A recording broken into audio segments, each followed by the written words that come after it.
Ladies and gentlemen, welcome back to another episode of the Challenger Podcast. Today we're joined with our two regular co-hosts, Free Game Nino the third and my guy Black Uchiha the third. And of course, today we're joined with the special guest, my guy Ryzen. Again, we're joined with Ryzen again for the breakdown of Chapter 27. Yes, sir. Free Game again, late with applause. Chat. We just went live for like a solid 10 to 15 minutes and didn't know we were live, so it's like our second time running through this. You want to know what's crazy? It's because the countdown happened last time too, so that was weird. Yeah, I have no idea what happened. Zero clue. But we pretty much ran through the cover photo of Boruto Chapter 27 and like the first, we started to touch on the first part of the chapter. So I guess we pretty much. Do we just? I guess we just skim through the first couple minutes of the pod that we just had. I mean, we're just talking about the chapter cover for real. Yeah, let's do that. Yeah, all right. So I guess we talked about how it was fire that Inojin actually got the cover. Also, the fact that he himself and Sumire were both like updated by Kashin Koji's training, which is like crazy to think about. Also, like the whole entire, I guess Ryzen brought up a very good point about the whole entire love dynamic. But Ryzen, you want to touch on that real quick before we get back? So throughout TBV, we've seen these characters power up through love. That's what Jura is focusing on. He's noticed this multiple times. He saw Himawari act because of love. Even Inojin, to an extent, acted because of love and strengthened his resolve. So we have all these characters potentially experiencing grief in the other timelines, which Koji is using, because we find out that Inojin invented the specific jutsu later down the line. So that could have been potentially a timeline where Himawari died, because we know that Himawari still has death flags on her. So it's interesting to see how these characters power up in a hypothetical loss situation, because that's how Shinobi power up. That's the core theme of Naruto. When you have someone you want to protect, or when you feel grief, that's when you become truly strong, going back to the Land of Waves, to Haku's whole speech. So I really want to see where these other side characters go, because we're in a unique situation where Ikamoto can completely circumvent these like grief arcs and say, yeah, Shikadai in this timeline invented some new shadow jutsu because so-and-so died. Here's your jutsu, protect your loved one, keep them from dying. So I really want to see how far this goes. Yeah, for a fact. To be honest, I really wish Kashin Koji would have let us know like how it went, like how everything ended. Like, did Inojin even put a dent into Jura? Which, adding on to your point, I really hope the anime does this. It doesn't have to be long. It doesn't have to be multiple episodes. A small snippet of the hypothetical future. I feel like that's really good anime material. Yeah, it kind of gives me like future Gohan like flashbacks when we've seen like tiny bits of snippets of that. Yeah, that'd be fire. To be honest, this is probably not going to happen, but I feel like these hypothetical timelines would make good little OVAs or like mini movies. Yeah, for real. Yeah, because we have a 19-year-old Boruto hypothetically spending years learning the flying Raijin. He made it up till he was 19. That's when he got put down. I feel like that would be interesting, like what you said, future Gohan type thing. You see a future Boruto struggle for those 6 years until he gets put down by Jura, and see exactly how that world ended up. Yeah, that'd be fire. That would be fire. I'd for sure watch it 100%. And again, as you said, it doesn't necessarily have to be like full drawn out movies or anything like that. Even if it's just an OVA, 22 minutes, something like that, I'd be elated. Man, if we had them Demon Slayer or My Hero niggas, you already know we would have had like 3 movies by now. Yeah, right. Yeah, for a fact. But as we go into the first topic of chapter 27, so it pretty much started off where it left off in the last chapter. The whole Eida, Sumire, and Sarada storyline, where it wasn't even Eida, to be honest. Daemon was about to pack up Sumire and Sarada, but it turns out that he treated this as like a domination asserting event. It is kind of similar to what happened when he first met Kawaki and Boruto, when he just like showed them real quick, like I could still end you at any time. Yeah, that's basically what we got. And I think I was saying before when we went live earlier, it's like it's kind of like a fourth wall thing. It's like the writer telling the audience is like he still got more in his bag, and then him literally telling Sarada and Shume like, "Hey, I can turn this up any minute I want with like the swing of my mood, bro. So just be mindful." Of that. For a fact. Now, quick question: do we believe him? Because it could be a certain situation where Sarada could still like beat him, but he just believes she can't, and she didn't really want to like turn the situation up and like cause like, any commotion. So do we believe him that he actually is like that's still a top dog? Well, at least in this room.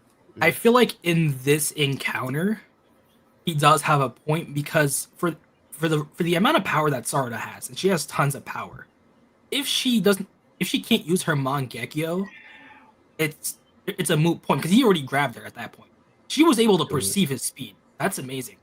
But she wasn't able to react enough to where she could actually dodge him. Once he touched her, that was it. Yeah. In another situation with more planning, we could debate that. But like he said, in that specific situation, he had her. Like it doesn't matter how strong her visual prowess was. She wouldn't be able to use her Mangekyo in that circumstance. Yeah. And I like how he clarifies it's like before you even realize it, you're gonna be dead. So it's not even like something where you can think, try to prep or react. It's like, nah, bro, you're just gonna be dead. Your brain might still be operating, but your head's gonna be on the floor.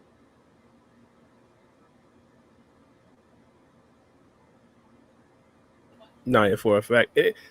To be honest, one of the things that I did like in this particular, I guess, chapter, it feels like a setup chapter, but we got like hardcore like plot points like all throughout the chapter. Yeah. Like for example, in this particular first scene, it's been speculated for literally years. How are Sarada and Sumire like invulnerable to whatever omnipotence that was casted by Eida and Amano or Eida and whoever else? It turns out that it seems like they're just friends that she wished for once the omnipotence was first cast. Which kind of, I don't. This was kind of a theory that some people had. I never really had this theory. Shout out to those people who actually did have this theory. Me. Kind of makes sense, right? I'm just happy love. So thank you for that. Right? And she even brought it up too. She was like, I thought it could be this, but nah, it's not that.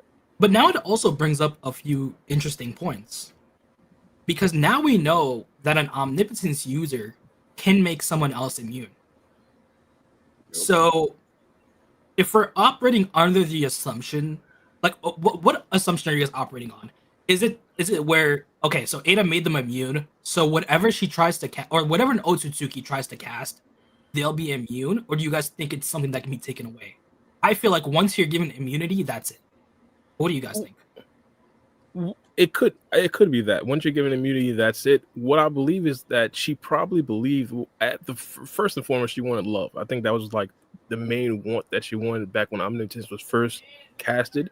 But she probably also subconsciously wanted friendship as well. This is pretty much what she said in this chapter as well. So she wanted that as well. So I believe like because the main thing in her mind was love, that's pretty much all she was thinking about. That's all that was pretty much manifested in her mind. She believed that everybody was just in love with her. But she never really thought that she actually did subconsciously want some friends. And I believe that right there is really what made them invulnerable. So I guess in a way you could say that the omnipotence user could actually make other people invulnerable to their omnipotence. And that's my second point. Because that kind of brings in holes to Momoshiki's explanation and how we could potentially circumvent omnipotence on the masses to an extent. Because if Eida has a deep desire to potentially make Boruto's loved ones immune, it could potentially happen. And I feel like we're in a situation where we have the village politics beefing up. Like we got that little I'm skipping ahead a bit, but we got that little Konohamaru interrogation arc, which I thought would be comedy. Dude even calls him an idiot, which I thought was funny. I do want Konohamaru redemption, regardless of my emotions, but I thought that was really funny. But with the political arc amping up, and with Eida, did you guys pick up on how melancholic Eida was, like when she was talking about her death? Yeah, I thought that was insanity. That was a little bit freaky. I don't have to lie. I feel like because it's implied they had an off-screen talk, her and Koji, when he was talking about the timeline changes.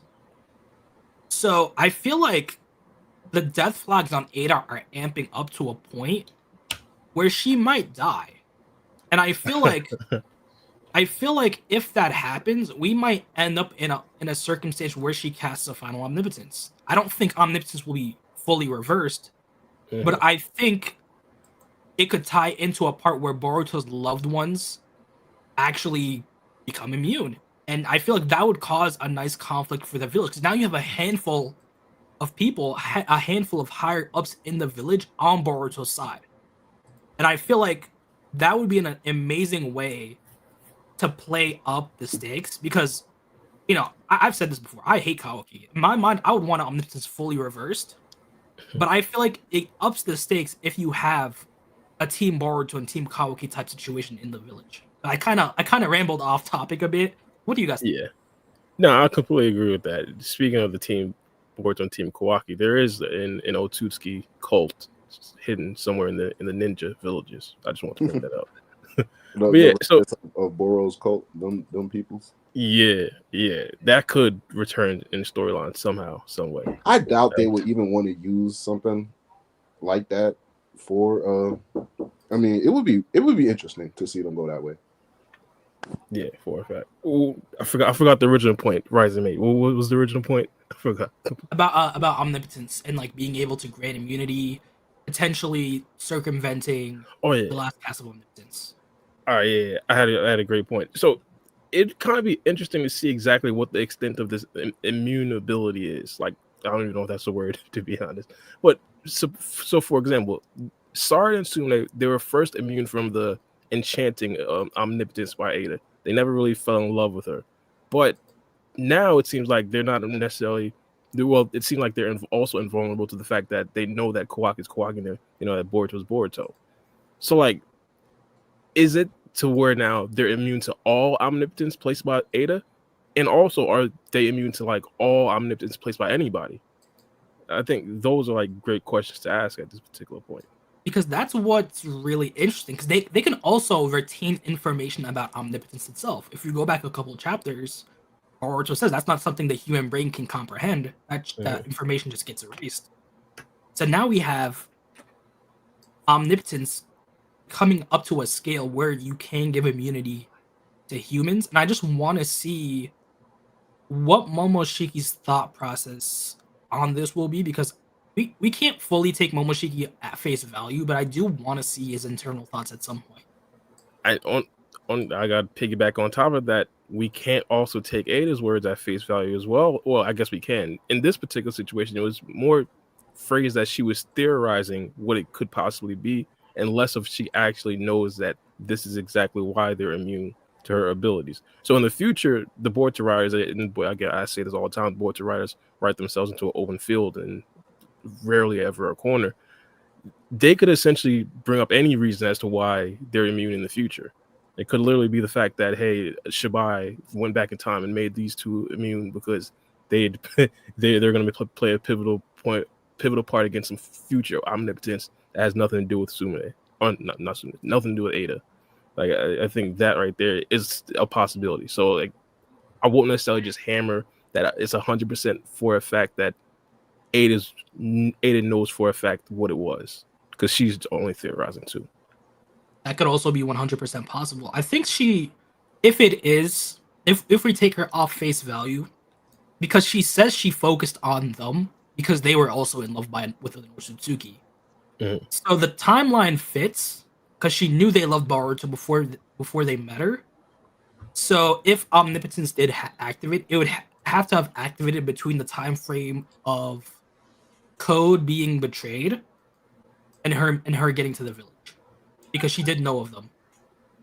So I really wonder if this is something that can be taken away, because it feels like it can't, because they weren't affected by the whole memory change thing. So it's not a pick and choose type thing. It's not, oh, I want them to be immune to my charm. It feels like it was oh, now you're perfectly immune, and I can't affect you with this power anymore, even if I want to.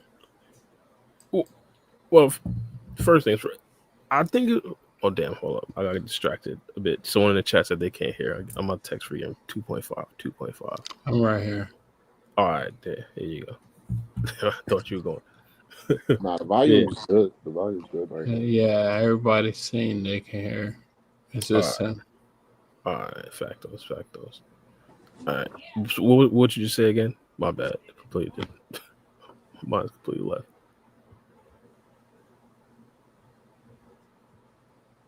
Hello? Rising.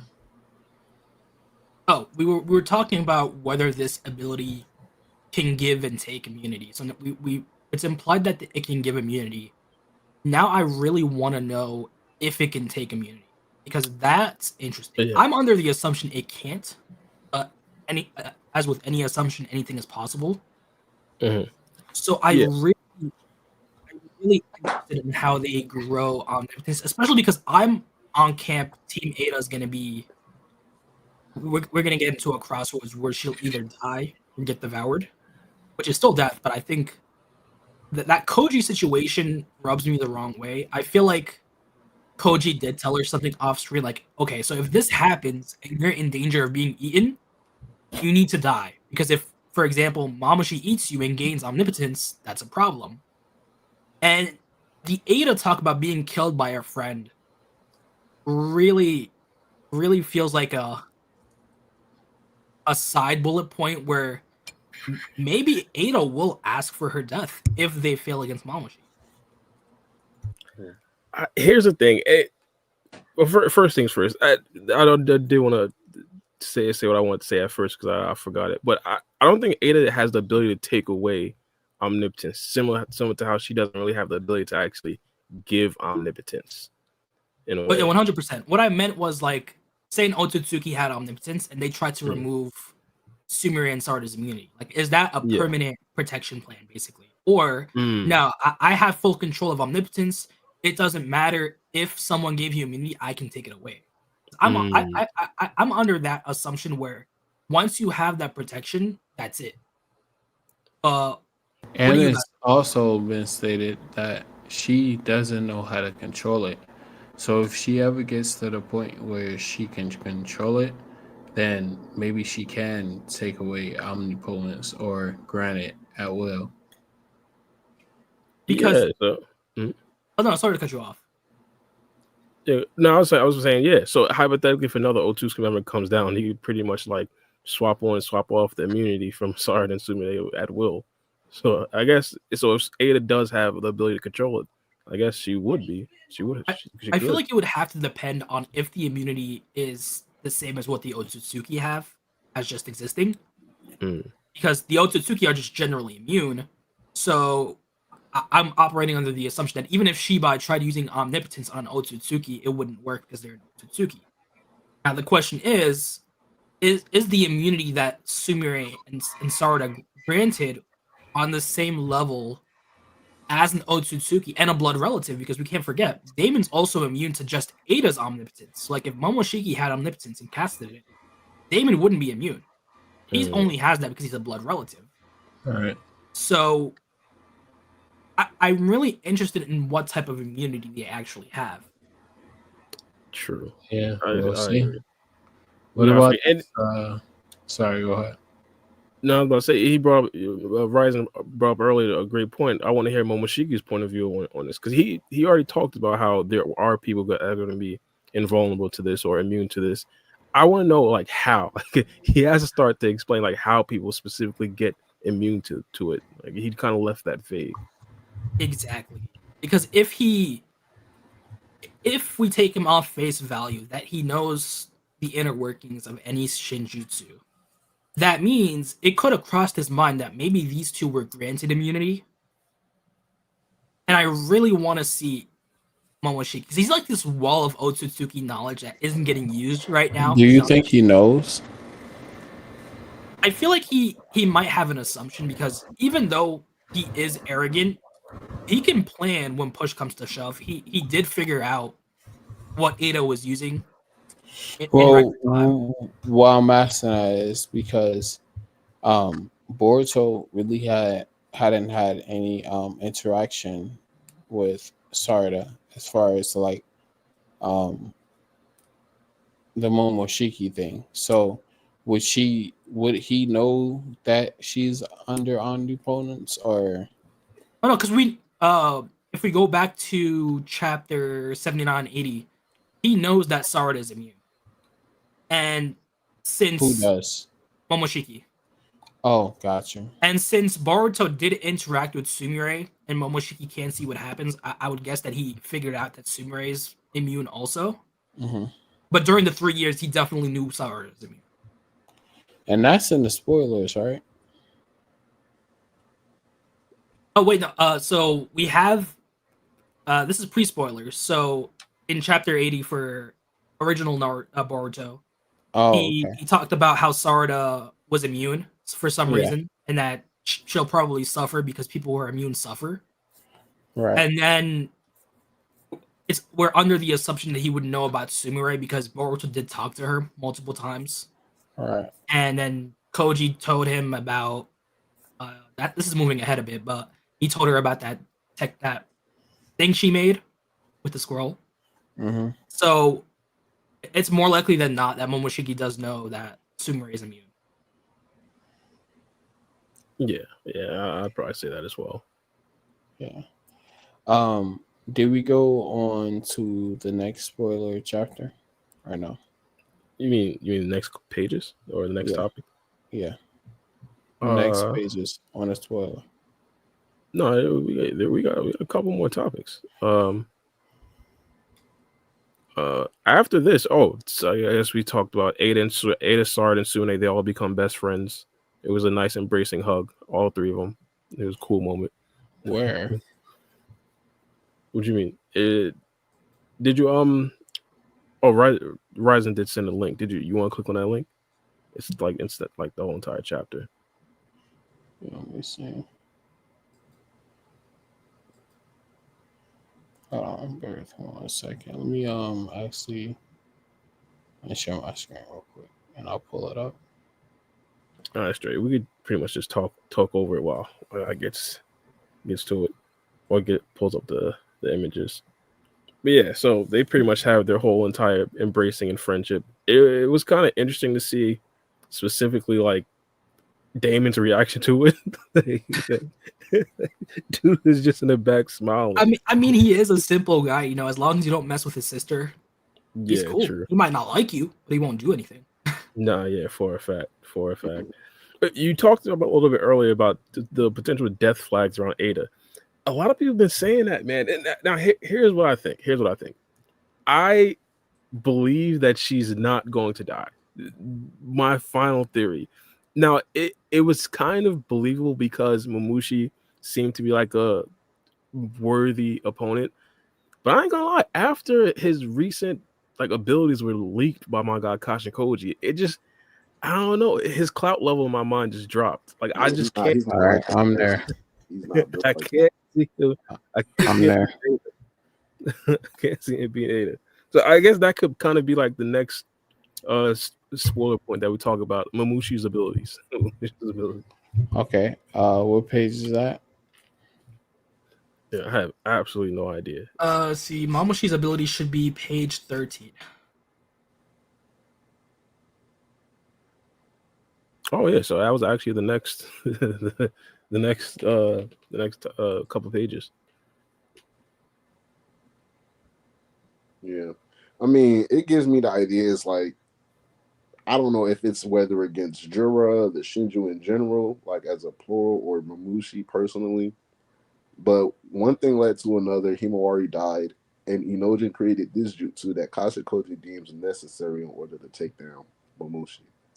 Now, I could be a simple head and just be like, oh, Momoshiki's Inojin's level. I'm not going to do that because that's funny, but it is funny, though. It really is. It gives me the idea that, like I've really been on this belief, and now it is letting me to believe more and more, like, whatever happens, that it ends up to where Daemon is not, like, somehow Momoshiki gets his way, and whatever future it happens, it's like, it's due to coincidence. And I solely think, like, within the next few chapters, like within our current timeline, it might still fall along those lines where Daemon is caught off guard somehow, or something occurs, like all of these death flags around Eida, despite her being one of my favorites. But something's gonna happen with Eida that catches him off guard, and then Momoshiki is gonna get the come up, and it might be whether it has to do with Eida or something like that, or it might be the fact that Koji said it's just one of his abilities. He didn't give us anything else, so it could be another ability that is revealed like in the middle of the fight, and we're caught off guard. Damon's caught off guard. Everybody's caught off guard. So,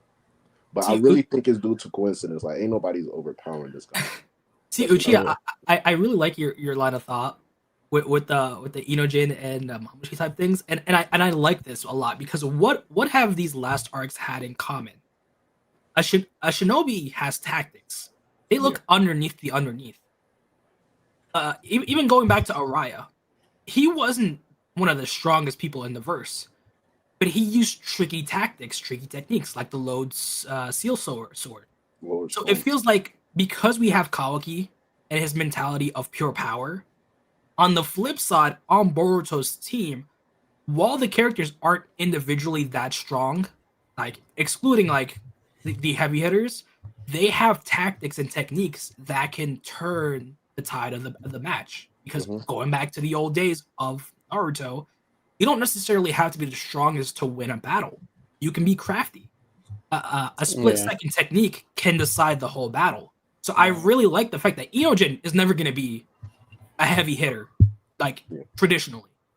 But if he can make crafty techniques, that could elevate his status as a crafty fighter, and to an extent disprove Kawaki that even though we're not as strong as you, we have tricks to level up the playing field. And if I had to compare it, I would compare it to early Dragon Ball Z. Like, look at Krillin. He wasn't necessarily the strongest on the team, but he was pretty crafty to where he made the Kienzan. Even look at the Frieza arc where he cut his tail off. He was always a crafty fighter. Yeah, and that helped him. You don't have to be the strongest to be an asset. Yeah. And to be honest, in Naruto specifically, that was always like emphasized. Like it always talked about how Naruto is not necessarily like a Dragon Ball Z, and you brought up a very good example of it happening in Dragon Ball Z. But in Dragon Ball Z, it's more of like a straightforward: how fast and how strong are you? In Naruto, it's way more difficult than that. You got to account for hacks. You got to account for more abilities. Does this counter this? What happens when fire style meets earth style? Things like you got to think about way more than just how fast, how strong a character is. So, I also got another point piggybacking off you. For the One Piece fans, even though I don't want to reference One Piece, so in the early One Piece arc, we had Luffy fighting this guy called Enel, and Enel, in any other circumstance, would beat Luffy, but because Luffy was made of rubber, he was a natural counter to Enel because he used electricity. So even though he wasn't as strong as that villain, he was able to beat him because of his natural immunity. So that, just like what Bara said, we have to account for so many different things because power interacts differently between different fighters. Yeah, and they do unless that you have those in this series. Unless you have those characters who's strong enough to bypass that. Yeah, Jougan would be like a perfect example. Yeah.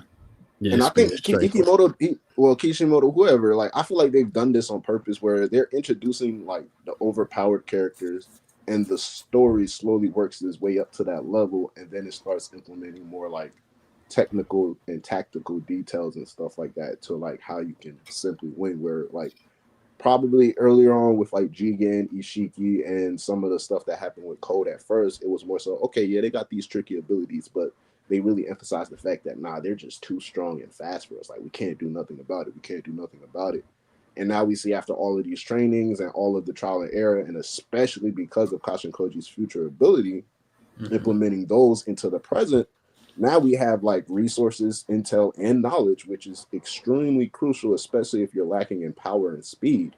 Those three can overmake that. And instances where like Inojin is one of the great examples in this chapter. I thought it was really interesting. Like we were all on the train of like, oh, he's gonna be hostage for Ino to make sure Ino stays in check. And honestly, that's where I thought Ikimoto was going. And I 100%. Never would have thought like, well, damn, Ino's coming here for a training arc. So it's like, well, that's crazy. Yeah. And now it is like everybody's gonna power us. Piggybacking off you, I really like how Ikemoto really caused the fans to do a 180 because I was a straight up Inojin hater.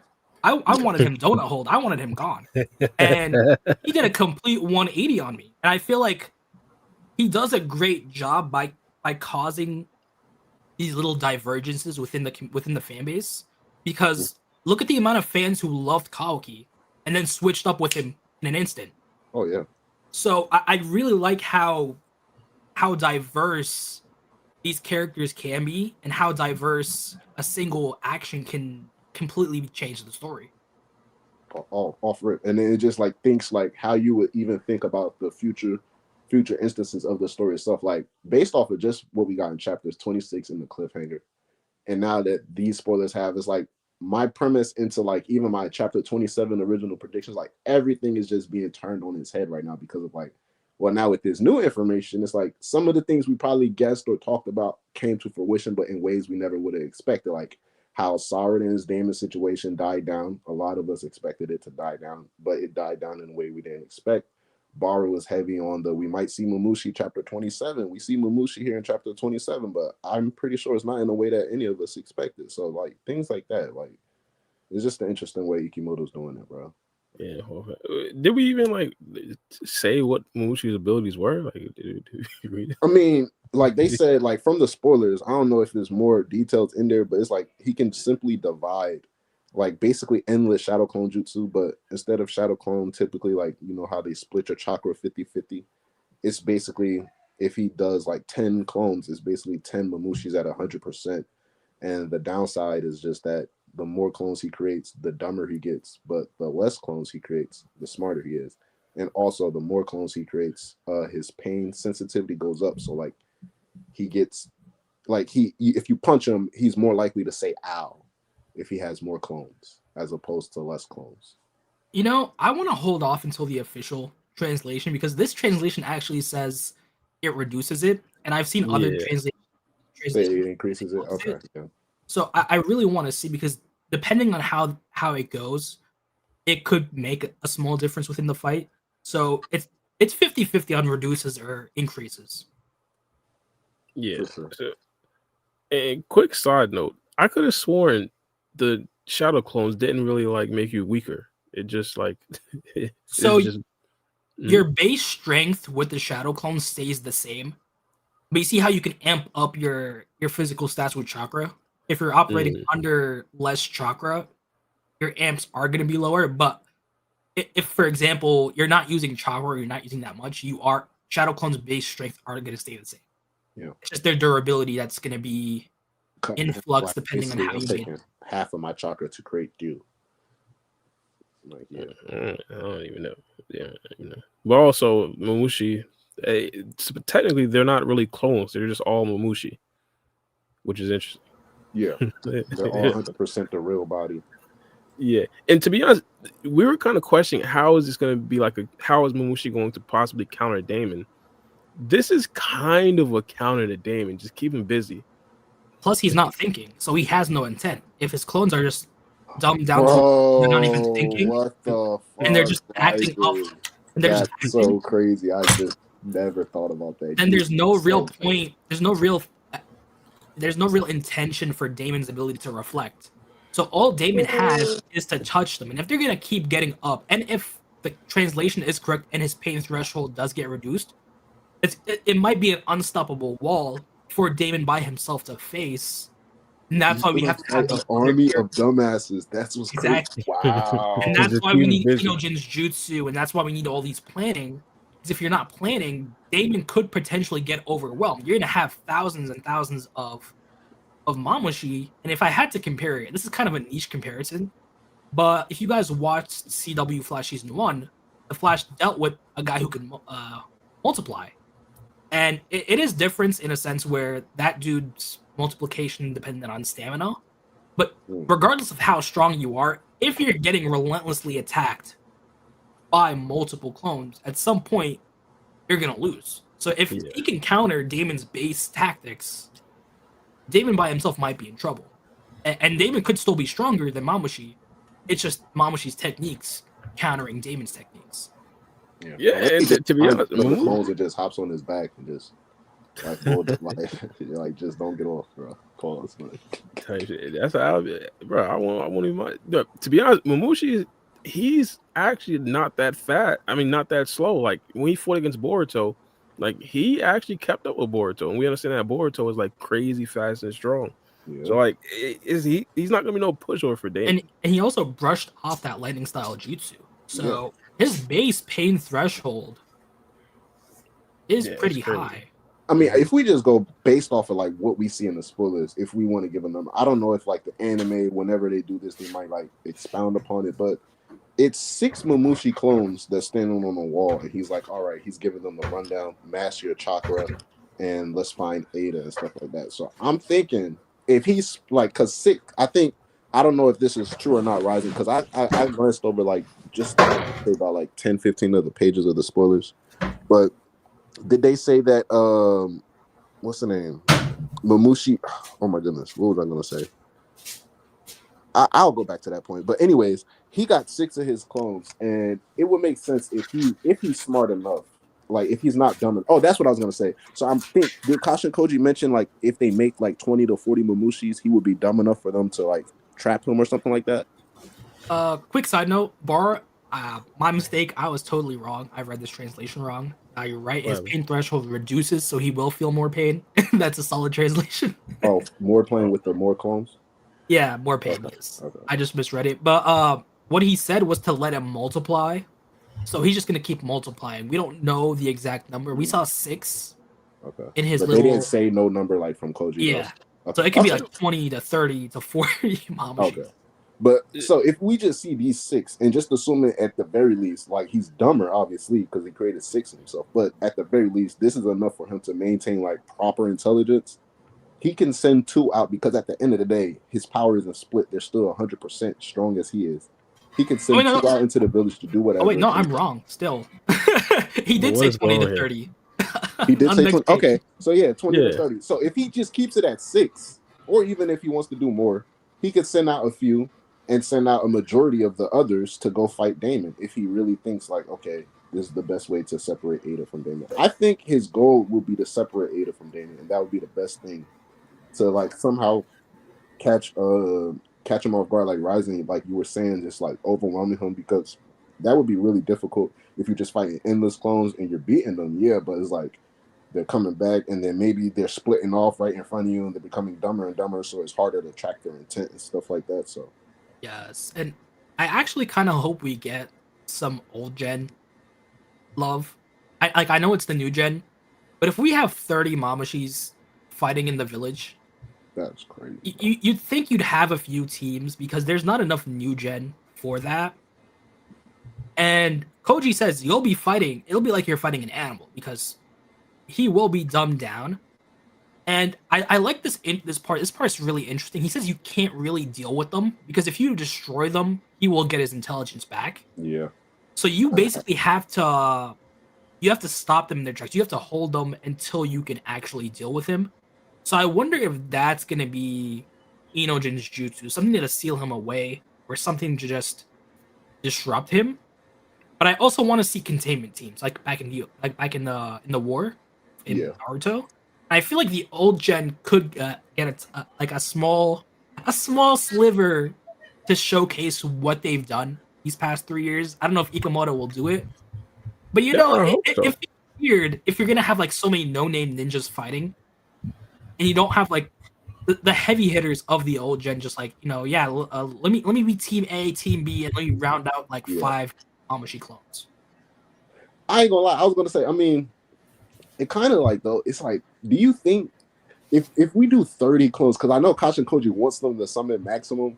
I'm hoping their plan is to keep those 30 clones in one spot and not to let them like ramage around the village and stuff like that. Because even if you just think about like 2 or 3 clones, 1 clone, like we saw what it took to take down Ryu. Like it took like a team of Sarada, Mitsuki, Araya, and Yodo, hacks, plot armor, and Ikimoto saying, "Nah, let me just change that." It took a lot for them to beat Ryu. So I don't even know. Like, I would say maybe like, yeah, if we get a team surrounded maybe around Rock Lee, maybe another team surrounded around someone like Sai or Kakashi, maybe like a handful of teams right? They're already gonna have to have like some high level jonin around them to just. I think that would be enough to handle probably one, but I don't even think like if maybe two Momoshis pulls into like a group of Hidden Leaf Shinobi, like they're GG. I think they're GGs. 100%. I think the key selling point is that if he does make that amount of clones, he'll be really dumb. So he'll have power, but he won't know how to necessarily use it. It'll be like what Koji said. They'll be fighting an animal. Do you think? I'm thinking like whenever, because like how they said it, like whenever they mention that, I'm thinking like Ten Tails back in the War arc, like it had intelligence, obviously, like to it was more certain things, but like it was still mindless and just attacking, rampaging, like 100%. And hey, if they want to do the comedy, have the dumbed down Momoshis be able to be manipulated. Like, hey, I got make-out tactics for these clones. You know, we know what Momoshi's base instincts are like. Get a few magazines, and that's how you stall a few Momoshi clones. Yeah, that sexy jutsu will probably go platinum in that battle. Yeah. There's Naruto when we need him, bro. He talked no jutsu Jura and then sexy jutsu Momoshi. Everybody go home safe and sound, bro. That'd be crazy. But when they talk about the pain threshold being reduced, does that mean like durability is also reduced? I feel like he would. I can see it, but I'm gonna go under the assumption that it's just he's gonna feel pain more intensely. I was gonna say like I know hopefully there's people that could get the One Piece reference, but I'm thinking like Blackbeard from One Piece, like yes, like with his devil fruit, like he's strong, he's overly strong, but you can throw a right fist jab at his chest and he will like wall it on the ground in pain because his power absorbs more pain than what is normally like expected. So I think he'll just probably like feel like pain more easily. Like his skin might be really, really sensitive, but he's still strong. Yeah, I wouldn't mind. My thing is, I was thinking if it is like a durability thing, then you could potentially get more of the other side characters in because they could, in a way, find a way to hit him before he hits them. But yeah, regardless, I can see it that way though. Like you said earlier, Bar, I think it was either you or Ryzen who like he was matching Boruto beat for beat when they first went tit for tat in chapter 4. So I don't know, man. Yeah, no. I think maybe someone at least like Mitsuki, because Mitsuki's speed when him and Boruto fought, like that was, I don't know. I think I'm the only one who gives him praise for that, but that was an impressive speed feat because he was on ground and Boruto was flying super fast, and then he turned around and Mitsuki was right there in line of sight. Like he wasn't right next to him, but he was right there. So Mitsuki kept pace. So I don't know if you're not matching Mitsuki levels of speed. At least I don't know, man. Maybe Momoshi can blitz you easily. No, I fully agree. Hey, we got a super chat. They super chatted a while ago. If you want to support the podcast, leave a super chat or like, comment, subscribe, all that good stuff. But who is this from? My bad. I think it's from J Money Go Ape Earth. 1 second. I need to get a new fucking computer. Yeah. J Money Go Ape said, think Cole will make a return since Bug was his boy.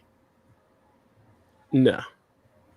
I think he still needs to cook some more. I think he's in a Kabuto type situation where we might get glimpses of him, but he still needs to cook more, in my opinion.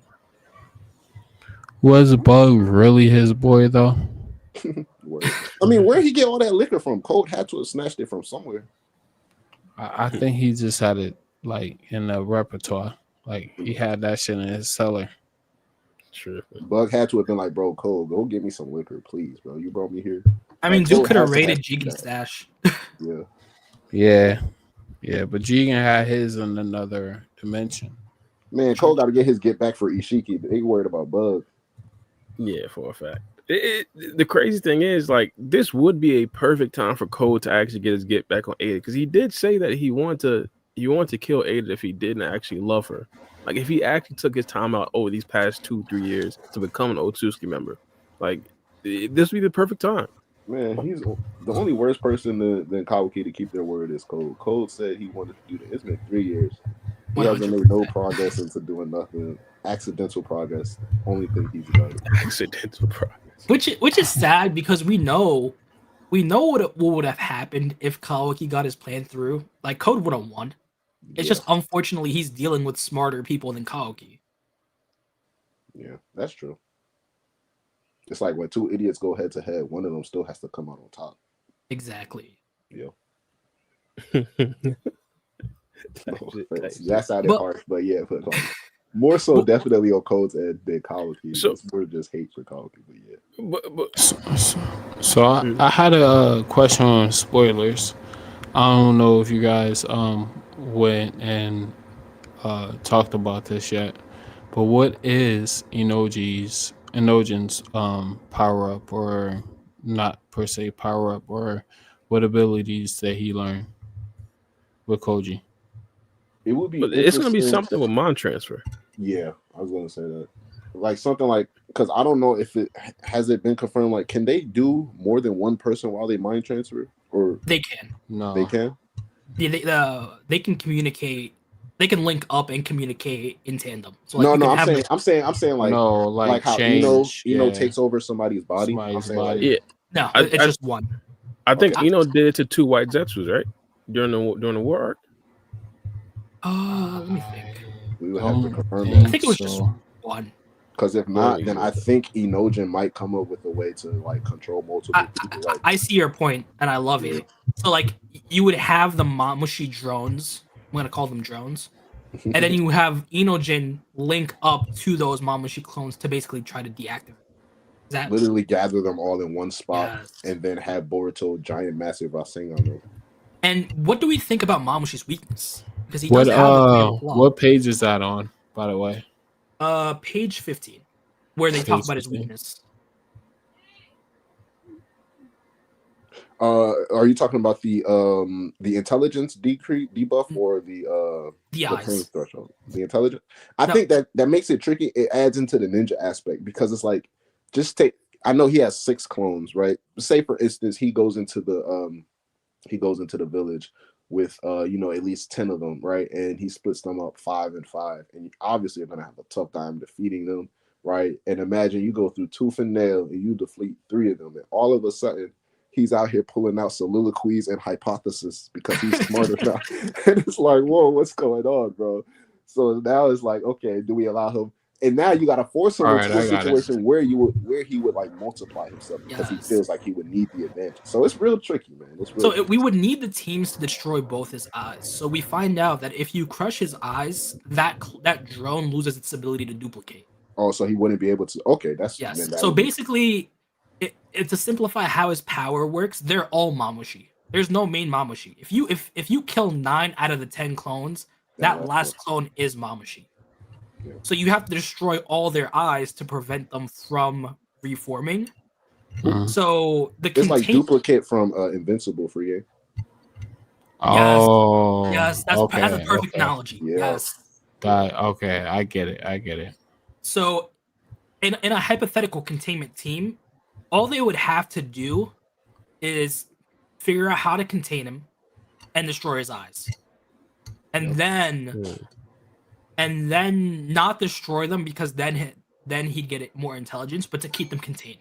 Oh, so funny. It's like, what if Inojin just takes over his body and just pokes his eyes out and just does that? Yes, I see that vision, because if he can link up to all the drones with his jutsu, that makes things infinitely easier. So much easier. And then that plays on to what we were talking about how ninjas aren't inherently as strong as like someone like Kawaki, someone like an Otsutsuki, but they have trickery. If they're fighting a dumb animal, even though that animal's really strong, if they can actually plan to corner those Momoshiki drones and take his eyes out, the strength difference stops mattering to an extent, since you're just dealing with an animal. And animals can always be conquered if you learn their patterns and what they're drawn to. And if I had to compare it, did you guys ever watch that one original Naruto anime only thing with those 2 stupid brothers? No. So they were it was the Mizuki arc where he escaped from prison. In Naruto Part 1? Naruto Part 1. They had a Mizuki arc where he escaped from prison, and he freed these 2 brothers who were incredibly strong. Like, even Tsunade wasn't able to deal with them. but they were incredibly dumb. So even though they weren't as strong as them, they could lead them away and basically trap them and have them go back to prison. So I feel like it's that Momoshiki might be crazy strong, but if his IQ goes down to a certain point, then a ninja worth their salt could be able to manipulate the situation, subtly maneuver Momoshiki to where they want them, and try to get their plan to go through. Because we are dealing with a dumber individual once he splits his clone. So how do you think they get him to go beyond 6 clones? I'm not gonna cap, because honestly, if I'm Momoshiki, 3 is more than enough. But how do you think they get him to go up from 6 clones? He's starting out strong, bro. Yeah, and he's masking their chakra. So they have. I don't know. I don't know how they're gonna like. I can see like maybe if one of the clones is in a fight, and that clone perhaps do it, and they just rely on that clone instance and figure out to gather up the rest. But like if they split up, it becomes that more dangerous, because what if one clone feels like he doesn't need to split and another clone maybe does, but just like they keep it to a minimum, like they don't even go over 10 clones. Like that's tricky. That's so tricky. You got to actually force him to summon up to 20 to 30 clones to dumb him down. I feel like, because if we go to the final page and you see him giving orders to his clones. Yeah.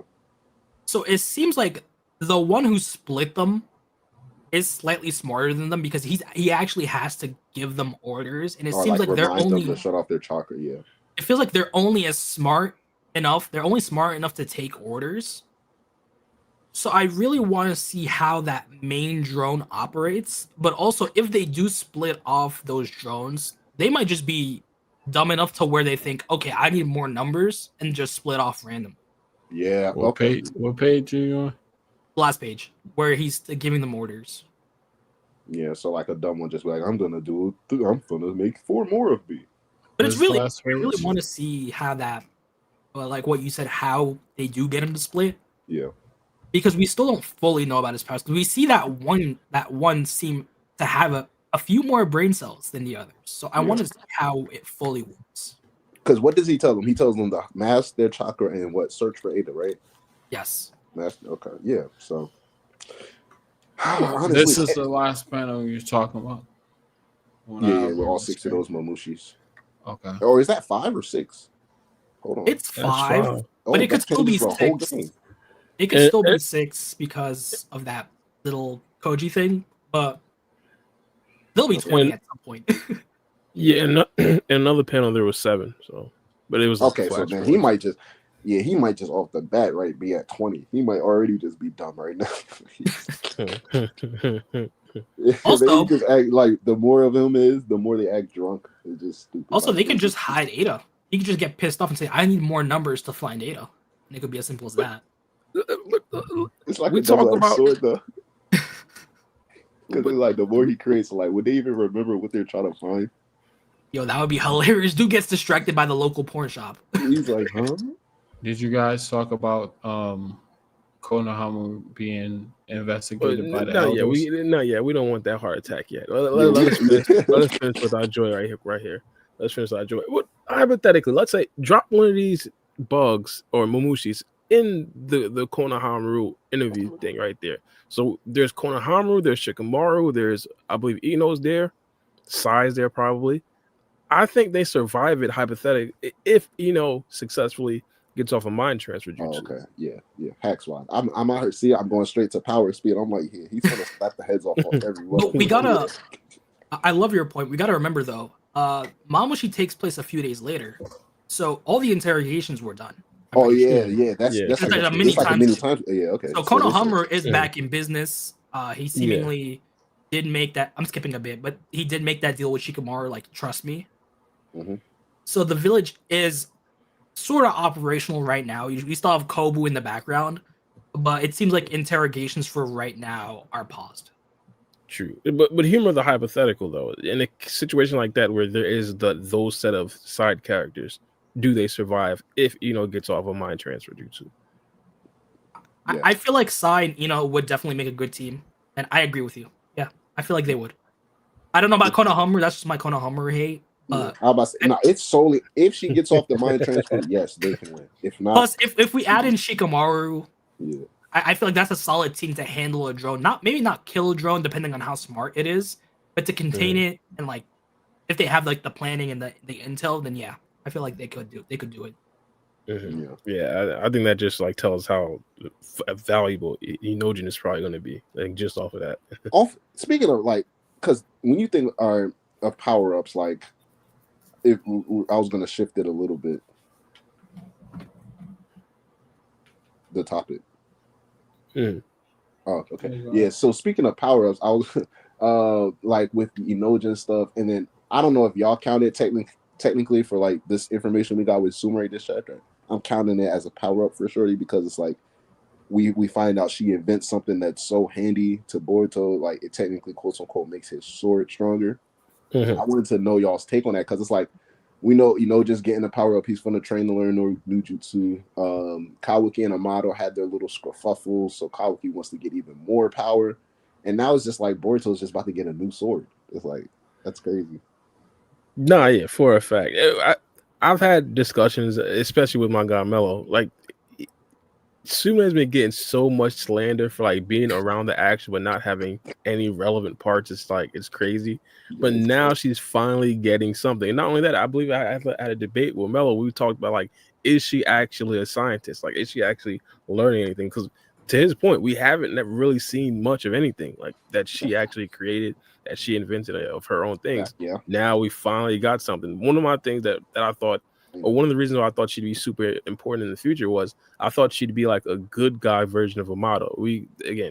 I have like a love-hate relationship with Amado myself, but I assume there's going to be the actual scientist, like upgraded from the Katasuke, like the Amado level scientist that's actually like full-fledged all for the Hidden Leaf Village. So we can go back to that debate where it was like you were arguing like Sumire over Denki, and I was like, what are you talking about, Bar?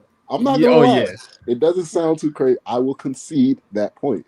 It doesn't sound too crazy because it sounds like she came up with some way to somehow transform Boruto's sword, and that's just like, yeah, that's and adding on to right there. So. To both your points, I'm really glad we're making a return to scientific ninja tool-esque things. Controversial take. I'm actually really glad, like because at the end of the day, Boruto's original theme was, where did science work? How would a ninja fit in this new, more modern age? And we've always had scientific ninja tools in the background, but more so to the bad guys, more so that Kawaki Kara type situation with Eida. Now we're having Boruto get his own thing, and with the way he framed it, it seemed like Sumire created something that not even Katasuke could make, or Amado. And, I feel like this has been a topic for a long time. Why is Boruto in chapter 1 using a sword against Kawaki? It could one of the potential upgrades could be immunity through immunity to Kawaki's Sukahikona.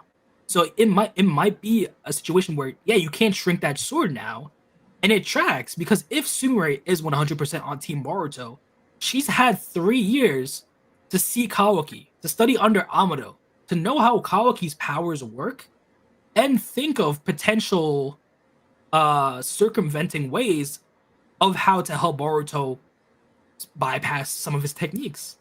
And he did say that once you finish research what you're researching now, showing that she has been researching some other things, she'll end up making this. So that could be the culmination of her research, and he just sped that up a bit. And we finally get I might be jumping off the gun on this, but in my opinion, I feel like we get that nice callback through chapter 1 of Boruto, where we get the flash forward arc. Yeah, he's using that sword. That sword is the upgraded sword that Sumire will rebuild. Yeah, you make a great point about that because it's like they emphasize, like I'm getting the idea like the scroll that Boruto gave her in this moment was something that obviously showed maybe like the first 3 steps of something that she's gonna come to a conclusion for like a full complete set in the future. But Boruto's probably giving her the first 3 steps to not diverge the future too much and saying like this is more than enough to help you figure out what you'll eventually figure out on your own.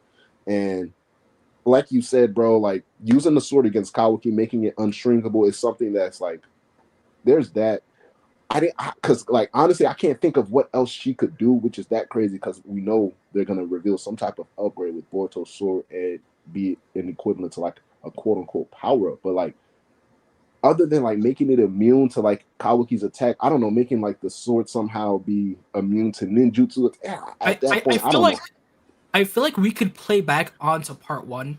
What do all the living things in the verse have in common? They all have chakra, right? Yeah. They all have a chakra network.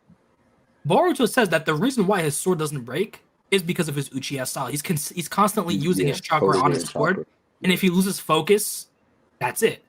So what if she makes it so it has self-sustaining chakra, sort of like the ninja tools, where you could use jutsu without necessarily having to use chakra? So what if it's that?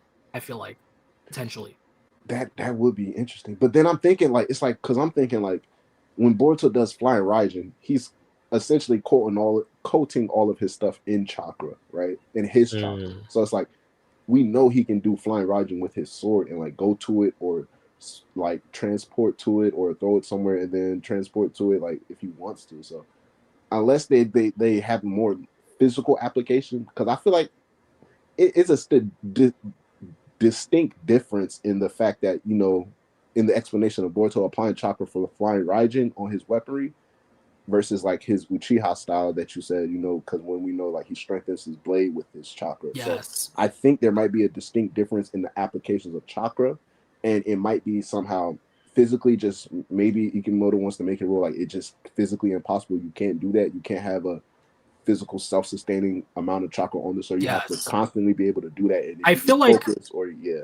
I feel like adding on to your point, in my mind, with like the shuriken, with the symbols, with the sword, I feel like he put a little chakra mark on it, but it's not something that's constantly running through the sword. So it's just there, stored for Boruto to use for Flying Raijin. Meanwhile, when he's actually fighting, he's consistently running his chakra through his sword and strengthening it. That's just how I thought the application, like the theory, worked. I was thinking about some quick fixes, but it wouldn't necessarily be like the game changing thing that Sumire said it would be. Like I was thinking, like for example, like you know how like Kawaki's old prosthetic hand always had Naruto's chakra running through it. Yes. Yeah. She could like and put some of that technology inside of the sword, so it always has Boruto's chakra like running through it. It could be something like that, or I thought it could be like something like the I forgot which blade it was called, but the one that Sugetsu always had, that blade that heals. Yeah, so she could basically make a semi-sentient sword with its own chakra, with its own ability, using science.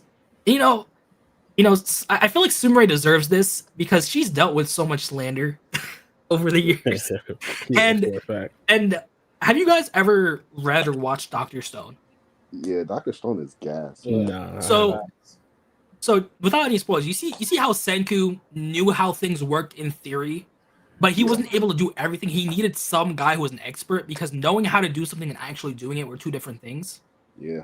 Like so it just goes to show Sumire's intelligence and skills, because you have Koji write down everything she did step by step, but those two still not being able to replicate it. And you could argue that they don't have a lab. They're kind of bums right now, like squatting in Orochimaru's base.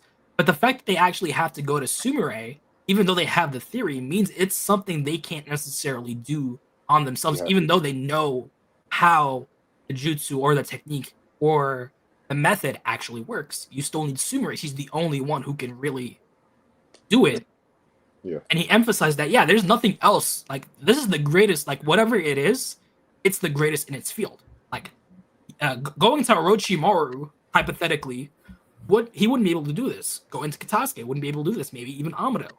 So I feel like where Sarada's getting stronger physically, mentally, Sumire is amping herself up. And I feel like it's a nice change of pace where we see these more intellectual characters who don't really have that much physical power. Like, in her own right, she's a strong ninja, but her development happened mostly intelligence-wise, in my opinion. Yeah, no, you're right. When it comes to his sword, I'm thinking like with Araya, because you know how Araya's sword got that hacks with the magnetism, and it just so came in handy. So like something like the like Kawaki wouldn't be able to shrink it, but I'm thinking like because the way they emphasize it, like you said, like they're emphasizing how different it's going to be. I'm like, she might be giving his sword an hacks ability, but I'm trying to think what type of hacks would Boruto even need at this point, or if it might be something. Because I brought this up to Bar earlier that I didn't think they were going to have Jura's wood style be such an emphasis on something that they need to overcome. I just thought it was just going to be like an ability that's there. But Amato and Kawaki talking the spoilers like, yeah, his wood style essentially makes him unbeatable, and Kawaki wants to basically counter that, basically saying it's possible. I just need more. But what panel was that? That's during the I can't tell you the numbers on this part, but during the Kawaki and Amato, I think it's later on from the pages that we're on now. I'll pull it up. Yeah, I can continue. But yeah, I just think it's like I just think it's probably connecting back to something like that. I kind of lost my train of thought, but yeah, I said mostly though. Yeah, no, I wouldn't be crazy. It wouldn't be crazy at all. Well, one of the things I was thinking about, and this might just be my Sumire fanboy coming out, but I think she could retire as being one of the strongest ninjas of her era. Sumire? Yeah. Smartest or strongest? Strongest. And to be honest, this could be a partial theory about Amato as well. I think Amato also altered himself. He already said that he had like scientific dojutsu, but we don't know specifically what it could do. But for example, like how is Daemon that fast and that strong? Amato. Cybernetic enhancements. Yeah, like it wasn't necessarily from. I don't think so. That's the thing. I think his abilities probably came from Shibai cells, but like him scaling that fast and that strong, I think that's all Daemon. And if hypothetically we agree, well, I don't necessarily say we agree, but the Shibai cells probably gave him an amp. Say again. Oh, the Shibai cells could have gave him an amp. No, it could have. It could have. I would take that into consideration. But I think most of the stuff, or most of his upgrades, probably just came from scientific technology. And I believe that, I guess this is for the main characters, I should say. A lot of times, the new generation, quote unquote, it surpasses the old generation. Sune being the new quote unquote scientist for Amato, I believe she's going to be a better scientist. And if she actually does want to be strong, I think she could probably in the future be like, she could probably give herself all the hacks in the world. I feel like even without that, she's strong in her own right. Like we saw in the Academy arc, she was fighting at a high level. Like even Naruto, even Boruto was at a Chunin level in the Academy, hitting Jonin level as a new Genin. So she's still in her own right one of the strongest new gen. Even among the village, she still has that power. She was the first person to actually lay a hit on Mitsuki. I remember this. It's just more so of what she can offer to the situation is intelligence-wise. Yeah, I feel like that's more useful than her strength right now. But there's no question about it. She's strong in her own right. She still has a ton of jutsu, a high intellectual mind. We can't forget she was trained like at a high level with her root ties. She has Nue in her pocket, and she's just an all-around thinker. So as a shinobi, she still is dangerous to most humans, most everyday ninjas. Yeah, you talk about dangerous. Sumire and Koji is a dangerous combination, like a dangerous duo. If Boruto tries to make a brand new organization, like so we can't really counter out like anyone saying that Sumire is weak is disingenuous because in an all human world, she is definitely up there as a ninja, as a scientist. It's just with the Shinju, with these higher levels of power, like what Inojin's seemingly doing right now, it's more so tricky tactics and intelligence that's gonna give you more to offer than pure power to an extent. So, quick question though: when do we think Boruto gets the sword back? I think he got it back because he said it needs to be ready in a few days, and we have a few days time skip. So it's either he's just about to get it, or he got it because he says, "Let's see, what does he say? Okay, sorry, Prez, but can you have this fixed by the end of the week? So during Momoshi's due date, so it makes it seem like he'll be part of the battle, maybe, and then we have a few day time skip. So it's either he got it back or he's just about to get it back. You understand what I'm getting at? So Yes. Boruto's invited to the friendly fade. So who else do we think is going to be invited to the friendly fade, or the main Momoshiki battle? I should say. Who was invited to the main Momoshiki battle? It's probably Boruto and Inojin. I think those two could be solidly on board right now. I feel like where would we put Himawari? Because we saw a flash forward of Himawari seemingly looking annoyed or like struggling, and she is in the village. Where would we put that? Would we put that further in the timeline, or would we say, yeah, she's probably facing off on Momoshiki? I'd say she's facing off with Momoshiki. One of the things with Himawari, which is interesting, is that she's not going to have many fights because she has to stay in the Hidden Leaf Village. And this is one of the rare moments that an actual fight is going to be taking place inside the Hidden Leaf Village. So, like, yeah. So this is it's a very good chance that she is there. For the writer and on the writer's perspective, I think it would be a missed opportunity if she isn't there. Inojin has a big part in this. It's taking place in the Hidden Leaf Village. Boruto is likely going to be there. Like the plot points are just it matches up. And why he got to be there. I agree. Plus, I feel like she's more so as a fighter like Naruto. She learns by doing. She's never, even though she's a prodigy in her own right, she's never gonna understand what Kurama's trying to tell her unless she actually goes and fights. So her fighting a dumbed down Momoshiki could be the catalyst for her to finally start mastering her tailed beast powers. I hope so. I can hope so. It'll be fire to see how she fares against Momoshiki 1v1, like one of the stupid Momoshiki clones or Momoshiki variants, I should say. Plus, it's funny. It's funny that we have Jura just sipping tea and eating dango in the leaf. and in my mind, it feels like right now Jura is operating like that God of Destruction Beerus type archetype, where he's more so gonna watch. If you piss him off, he'll destroy you. But as long as you don't piss him off for right now, he's just gonna watch. So it would be funny if he's just on the sidelines with everyone watching the Momoshiki fight go. He says, I'm not gonna lay a finger. Like, as long as you don't piss me off, I'm just gonna watch what happens. But if you leave the village, I'm going after you. Yeah, for a fact, I was just thinking that, like, Beerus just chilling at Bowman's cookout, just watching the show. Like, yeah, it's pretty much what Jura's doing right now. Pretty much. So there was something else I had. I completely forgot. I ain't about the cap. But what about? Oh, so I guess we could unfortunately talk about the Konohamaru plot point. This is sad. I said this. I said he was going to be used as a comedy. I said he was going to be an idiot about it. I said this. Yeah, this is bad.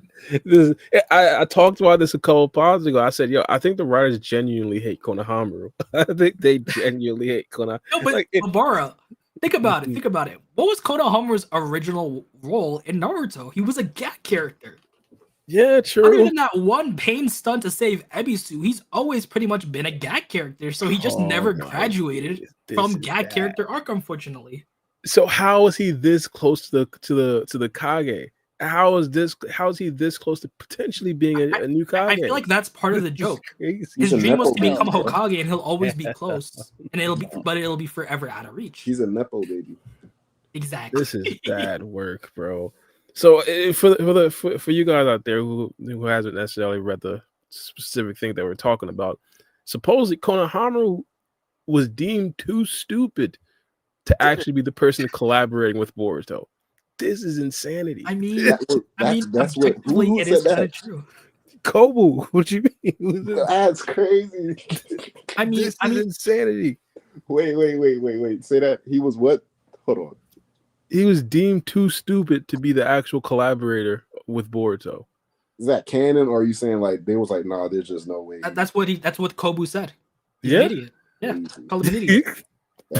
If you watched Marvel's Endgame when they called Star-Lord an idiot, yeah, dude's an idiot. Bro, this is bad. I don't even. I mean, like Naruto's an idiot, but like, come on, niggas didn't disrespect Naruto like that though. Like, not like this, bro. Like, See, unfortunately, it seems like Konohamaru's got into that role where he's the discount Temu Naruto. But when push came to shove, Naruto will smarten up. He'll make plans. He'll have his like sneaky Kage side. But with Konohamaru, it's more so like you have to spell things out for him. Unfortunately, he just never graduated from being a gag character. And I'm trying to think because when he's leading Team 7 on these missions in the anime, I don't know, man. It feels like it feels like he gets a permanent debuff while he's in the village. Outside the village, he'll become a team leader. He'll make plans. But once he's inside that village, he just reverts to a gag character. Oh my days! And unfortunately, even Kobu sees this. Kobu, a civilian, sees. I believe you are being manipulated. Like you're such a dumbass. I think you're just being used. and then he says he's a rather unintelligent man. He doesn't have the nature of a mole. Like he has no. He's basically a guy. Like when we had that anime only arc where a guy asked Danzo to be part of the Anbu, and Danzo said, "Yeah, you're not a good fit. Like he's just a simple dude." this is the second time this series has told us this. The first time was essentially when Eida was made clear that Eida's abilities essentially impact for simple-minded people. Yeah, way more. The first time Konohamaru has seen her, this man passed out. He passed out. Boruto gave him flack. Man, this is my master right here. Like, no, this is crazy. Yeah. Again, the only thing that gets me mad is the expectations that people still have for Konohamaru. I talked about this on a podcast a couple pods ago. I was in a chat and I asked me, who's going to be the next Hokage? And Konohamaru came up amongst everybody that I was talking to. I'm like, why? Like, why? I feel like unfortunately he was too young to do anything in Naruto, so he had to be a gag character, and he's still part of Naruto's generation. But he came too late to be part of the new gen. So it feels like he's in this limbo situation where he just missed his chance to do things.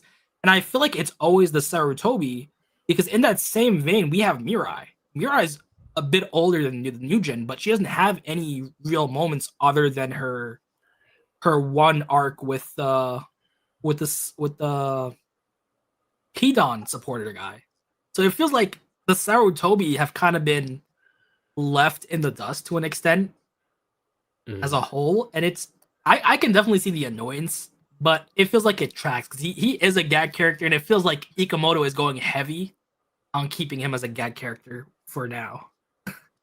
Yeah, I mean, it is just upsetting. I mean, my thing was coming into Boruto, like I wouldn't have even been surprised if Konohamaru was looked at as like an Itachi figure. The older guy that was still part of the new gen. I understand where you say he's part of the Naruto gen. See, if I had to compare it, unfortunately, he'll never be a Kakashi for one main reason.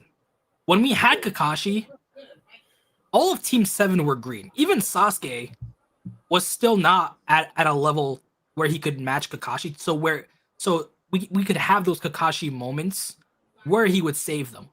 Where, if Team 7 is down, we got Kakashi repping for us. And then if they had some moments, Team 7 could help out. With the new gen Team 7, I see them more as colleagues. Because even though Konohamaru at the time was stronger, they were at that Jonin level. Mitsuki, Sarada, and Boruto, they were more so comrades. We even see it in the Ayo arc. We literally had Boruto saving Konohamaru. So unlike that student-teacher relationship, it became more so of a relationship of equals, where the difference was just in title only. Like he had a higher rank, he had a higher title, but he wasn't going to be in a position where he was going to babysit them. It was more so, I watch your back, you watch mine. With Kakashi, I'm the strongest on the team. I got to watch my back, but I also got to watch my 3 students back because they can't handle all these threats. I got to put in the work, and they can help out, but I make it clear where the pecking order is. Konohamaru didn't have that luxury. He had 3 talented students who were already stronger than a majority of the Jonin that were in the village. And to me, I gave Konohamaru like a little bit of No, not flat. I gave him like leeway for that because coming into it, we understood Kakashi was this crazy jonin. He never really had a team, or he hasn't had a team in a very long time. He's extremely strong. We were known as the Kakashi of the copy ninja. So he was a different kind of jonin. So I was thinking, nah, he's not going to be Kakashi. But being this is crazy. Being this is absurd. Like, it just feels like, unfortunately, he got stuck with 3 fully fledged ninjas. And like we could argue that he power level wise, Konohamaru isn't elite, and they talk about it. It's just he was given 3 elite ninjas, so where right off the bat, Boruto's team could take on A rank missions. They weren't going to be doing so many D rank missions like Naruto did. So unfortunately, he was just given three fully fledged ninjas. He didn't really have to teach Sarada anything. Neither Mitsuki, neither him. The only thing he taught Boruto was the Rasengan, and that's more so. I'm not gonna go ask my dad. I want to show my dad up. I want to prove that I'm a ninja too. I'm gonna go to the only other person in the vicinity who has the Rasengan as easy access. But other than that, Boruto already knew 3 chakra natures. To become a Jonin, you need to know 2. So they were already hitting above their weight class. So it didn't really give Konohamaru a chance to shine as a sensei, unlike Akashi. Yeah, true. Even Asuma had his time to shine. In this, I just lost my voice. Hang on. Even Asuma got his moment to shine in the Sand Invasion arc, where he saved Shikamaru. That's sensei work. Konohamaru didn't really have those moments because they were more so like colleagues. You had Boruto and the others saving him an equal amount of times that he was bailing them out. Yeah, pretty much. I do want to ask a quick question. I don't want to change the topic too much. What do we think Sai's interpretation of this event is? Like, do we think Sai is 100% on Kobu's side and looks at Boruto as like filth or worse than filth? I should say. Sai could possibly reveal maybe something that he has had a hunch on to Kobu, because I think what we said, like at the last page, they said it was several days later, right? So like this is after interrogations, Momoshiki's attacking. If we take into assumption like Sumiri's working on Boruto's sword, obviously Boruto isn't interrogated or arrested yet. Everybody's still Gucci in the village. Something had to have happened to quell the warriors of Kubo. So it could be just Sai, because they've been like Ikimoto's been doing that for like the last few months now. He's been drawing like small little panels of Sai, just like there thinking to himself or reacting like inside of his mind to whatever's going on in front of him. So yeah, for a fact, I have no idea. In my opinion, I think he probably, as of right now, is probably on the side of Kobu, but I think he's open to flopping on my guy. I wouldn't necessarily say like he's all the way stuck with Kobu. Yeah, I mean, it's just that it's like we got to see, because I don't even think we've had, correct me if I'm wrong, any dialogue from Sai since the last time he asked Shikamaru what he thought about Amado revealing that their memories have been swapped with Boruto and Kawaki. So nah, he's been so cold. Yeah. So I don't even like it's something going down. Like at this point, with the usage of Inojin and his inclusion in important plot points, like I am genuinely under the belief like Sai got something cooking in the belt right now. So yeah, this could be what's it called situation? Into the Spider-Verse situation. That's with crazy. The father and Spider-Man. That's crazy. Can I hear me? Yeah. Oh, my bad. I was talking and nobody can hear me. Yo, just real quick, hold that thought. We got Mello the Dreamer in the chat as well, just to let y'all know. I don't know if anybody noticed. Never the little one. No, I didn't even notice. I didn't even look at the chat. Sir. What's good? What's good, Mello? Howdy. What's good? What's good? What's up, people? What's up? What's going on, Mello? What's up? Long time no talk, my friend. I have to ask this for off the rip. Daemon said Daemon in this chapter believes he established his dominance. Do you believe it would have went down the way Daemon believes it would have went down? All I've seen from this chapter are panels, and they were in Japanese, so I don't even know what the translations were. I think we got some. I think we got some that has been translated. I can pull some up for you if you want. Sure. Yeah, let me do that for you. Hold on 1 second. Yeah, all right. So I asked. All right, there you go. Can you see that, or do I need to make it bigger? I can zoom in. Oh, that's good. Okay, perfect. That's so nothing else happens. He just like lets them go and then says what he says and moves on. Yeah, No.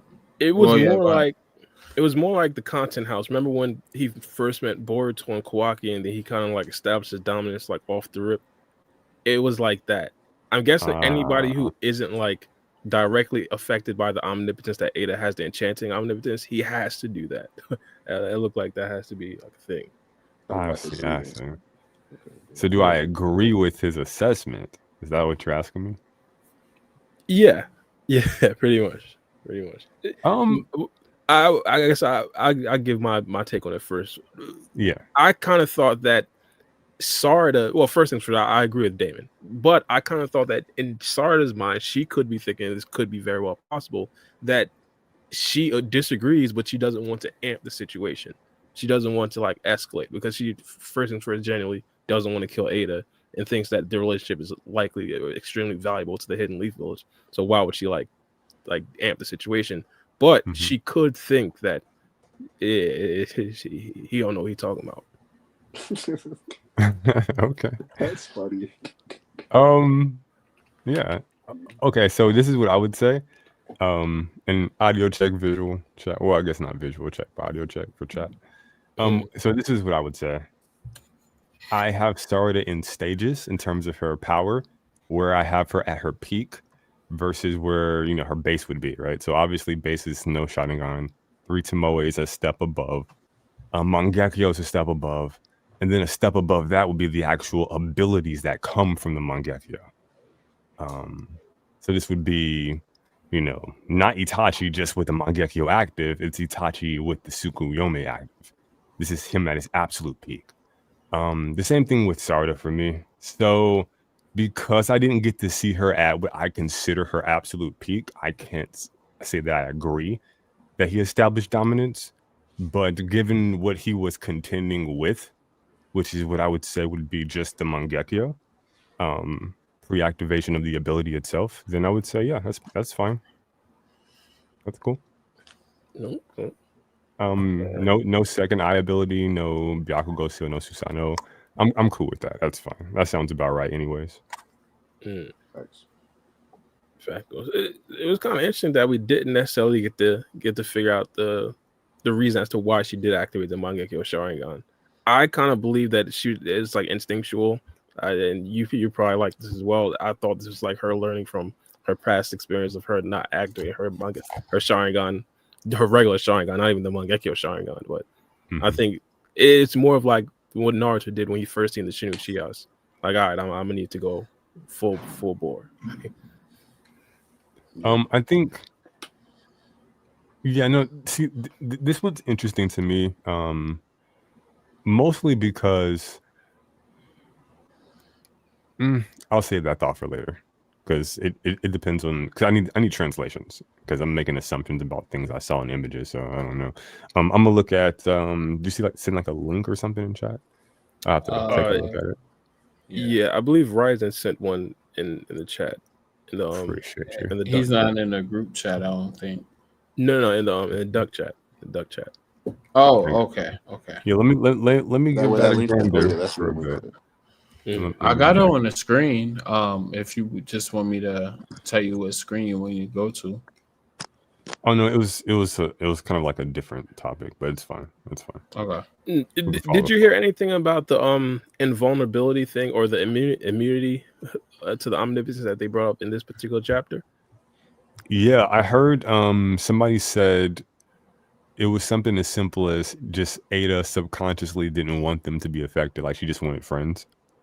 Yeah, is that accurate? Yeah, pretty much. Now, Ryzen asked a very good question, and I kind of added to this as well. They're immune to not only the enchanting omnipotence, but they're immune to also the Kawaki and Boruto omnipotence. So, do you believe that they're immune to all omnipotence, even from, let's say, foreign Otsutsuki members?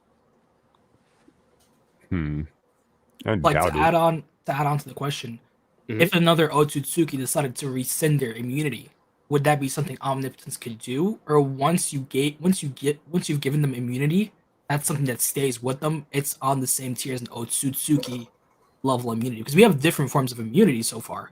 We have base Otsutsuki immunity where Omnipotence in general does not affect them. So even if another Otsutsuki wanted to do something, they wouldn't be affected. Then we have Daemon, who's only immune to Eida's version of Omnipotence because he's her blood relative. If someone like a new Otsutsuki, let's say Urashiki came back from the dead and used Omnipotence, Daemon would be affected. And then we have Sumire and Sarada's gifted immunity. Where would we put that? Where would we put that? Would we class that as Otsutsuki immunity, where once you have it, you have it, or it's conditional immunity, where I can take that away if I have control of the Shinjutsu? Okay. So what I would say is, I think given the nature of the ability itself, it's it's kind of mechanic to update over time. I would say that it's probably something that's not like static; it's fluent. I would say, yeah, it's probably, you can consider it Otsutsuki. I think it's tailored to the individual that gave them the immunity, right? So if another Otsutsuki Urashiki came about and they started casting abilities via Omnipotence, no, I don't think Sarada or Sumire would have immunity. But I do think in the updated mechanic, the update mechanic and the ability itself, I think through that, if Urashiki retroactively wants to give them immunity for whatever reason, then it can just update while it's already active, if that makes sense. I can see that. Yeah, agree. Yeah. Yeah, well, that's fine. Did you read any of the panels? Oh, I ain't gonna, we did actually like a complicated ass question. Yeah, no, I didn't read shit. I ain't gonna hold you. It's fine. I completely forgot what I was even going to say, so it's cool. That's why. The next topic I was going to talk about was the Kawaki thing. Did you Mel? Did you see anything about that? The Kawaki storyline this chapter? From this point forward, I know nothing. All I saw was, bro, I think had Amato jacked up again. But my thing was he jacked. Yeah. This sounds strange. He jags him up so often. I thought he might have just been like some fan art from a previous panel. It's crazy, but or like a callback. yeah, something like that. Yeah. And then I think they were like zooming over to Akibi, which had me excited. So that's about all I saw. Yeah. All right. So yeah, you pretty much get the gist of it. Yeah. So Kawaki's pretty much jacking Amato up again, threatening him over his daughter, saying, "I want to be stronger." This, and that. Amato said something interesting though. He pointed out that he could make Kawaki stronger, but Kawaki's body. Have like a rattling sound in the background. Yeah, I hear. I think it might be free game. Yeah, free. It's my blinds. My bad. I'm close You got a sentient blinds? That's dope, bro. No, my sentient blinds. You stupid. No, it's windy outside, and I had the window open. The blinds was just damn. It's windy out there. Okay, rock with it. Yeah. But yeah. So, sorry. Go ahead. Yeah, that's fine. So yeah, Amato's essentially being threatened by Kawaki, saying, "Hey, if you don't make me stronger, I won't revive your daughter." Amato said that, like, he'd be able to make him stronger, but Kawaki's body wouldn't be able to handle it. And Kawaki still threatened him, saying, "I don't care, make me stronger." Like, it's pretty much yoking him up. Yeah, so it's basically the gist of the scene. Okay, so he's changing the agreement. It looks like he's going back on his word. No, it looks like it was his words. Like, he talked about how he wants to defeat all the monsters in his way. So, then he'd be able to revive Akibi.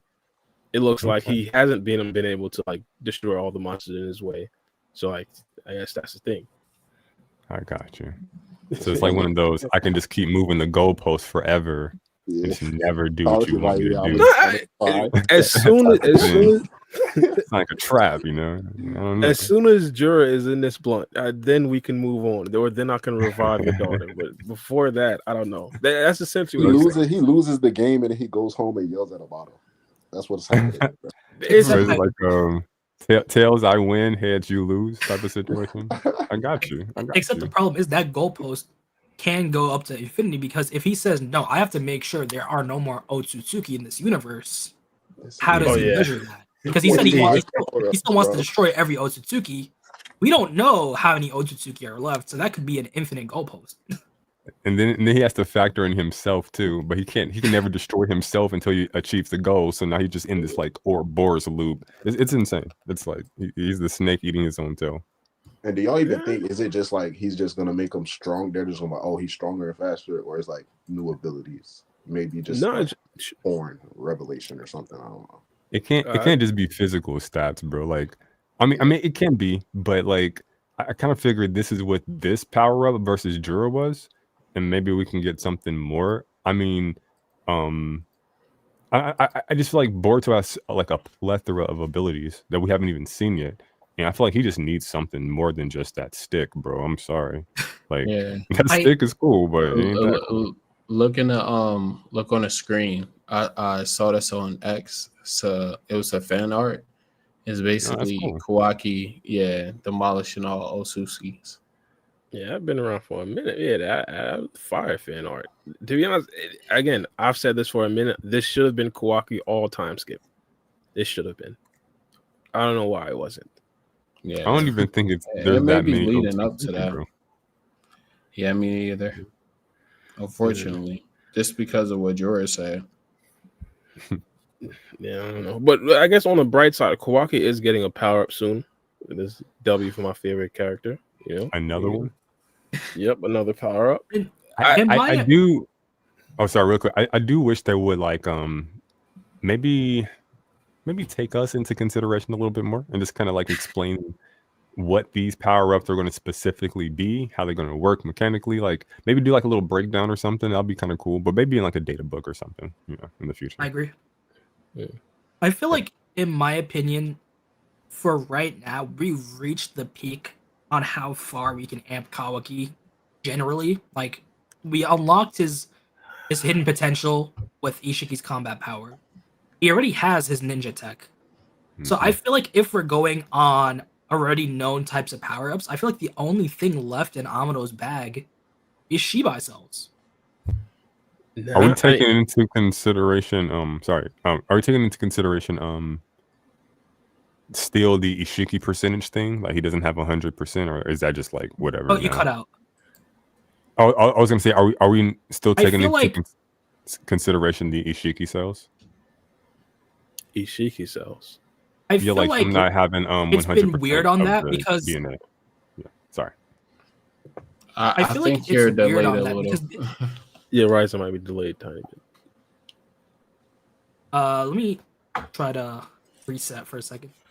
Oh, go ahead, talk. Man, am I delayed right now? Yeah, you're good. Okay, I feel like testing. Yeah, everyone's good. Everyone's good. Right. I'm gonna listen. All right, go. I feel like to an extent they just stopped referencing that because we had him be like, was it 80%, right? I could be wrong on the number.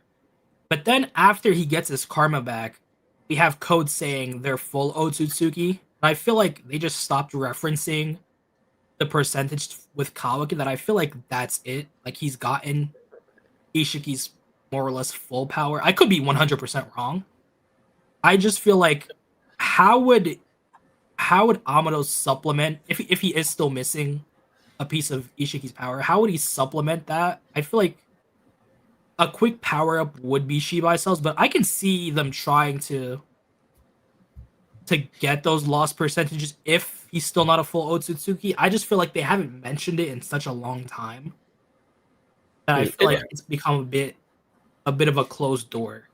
I think that, don't get me wrong, I think that for sure is a possibility. What makes me think it wouldn't be Shibai cells is the fact that Kawaki's body would break down. I don't necessarily think a Shibai cell upgrade would essentially cause that. It would essentially be like an overriding of what had already happened, which I think was pretty much just like the speed and strength upgrade. Now I get the point where it's like he upgraded like 5 times already speed and strength. I get it from like a little boy, but he's still like slower than Jura and like weaker than Jura. You could like match Jura stats and have Kawaki just control like how far his body can go. I think that would probably be like the limit. But so Shibai cell, go ahead. Oh, sorry to cut you off. Do you think he'll get his ninja tech overclocked a bit more? Do you think that's a valid path of power? Yeah, pretty much. They already talked about how like his defense was already brought up like past like its limits. I'm assuming like his attacking has went up that much as well. And then if we're talking about like overclocking everything, I don't necessarily think they had to bring out his defense to upgrade his offense. If they're still talking about upgrading, stacking more upgrades on top of that. Y'all know who Kawaki is, bro? Y'all know who he is? He's Genos from One Punch. Dude gets a new power of body. I'm 300% stronger. He's like, oh, it's not enough. I'm gonna get some more upgrades. I need to go back. Yep. I was just thinking, not that's good though. That's a good comparison. I was just thinking, like, man, he sure is just. What happened to training? What happened to creating a new jutsu? No, for real, Dude's right? really going back to Big Daddy Amado. I need my next power up. I think Ikimoto could do. I think he could do justice with this current run of Kawaki's search for power. If maybe Amado says like reveals to Kawaki, you have a mental block, because we know like he's had that horn state before. Granted, it's only awakened in times where Naruto was in life-threatening situations in front of his eyes. So it can be like an emotional threshold that's required to maybe unlock a further horn state, and that can be like something where like, oh, Kawaki will have to break that mental wall to get more power, as opposed to Amado just pressing 4 red buttons and saying, just withstand the pain, bro. So do you think, because he's supposed to be like a dark Naruto, do you think he would have like his own waterfall of truth moment, but maybe like with tech? I think that could happen. What I was honestly thinking, it could be a situation where they upgrade him to the point where his body can't really take it, and he's still searching for how to get stronger, and then he realizes he actually has to train. He actually has to like perfect his jutsus. He actually has to like get better at fighting. And then I think that's when he really gets that waterfall moment. Nah, dude just thinks, okay, if Amado can't give me what I want, let me go see Orochimaru. Let me get another quick power up or something. I feel like Kawaki's too far gone where he'll just try to find more quick paths of power. Like if Big Daddy Amado won't give it to me, let me go hit up Katasuke or Orochimaru or some other dude. New perspective. That's sad, bro. Like what happened in training, bro? Like Sasuke could never, okay? Like I think he might try to get a curse mark, you know, karma and curse mark. Like, come on, mate. He's gonna want Karama next. Like he's gonna jack up little Hima. No. This is a gag. But like, hey, we got the other tailed beasts running around. They're all technically pieces of chakra fruit. Maybe dude decides, you know what? I'm gonna sacrifice them for the greater good. I'm gonna go get some tailed beast energy.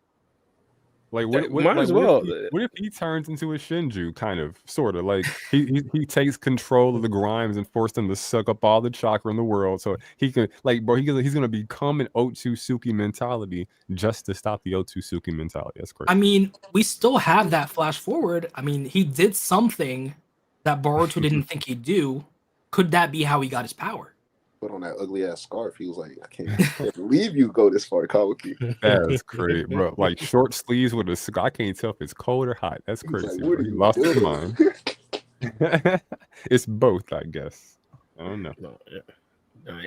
My thing is, Kawaki's going to be up there with Boruto while Boruto has a Jougan somehow.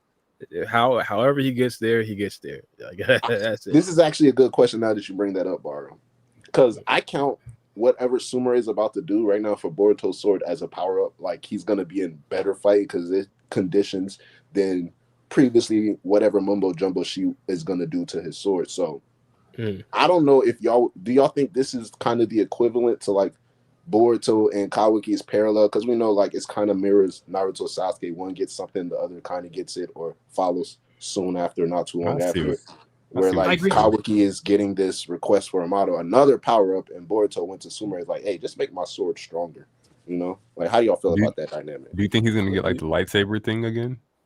I think he's gonna get something to the point where, like, I think first of all he's gonna have to make that step into the Momoshiki and his Karma Seal tier power. Yes, I think that's possible. That's required. But for right now, I think whatever Sumire does to the sword is gonna be a hacks that at least gives Boruto and us, the audience, at least maybe for a time being, the idea or a glimpse of hope that maybe with just this sword and then the addition of Kawaki and his power, they might be enough to defeat Jura, but it's going to obviously be a false pretense because then so stick with me. Stick with me on this one, okay? So we're talking about Kawaki and his body kind of breaking down from this new power, right? Yeah. Potentially. And then we look at the sword being repaired, the like little lightsaber sword from the early parts of the manga, and it like absorbs so much of his chakra. So he has to kind of be careful with that. So I'm thinking they can create like almost like a Kaioken type of ability for both of them, like almost like a burst mode through their technology, to where they can like quickly enter in these like little burst modes, but they got to quickly get out really quick. Otherwise, like it's like a double-edged sword. He can use like maybe the sword technology, and then maybe Kawaki could just use tech upgrades or something. That's actually a great idea. Adding on to Melo's point, do we think the sword will get a redesign? Because from the flash forward, that sword that he's holding has to be the amped up sword. And I know the designs weren't finalized. Do we think the sword will have an outwardly new appearance, or it'll be just like the flash forward where it's the same sword? Because in my mind, I'm thinking if he's using the sword in the flash forward, then, and I might be jumping the gun on this, then Sumire possibly counteracted Suka Hikona to where Boruto can safely use the sword without it being shrunk. Oh, you mean like some One Piece thing? Like they gave these like an object, the devil fruit type thing? Like we imbue the sword, like the sword with like Shibai cells or something? Yo, crazy. What if the sword had like a new jutsu itself? That'd be so sick. Nah, that's crazy. I like it. But you know, side note, since you brought up the Ishiki missing parts and how Kawaki's body is breaking down, I swear, if dude's path to power means I'm gonna go hit up Code and put a karma on him to resurrect in his body and just get what Code used to be, I'm gonna be disappointed at Kawaki. If he gets like claw mark upgrade. Nah, it wouldn't be that. It wouldn't be like claw mark upgrade, but like, oh, I took whatever essence the white karma had, whatever Otsutsuki essence that had, and combined it with my karma. I think he might. Okay. Before you guys answer the question about the sword that Black asked, I think Kawaki might try to go after Akibi because he might think that she stole like some of his power, or like she's a copy of his power. So he just wants all of it, and he won't realize that behavior is being like really Otsutsuki like. He's just gonna have like this like progressive like hunger and thirst for power, and I think that's gonna be like scaled up via the threat progression. So Akibi could be an ally at first, and then she can turn out to be a villain or something like that. But I'm not really sure what we can have to like keep pushing Kawaki forward beyond the Shinju. But it looks like what's his name? The Henny Lord guy. Momoshiki. Yes, Momoshiki. My boy. It looks like Momoshiki is gonna like be using like wood style clones or something to like raid the village. So he might be like a significant threat all of his own to like kind of push Kawaki forward. Oh yeah, we didn't later. We didn't talk about Momoshiki's abilities with you on the pod yet, Melo, did we? No. Yeah. Did you? How in depth did you hear about Momoshiki's abilities? We could pretty much go over it. I saw the little clone stuff, and I know he has like some kind of psychic thing with Eida. That's about it. His little Pac-Man hand. Yeah. Yeah, that's pretty much it. That's pretty much it. They didn't necessarily talk about the Eida thing in this particular chapter, though. I honestly thought Momoshiki had like his stock was down after they explained his abilities, I would say. But regardless, it's not necessarily like a bad ability. I forgot the exact. It's like basically it's not shadow clone. It's more like he's creating 100% another Momoshiki. Kasha Koji says like how with shadow, like Cell Juniors. Yeah, that's cool. Yeah, basically, it's not dividing your chakra. But the downside is the more clones he creates, the dumber he gets, and his pain threshold increases. But if you defeat more of the clones, he regains his intelligence and stuff like that. And his pain threshold decreases. Like Blackbeard. Well, Blackbeard, that was kind of dumb. Well, maybe you guys haven't seen One Piece, so never mind. Oh no, I think that was the exact example they brought. Yeah, it's like Blackbeard. That's what I said earlier. Yeah. Oh, dope. Yeah, but no, that's cool. That's cool. I like that actually. It's Black watch One Piece. So yeah, it's coming to mind the Ace versus Blackbeard fight with all the fights, like trying to get it off of him. But yeah, like no. I think I don't know. I think it'll be interesting if they kind of tether his like cloning ability to maybe why Boruto hasn't been using shadow clones. I know like Mitsuki used them earlier in the fight, snake clones or whatever, and Boruto had like a little commentary about that, and I found that to be interesting. Although I will, Boruto's fighting style seems to be moving away more so towards Sasuke and less Naruto, but just an observation. I ain't gonna lie, shadow clone Boruto need to stop playing around and start popping up because those shadow clones. I mean, granted, against someone like Jura, it probably wouldn't make a difference, but diversions, tactics, drawing line of sight, drawing attention, aggro, like all that stuff. You could use shadow clones for so much, man. We also gotta remember though, if his chakra gets drained, depending on how the Momoshiki stuff works, Momoshiki might still be able to temporarily hijack his body if his chakra level goes down a certain amount. So splitting his chakra reserves would kind of be less beneficial. If he's fighting a strong person anyway, it might be better to just keep that chakra handy, especially because he's spamming out potentially high level space-time ninjutsu. Because do we know how much chakra that takes? Because we know Sasuke's takes a lot. We know like general. Right. That's a lot of chakra. But if he's going to his own chakra though, like that could be less. Because I don't remember how much. I don't think they said how much chakra Boruto wastes. I'm guessing it would be lower than going to a different dimension or long range teleportation. But we still don't know how much chakra that takes into account of his reserve. So it could be like, oh, every time I do a quick jump, it's 2% of my chakra, or it could be more or less. So I'm not 100% sure on how that chakra split goes. I think it's like it goes with. I think Bar, you just said like the distance. It goes with the distance or like how much chakra he uses and stuff, like how far, if it's like in a whole nother dimension.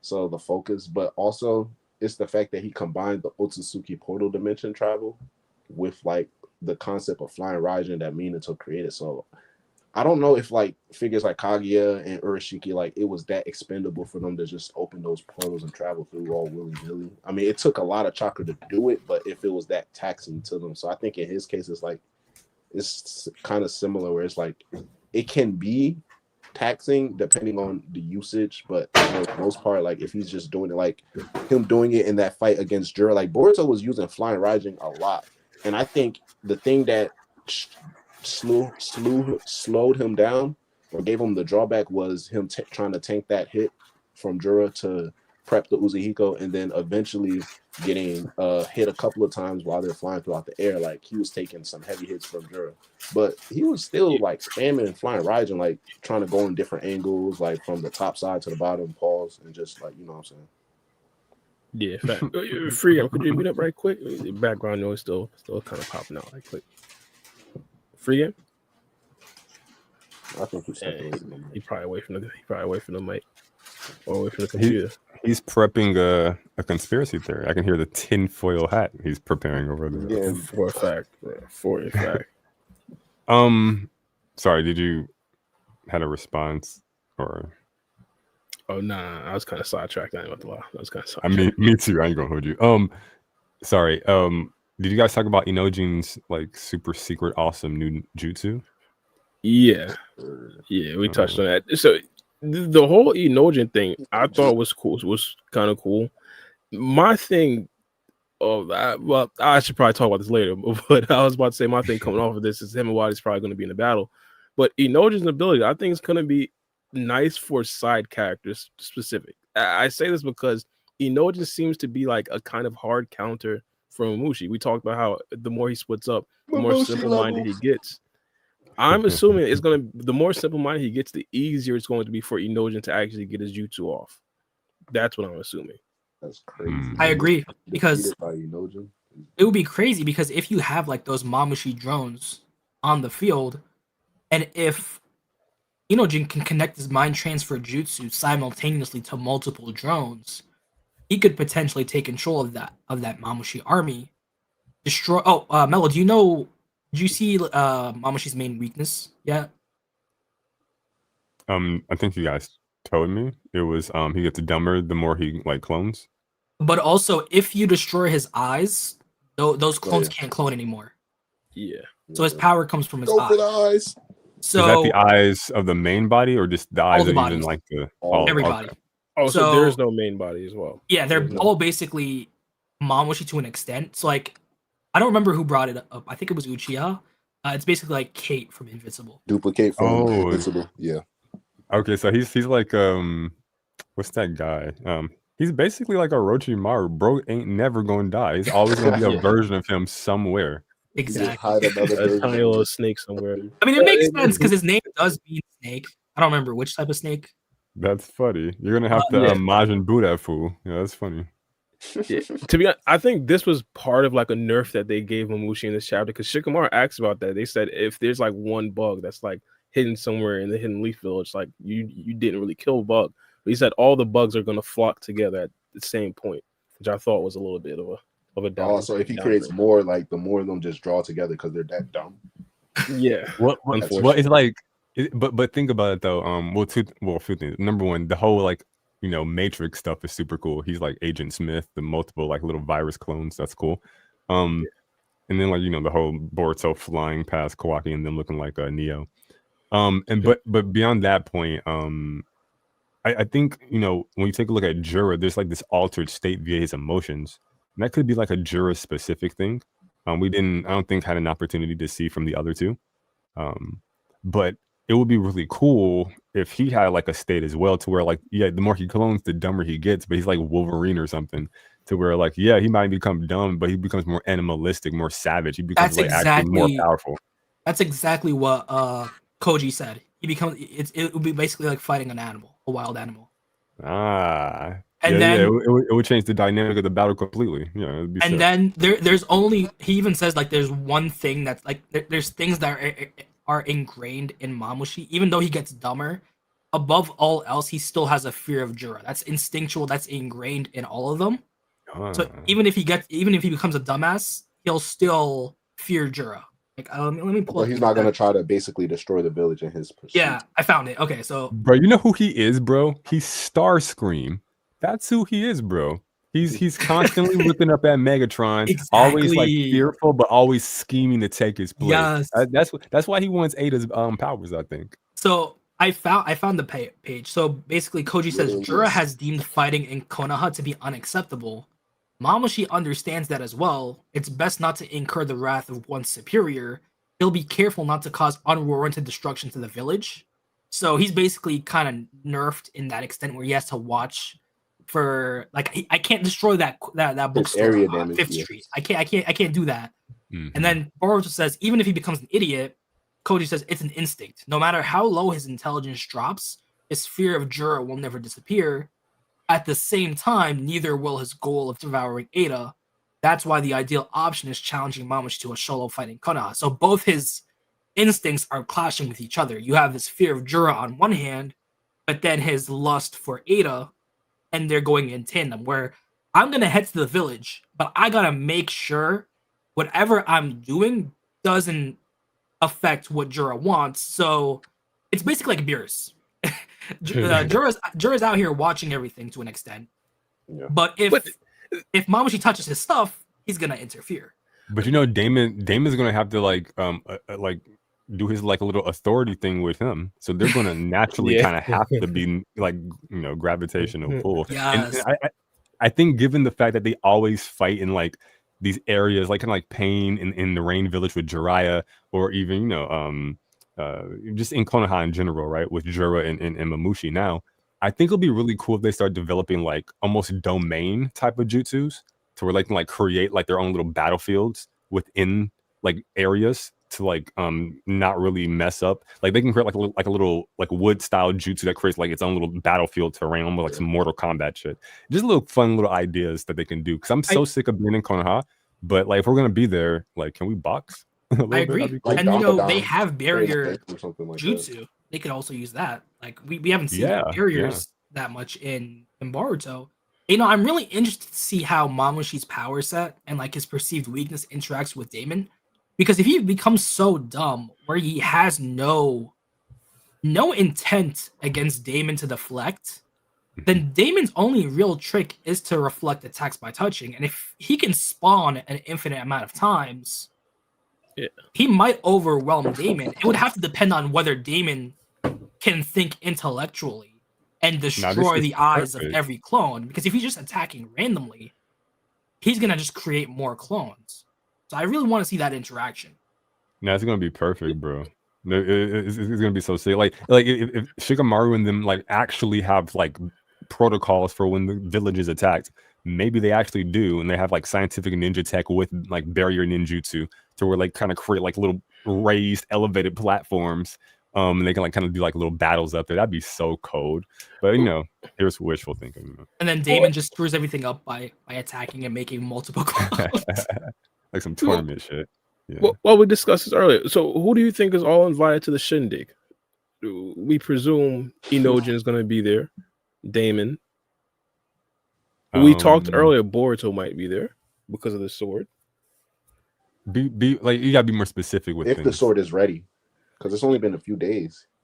So when the Mushi, yeah, like a week later when Mushi attacks the Hidden Leaf Village, who's all going to be there to defend the Hidden Leaf Village? I think it depends on how things go, because like if he like divide and conquers, which you know obviously, and I think you know just the ability, assuming he gets dumber, would imply he's intelligent. So I think he would know to you know strategically you know break apart. Oh. Love the kids. So given that that's the case, I think you know you would want to divide your protagonist groups within you know groups within teams, and then you have to like strategically figure that out given like the location, and then like what the plan is given the personnel as well. So like it's very you can understand like it's very like I don't want to be like a super nerd about it, but it's like very you know contextual. But I'll shut up. Yeah, no, I get it. So Shikamaru could be part of the brains behind it. He could be. I think he absolutely should be. Because Inojin is there, do we anticipate the rest of Team 10 to be anywhere close to the battle? What do you mean by there? Like, do you think he'll show up a week later? Like he'll learn that jutsu within a week? Yeah, they said Koji, I believe, said he learned in 2 days. In a day.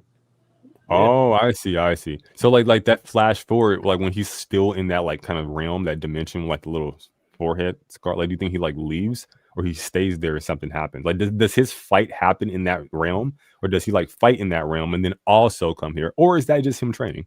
I'm just curious. So basically what happened at the end of the chapter, it was a flash forward. So we have Inojin talking with Koji, and he says that Momoshiki will arrive about 1 week from now, and there's a small chance he'll come even sooner. He tells Inojin, you need to perfect this jutsu in 2 days.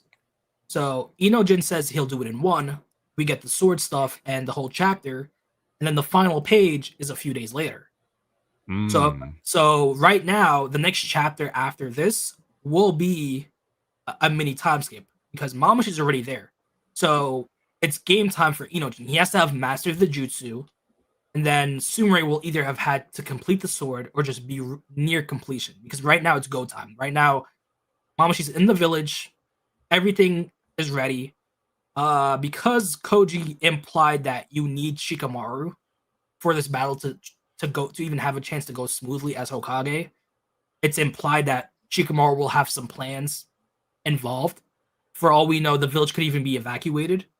So the next chapter, we'll see like all of the Leaf's plans. So there'll have to be a few people, I'm guessing, picked to fight in that vicinity, is what I'm guessing.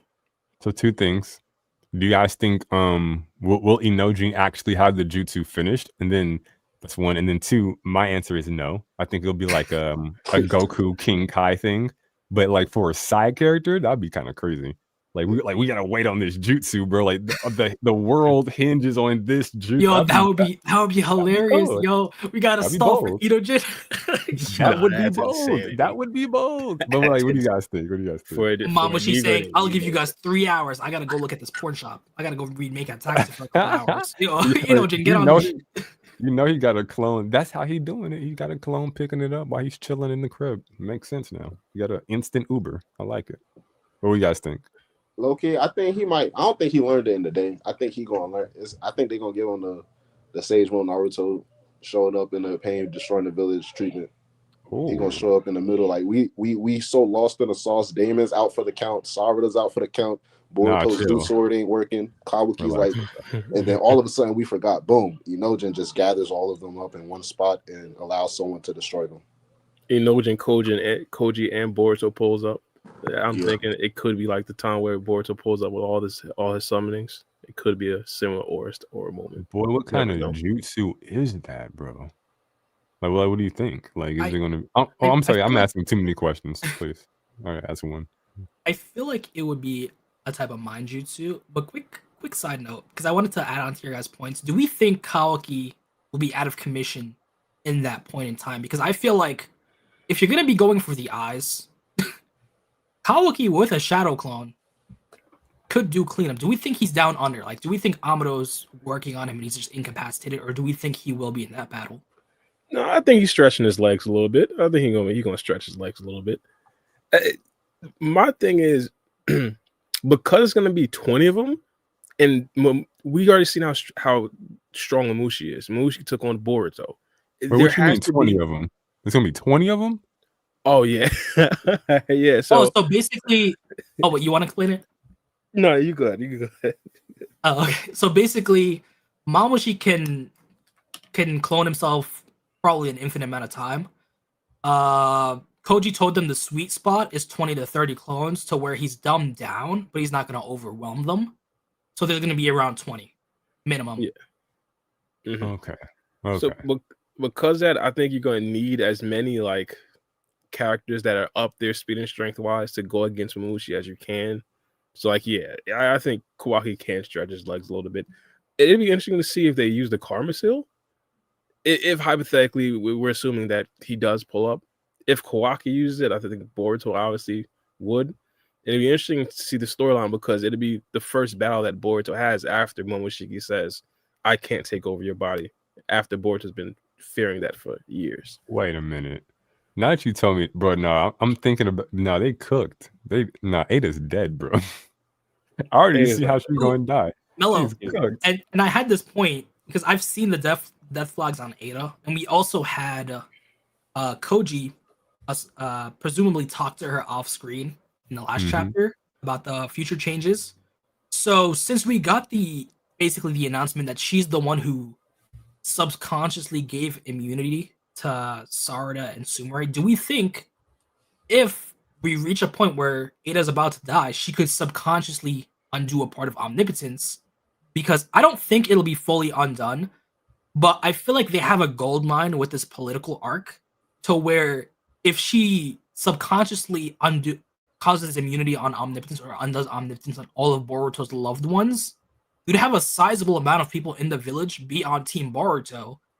And then you basically have a Team Kawaki, Team Boruto type thing in the village that could potentially mess things up. Like the worst case scenario Boruto didn't want, which is the village going into political strife, happening because Eida wanted to pay back, hypothetically, Boruto, Sumire, Sarada by trying to undo her mistake.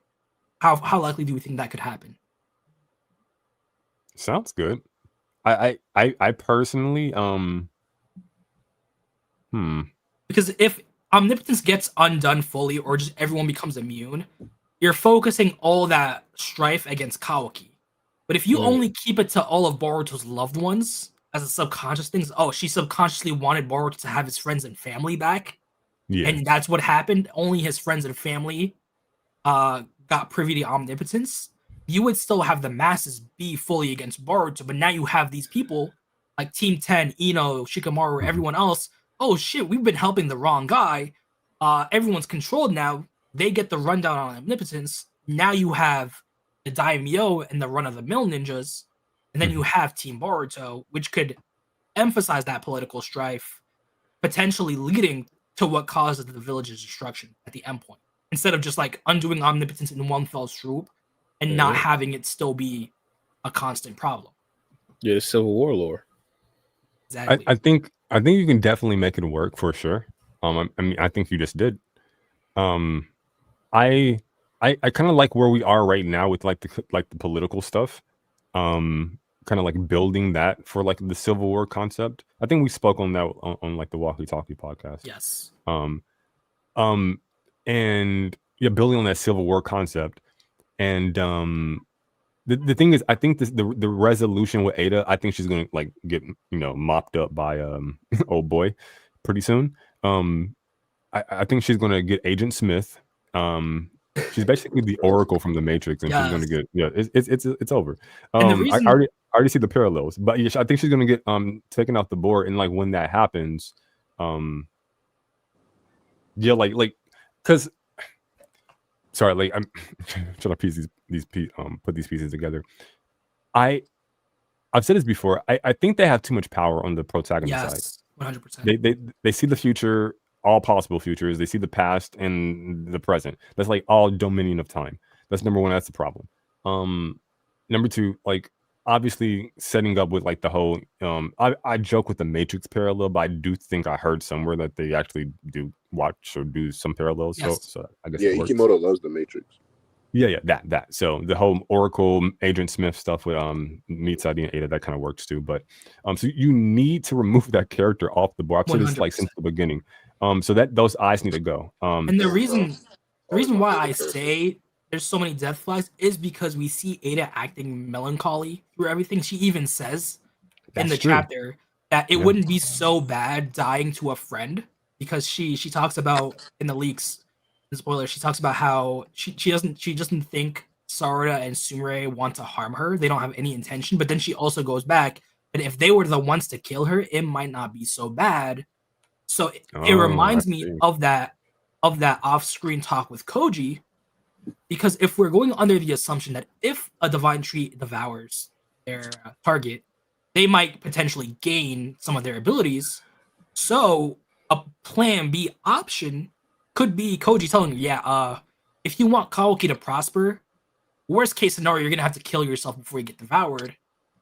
I feel like there's a small chance we could have her tell Sarada, I'm gonna need you to kill me. Like, I'm sorry for everything I did. Bruh.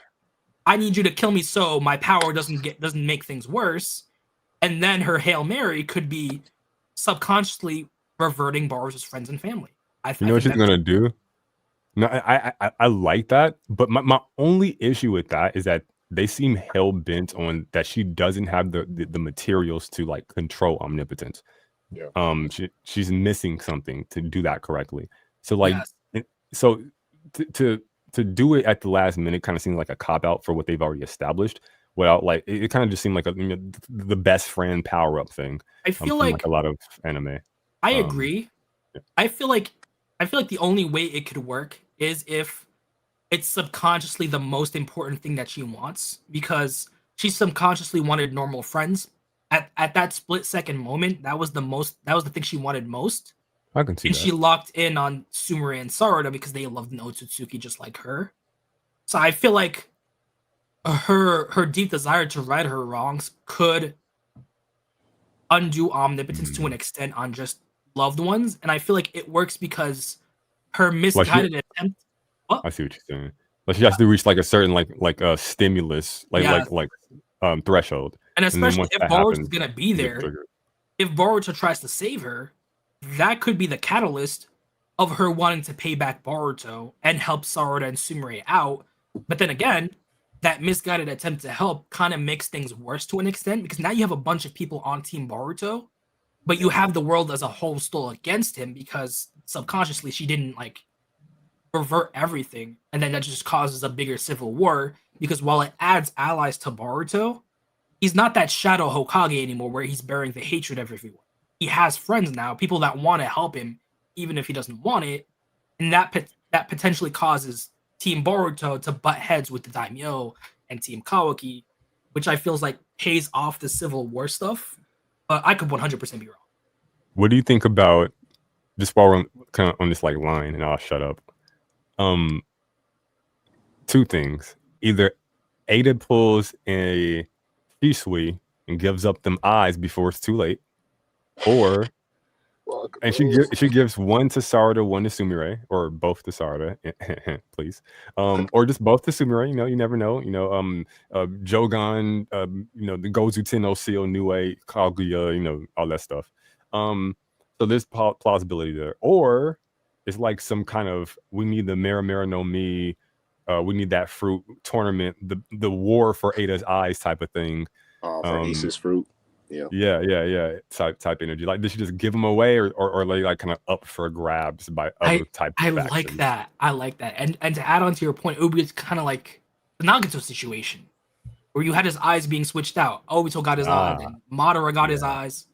Well, his original eyes. Yeah, I'm tripping. So I think it would be funny. It'd be funny if you're just there, and then like, oh, everyone wants these eyes now, and they're just like stored somewhere. I'm sure she's gonna give Mitsuki one of those eyes, and then he's gonna. I didn't know what to do with it until now, but here's Sarada. She's gonna have some boss ass power up. That's gonna be dope. I'm sorry. I like the Sarada idea, Sun and Moon. Maybe the Senrigan's enough to give her an EMS. Oh, that's cold. I like that. I mean, with the last we had the Otsutsuki symbol and the Sun symbol, so I think it'd be funny if the Senrigan's enough to boost her Sharingan, and then it just works. Sun and the Moon.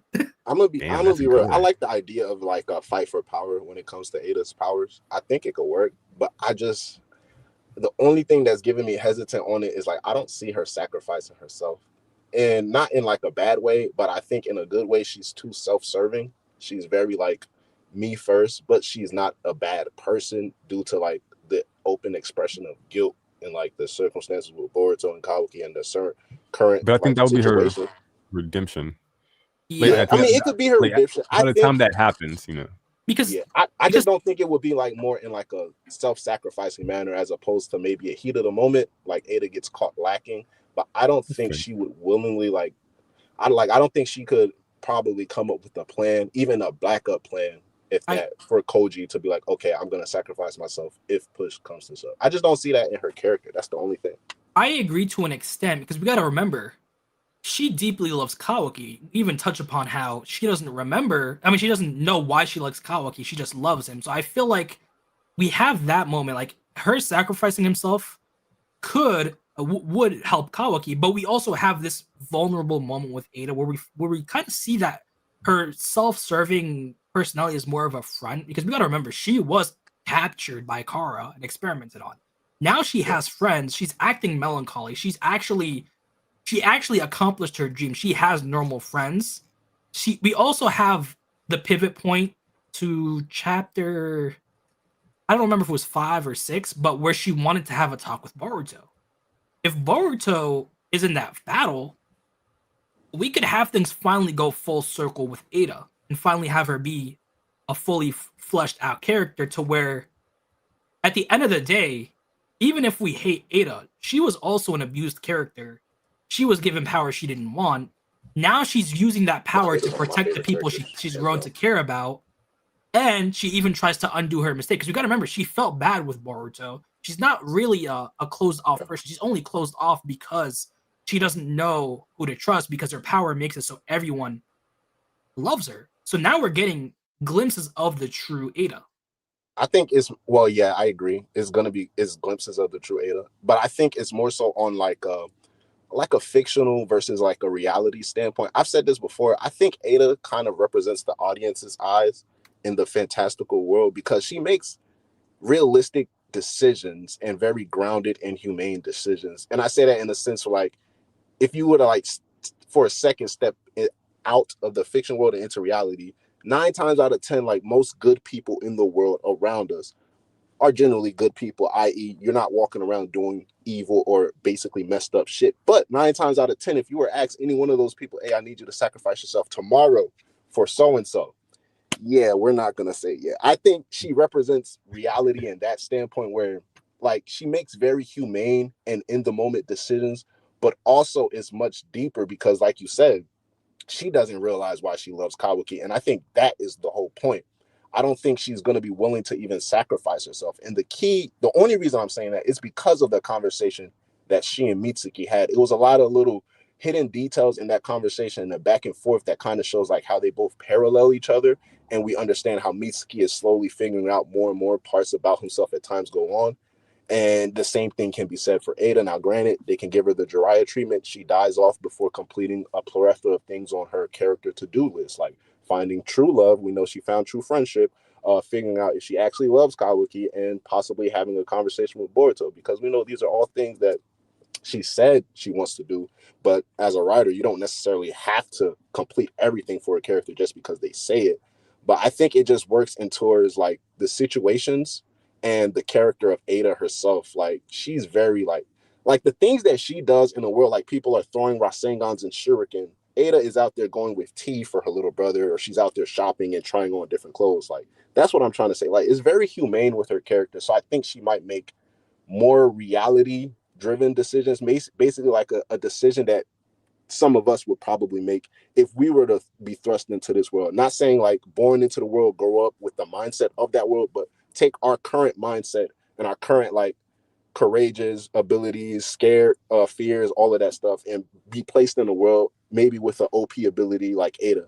You got this crazy overpowered ability, but you're treading carefully in a sense like Shikamaru admitted if she wanted to, she could take control of the whole world, but she's not necessarily like really trying to do that. It's more grounded. Bro. I agree.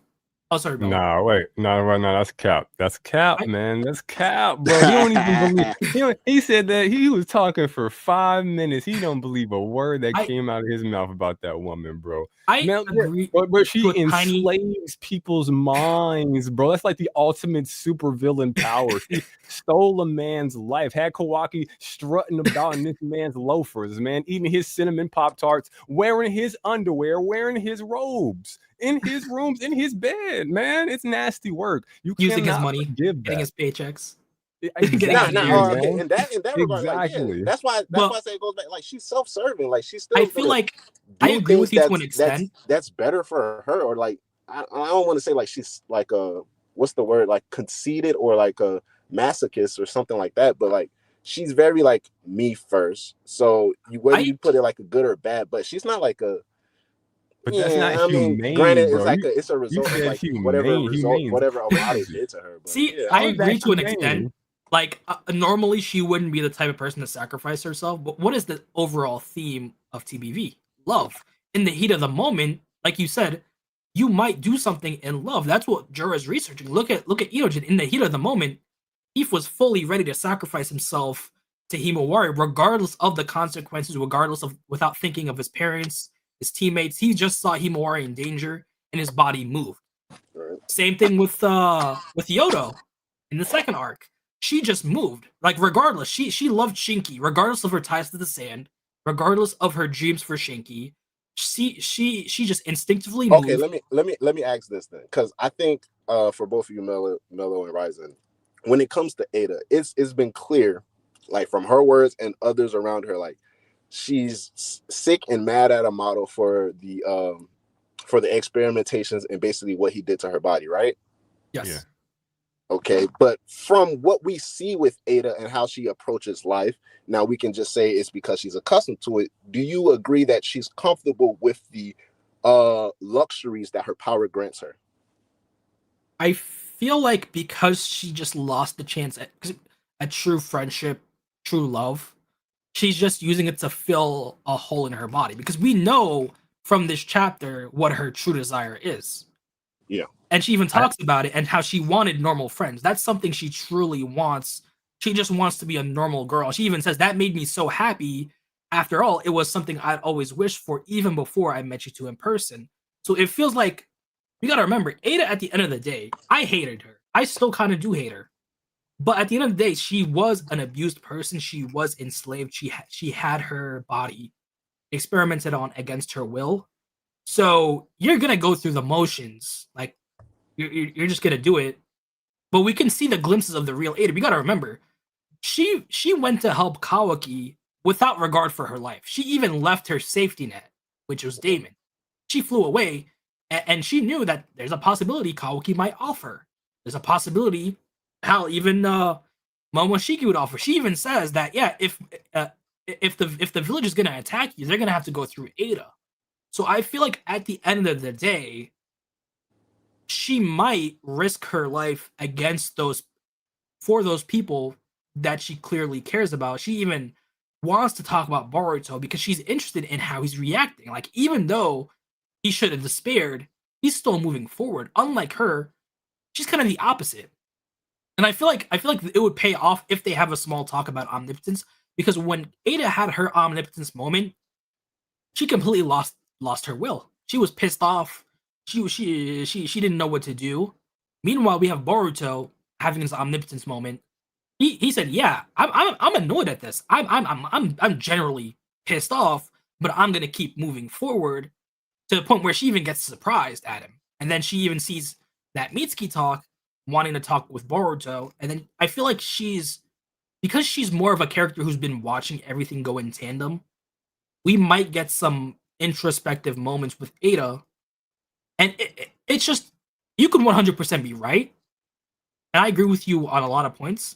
It's just I feel like with how she's acting in this chapter and how she even brings up her own death hypothetically, it makes me feel like she's ready to make that call if push comes to shove. Because if they die, if her friends die, if Kawaki dies, her one glimpse of happiness is already gone. So I feel like her sacrificing herself for those friends' happiness, and hang on, I found the perfect page in the spoilers chapter, page 11. Sumire says, "I don't hate it. Risking your life for friendship is the best kind of thrill." And they even talk about it. Sarada says, "I haven't heard anything about us risking our lives just to be friends with each other." And in that hug, it just feels like it's a little pivot premonition where if she truly values them as friends, she's gonna do what all the friends in Naruto have been doing. I'm gonna put my life down the line to save a friend. Inojin did it. Yodo did it. So I wouldn't necessarily call Eida out on not doing it because it feels like she's having a lot of character reflection in this arc.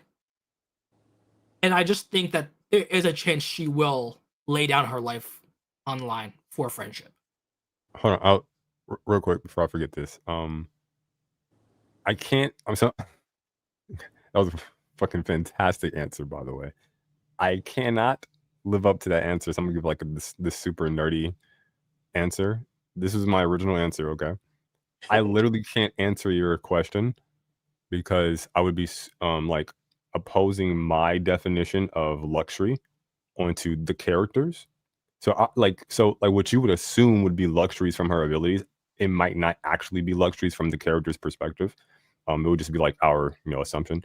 So I literally can't answer the question. So you would have to like rephrase the question. That's like super nerdy. I know. I'm sorry. I apologize sincerely. So there's that one.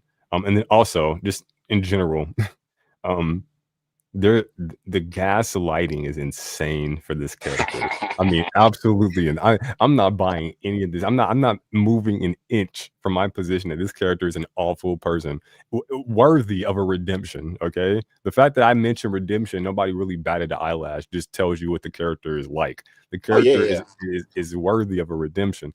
It's truly deplorable character. I mean, when you use words like humane. I'm like, yo, what on God's green earth was humane about what you did? Like, it's actually like, I don't want to use like the R word, but like, grape with an R, but it's like mind grape. It's like, it's the violation of the highest order.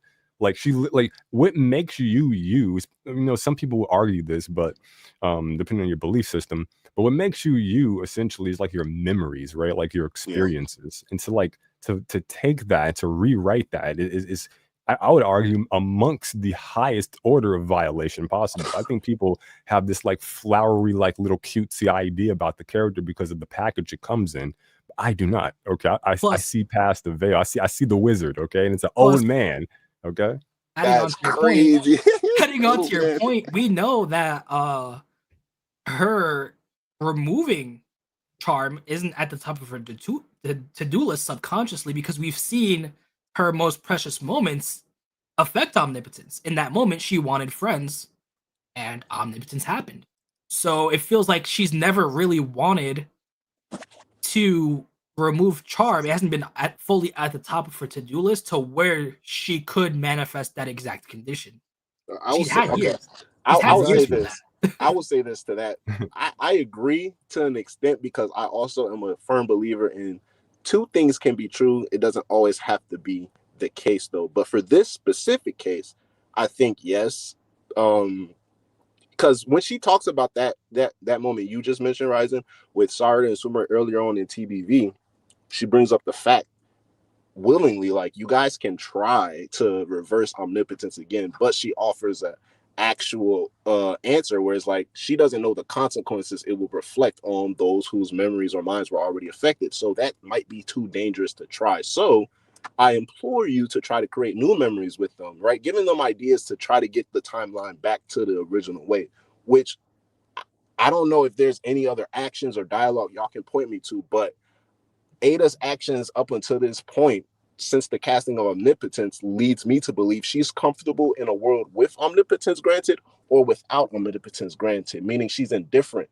And a lot of it stems to the original point y'all brought, I think you, Ryzen, brought up, was that, yeah, she was experimented on. A lot of messed up things happened to her, so we have to take all of that into account. So I think, it's hard for me not to phrase this next part without saying like it's going to be gaslight, because I know that's what fellow would say. But even in a situation where, like, right now, me personally, this is my opinion, I can be completely wrong, but I believe if someone were to come to Eida right now and give her an option, only two options, she can keep Omnipotence as it is, have the love ability be active 24/7, or they can give her the ability to have it work where maybe it's like a dojutsu, or where it's something she can activate. I think she is a character, I don't want to say so far gone to the point where like she's evil and deplorable like Mello, but I think she is comfortable enough with this power. It kind of like how you can say where Amato observed Kawaki when he lost his karma, where yeah, you say you hate it, you said you hate the circumstances, how you got it, which can all be true, but the experiences that you got from said product is something that you don't want to give up. And we see where when Kawaki loses that karma, he's obviously thinking about, dang, if I had that karma right now, I can probably be doing something about Naruto's situation, right? And so I think if you were to take, I think if you were to take that from Eida, lastly, real quick, it would be the same effect with her, where she would kind of in a way yearn for that power. But if you were to give the ultimatum or the option or ability right now, she would choose to have willingness, control over it, and go about things in a much different way. But that's not up to her degree right now. We can just say it's because like where does that get you? Like where does that get you? Like does that still get you to be her being a good, decent person? No. Well, it kind of I agree. First of all, I agree with Uchiha, because like at the end of the day, she could say she hates that power, but once she loses that power, she loses the money, she loses the house. She's gonna have to become a barista at Ichiraku Coffee or something. I don't see Eida living that humble life. I don't see her live like, come on. So yeah, she at the end of the day, she could say she doesn't like that power, but once she loses it and she realized that, oh shit, I have a bill now. Konoha wants that money back. The amount of credit cards they spent on her, the amount of houses they spent on her. Now we need that shit back. Yeah. She's gonna cry. She's gonna be on the street. And to your last point, Miller, I don't think she's like at like same time, like she's not the great, because I don't think she has bands like Jura right now. Don't ask me where Jura got all that money from, but he's got paper. But to me, this is headcanon, but we haven't seen it from Eida. Like every time she's out shopping or drinking, I think she's just stealing and dining, and like, because nobody can tell her no. Essentially, why does she need money if she walks up to you like, hey, I want to try this on? I think it looks cute. Let me keep it. You know, Android 18 from Dragon Ball Z. Yeah, like literally beat for beat that. Like she tries it, and she's like, "What do you think? Maybe I'm gonna keep it. Maybe not." I feel like. No? Sorry. Did you go out? Did I go out? No, I thought he said. I think he probably kicked out his mic. No. I just stopped because I thought I was gonna go. Okay, well, I'll just say this. Look. Respect the opinion. Maybe agree to disagree, okay? I'm just saying, like, we can't be. I mean, I won't be. You guys can do whatever you like, but I will not be framing this any other kind of way besides what it is. I think, look, the character is a bad character, but also can be a character worthy of redemption. I think there are irredeemable characters that do exist. You know, I can't really think of one off the top of my head, but I'm sure they do exist. I don't think Eida's an irredeemable character, and I don't think she's evil. I just think she does things that are evil. I don't think her intent is like muhaha mustache twirling, you know, take over. I don't think that. Like a character like Orochimaru, to me, it comes to mind. I think that's an irredeemable character, but they keep trying. So yeah, so it's the same thing with Eida. Like it's if you, I actually think it's like maybe like a psychological thing, to where even when you're saying like she does things.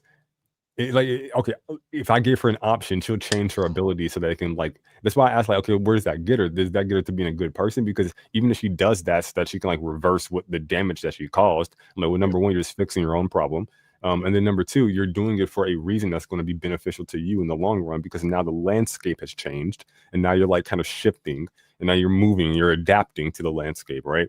So to me, like it's like it all tantamounts to her just doing something selfish ultimately, when it comes to Eida. So I agree with that last point you made, because I think even with my stance, like I rocks with Eida. She's one of my favorite characters. But opinions aside, like she has a lot of room for redemption, and it's truth. Like it was her part as much as it was Kawaki's part that caused Boruto's life right now, and she may not be like taking the stick and poking the kid while he's rubbing his knee, but she's there eating ice cream as she's walking by, and he's crying, holding his knee. So yeah, 100%. I get it. You know, I'm a Eida hater 100%. I want her 6 feet under. Like I'm rooting for Momoshiki. Whoa, that's crazy. But like objectively, I can understand her redemption. I can understand it being full circle. I think she represents just regular human nature, because if a random person got omnipotence, or like charm version of omnipotence, that's what a person would do. That's what a lot of people would do. Get free stuff. Just yeah. Live life easy, literally. And it just becomes a point where actions have consequences.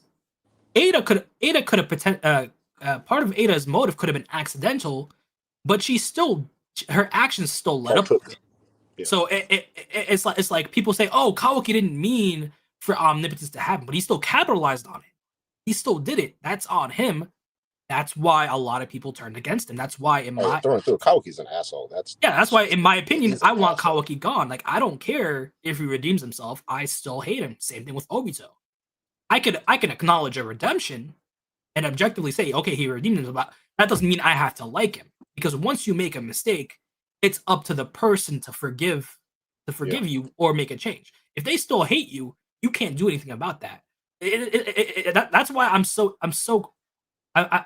interested to see how they do the end game, because if Naruto comes out and if everyone hates Kawaki again, regardless of what Naruto says, Naruto has to understand that the village, people, Sarada, everyone who hates Kawaki is justified in hating Kawaki. Yeah. So he has to understand that, yeah, you can advocate for Kawaki, but they're not blindly hating him. They have receipts. So I really want to see. Real quick, before I forget this, because I think we might branch off to something different.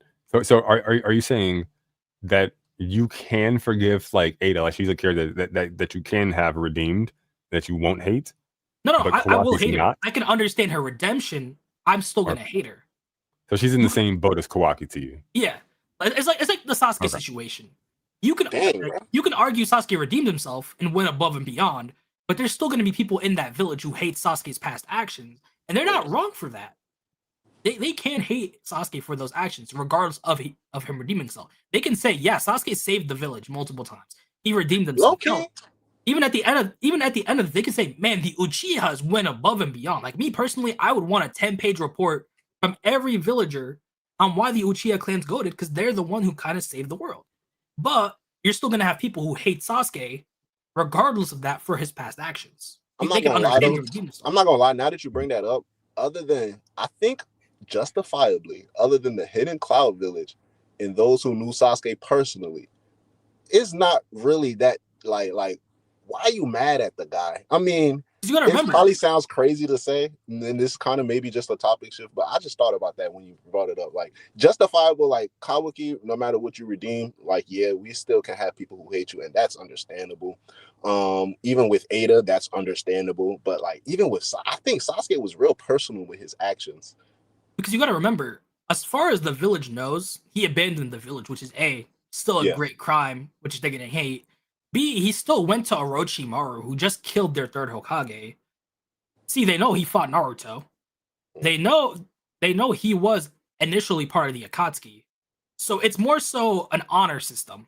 And you can even see it in Boruto where the Jonins were giving him like flack especially because he has no authority at all, and they only really gave him a small chance when he deferred to them. And he even tells Boruto, yeah, the village should only hate him. So even though most of that stuff was personal, they saw the cliff notes. They saw him abandoning them the first time. And regardless, I think it's also the history of the Uchiha as well. Like I'm pretty sure Konohamaru, but like Konoha has some pretty wicked propaganda. Yes, plus Madara Uchiha was a pivotal part of that war.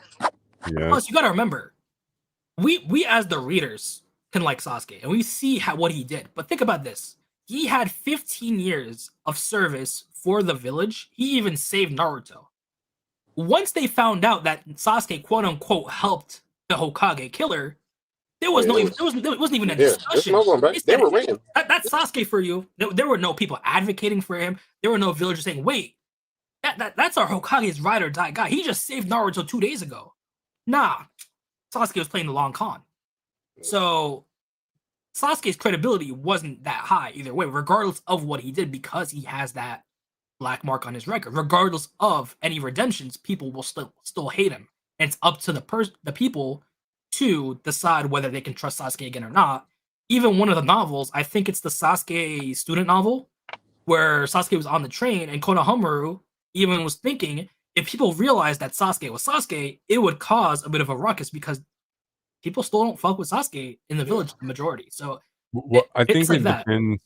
I think it depends on demographic too, because again, nerd here. Because he takes out he attacks the Kage, he takes out Danzo, who's like interim Kage at the time.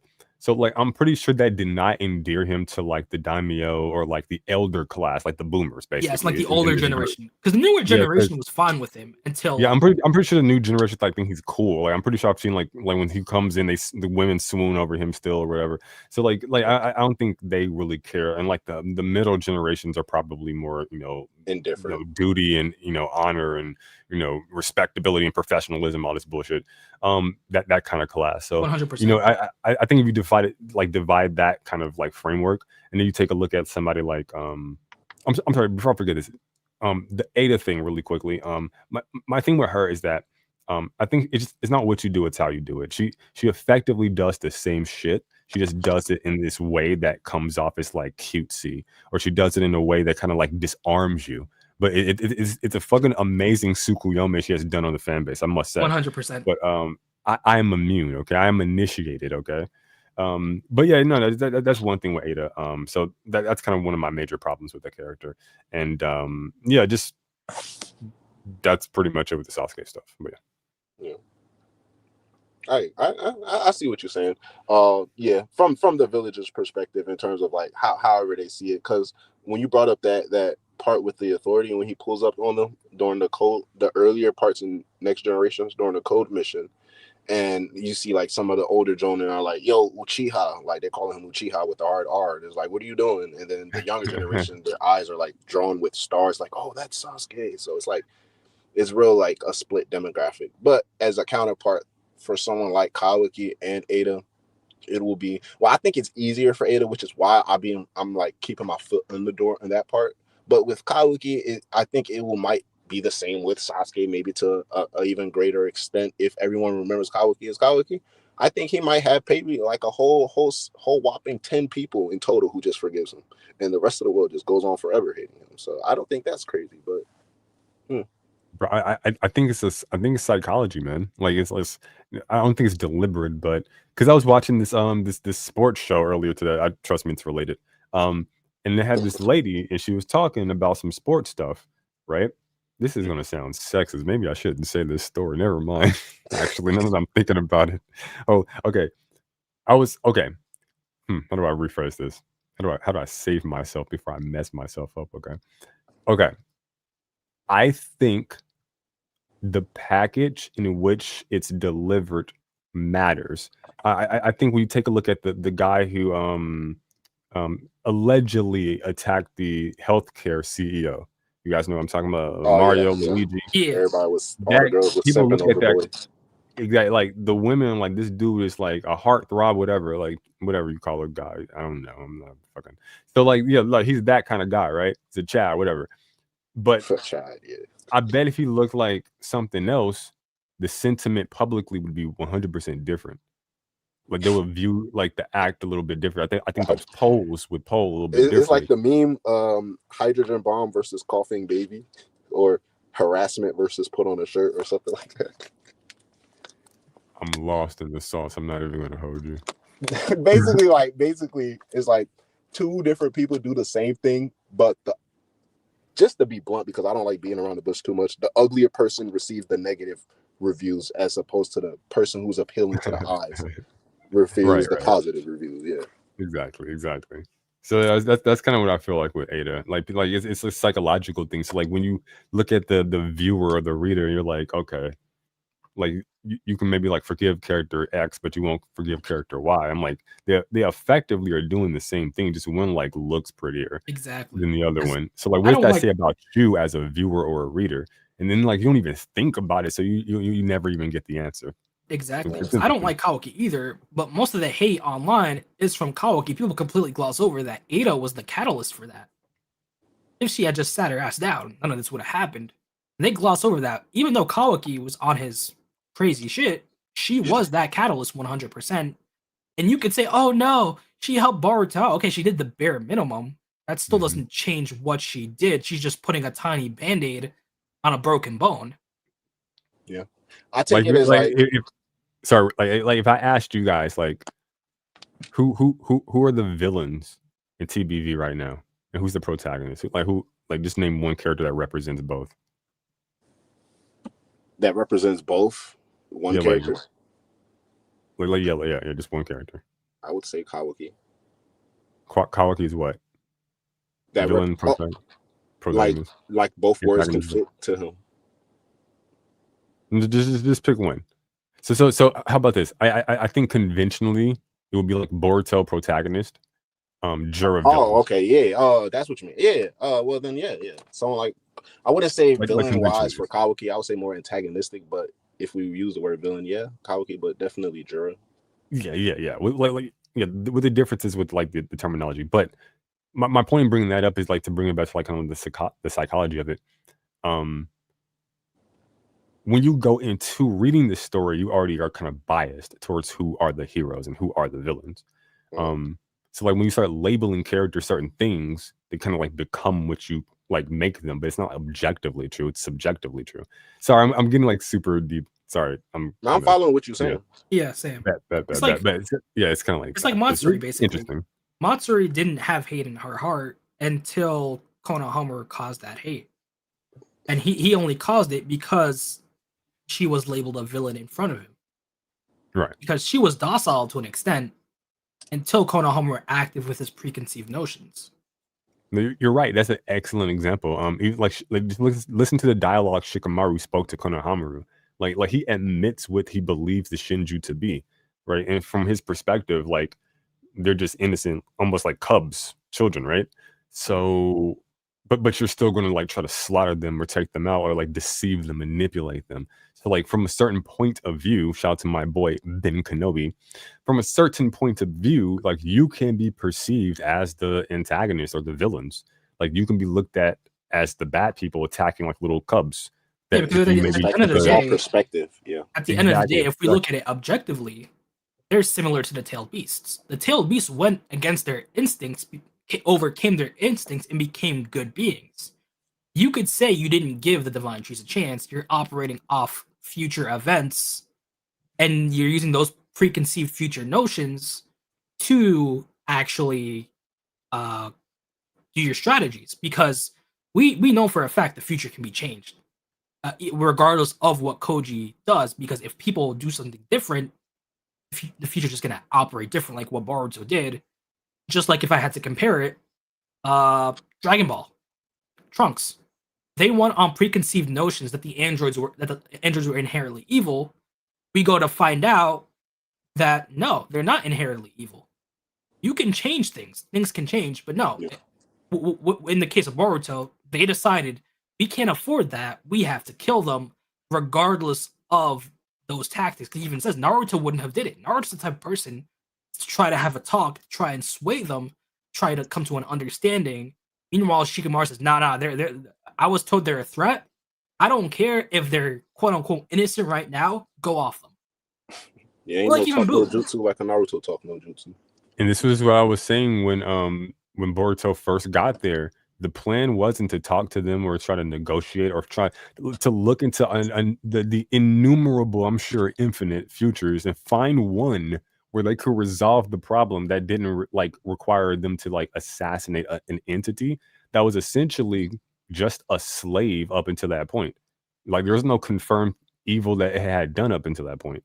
I'm like, is this really the act of heroes? Like, did you read Dr. Stone? Did you watch it? I watched a few episodes. Cool artwork. Do you care about spoilers? Not really, no. Okay, so the main quote unquote villain at the end were able to be talked and negotiated with. So Senku decided, I'm gonna talk to them and do diplomacy. Mm-hmm. So the fact that Jura is a being who can think, I feel like diplomacy wasn't off the table because Jura is an intellectual being. He wants information. He wants knowledge. If you sat him down, you could argue, if you make a chakra fruit and destroy the planet, you're ending human history. Instead of that, you could just watch how humans progress and gain more information. So I feel like he's an interesting being where I feel like he can be negotiated and reasoned with. It's just no one's ever tried. Right. So I think it's only Naruto who's probably capable of something like that. But I wouldn't call Himawari out because she's kind of in a similar circumstance where she's human, but she's close to a tailed beast. But you have Jura on the flip side, who's a tailed beast, but he's closer to a human now. So I feel like Himawari is in that running where her and Kurama could potentially talk. So I wouldn't knock her out. I'm really interested to see Himawari's future actions. To be honest, to an extent, I'm more invested in Himawari's story arc than Boruto. To an extent, and I just really want to see where she goes. And I want her. I feel like we're getting crumbs on her character development. I really want them to focus in because she's more of a Naruto type archetype character where she learns by doing. So I hope she does have a battle against one of the Momoshis. Just because I feel like she's that one connection to the tail beasts that we had with Naruto. And I want her to capitalize on that. Like, at the end of the day, Jura is still a tailed beast. If these other tailed beasts can change and grow and become protectors of the planet, there is a chance Jura might change. And I'm not going to lie to you. I feel like Boruto as a character works better as like a Vegeta or a Piccolo. Like with him in the spotlight, he just works better off to the side while the story focuses on somebody else. Like a Sasuke. I think he worked really well like a Sasuke. So to focus on Himawari a lot more, I think would just be a very intelligent move. But because it was literally like that in part 1. He was adding on to Kawaki. And don't get me wrong, Boruto can draw people towards him. I feel like it's to a lesser extent. I feel like people generally just gravitate to Himawari. Especially because you've had those cliff notes where Team 10 built that deep bond with Himawari. You have Kurama working with her. You have I feel like she's more so. It's funny. I feel like she's more so of a son compared to Boruto. Yeah, she has she has what Naruto had, but in a different way to where Naruto had this kind of foolish optimism, starry-eyed, youthful. She has this kind of innocence, starry-eyed optimism. Yeah, basically. And then, you just can't help but be drawn in because we gotta remember. We gotta remember. Inojin was hating on Boruto. The second Himawari started talking about Boruto and being introspective, is when he started to change. That was all Himawari. She's that catalyst. Mm-hmm. She's the reason why Inojin's helping and even being civil to Boruto. So I feel like she has that more than Boruto. Boruto definitely has it, but it's to a lesser extent where he can change those close to him, but Himawari is really that person who draws everything in. And she's even drawing in Boruto. His whole motive is to protect his sister. I don't think I won't say he doesn't have it. I don't think it's out of the realm of I don't think it's out of the possibility that he can possess it one day. No, I agree. He does have it. I just feel like it's to a lesser extent. Yeah, where he has to work for it. Like to me, the character is more like a Sasuke, to where like if you look at the character, you can't really trust him because he's a little too analytical. He might be he has to scheming do things against you. by his actions. So like Konohamaru only started trusting him because of his actions. He started second guessing himself. Right, like his vestige, the way he like kind of presents with the scar, he kind of comes off like a grizzled veteran of some kind. So yeah, it's a different vibe with those two characters, and I think you know, that's one thing I like about Sarada as like a Kage kind of candidate in the light of a Naruto Uzumaki, kind of keeping with that, kind of less of a Tobirama type, to where she can kind of I was kind of concerned after her like awakening or reawakening versus Ryu that she would take a little bit more of a emo, darker kind of goth girl type of turn. And I'm kind of glad to see her kind of be a little bit more emotive with her emotions still. Because that means you can still like be a character that remains in the light, even though she can kind of like tap into something a little bit darker when she needs to. I feel like that was the main catalyst for the Saiyan, because she was kind of being on guard and holding her emotions back. Even though she's an Uchiha and needs to tap into her emotions, I feel like now that she's lost that mental block, she can outwardly express her. So like she's been doing it in this chapter. She went and hugged Eida. She brought Sumire and all of them into a group hug, and she started talking about friendship. I feel like now she's more open and able to tap into her emotions, unlike her dad, where her dad definitely had emotions. Yeah. It was just really hard for him to outwardly show it. Well, Sarada's an open book emotionally. She's able to show her emotions now. She's able to characterize what she wants, how she feels, and I do like that. I especially like the fact that Sumire just told Boruto. I don't know if you saw this, Mello, but she told Boruto, "Yeah, I don't like being called Prez. Please call me Sumire." And then Ibar's just looking at her. I think that's funny. Like we've come full circle. Like their little divergence point, like closed. Like they're fine with each other now. And like the main issue with Sumire is done. The main issue with Sarada is done. So like they're fully, to an extent, realized characters who are now gonna grow a lot stronger. While we have Himawari cooking in the background, where I really want to see what type of person she develops into. Yeah, no, I agree. I think she could carry this series right now, to be honest. But that's just me. I mean, I don't think it's that crazy. No, I agree, because think about it. Who beat Momoshiki the first time? Naruto and Sasuke. That was kind of the closing arc to their era. You had Naruto kind of play the third Hokage role with Ishiki, where I'm going to take care of this big bad to stall for the new gen to get good. And now... Right. That's kind of funny, but yeah, that's true. Yeah. And now you have, potentially, Momoshiki cooking in the background. Who are the closest people to Boruto right now that are not incapacitated? Himawari and Sarada. The new gen of Sasuke and Naruto. Who's the most likely people who are going to pull Boruto out of that despair once he fully snaps under the weight of the world? Those two. I feel like it would be full circle, because you're basically proving Kawaki wrong. The new gen is always going to pick up the slack and fight the new enemy, and I feel like it would be poetic justice for Momoshiki to lose under the descendants of Naruto and Sasuke, the guys who put him in this situation in the first place. He lost to inferior creatures, and now he's losing the descendants of those inferior creatures. I feel like it would go fully full circle, especially because, you know, Kurama, Susanoo, and you're doing that the whole situation with new era characters. Like they're the new Naruto and Sasuke. We were talking about earlier, like kind of power up through the sword stuff.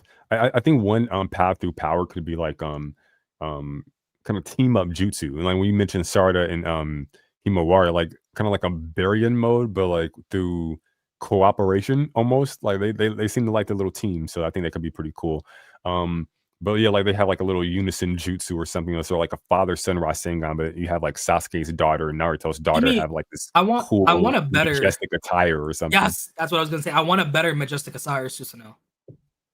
Nah, that'd be sick, bro. like a suit of armor or something. That would sell. I feel like that would sell 100%. Just have it be better, maybe smaller, because we've kind of moved over giant bulky avatars.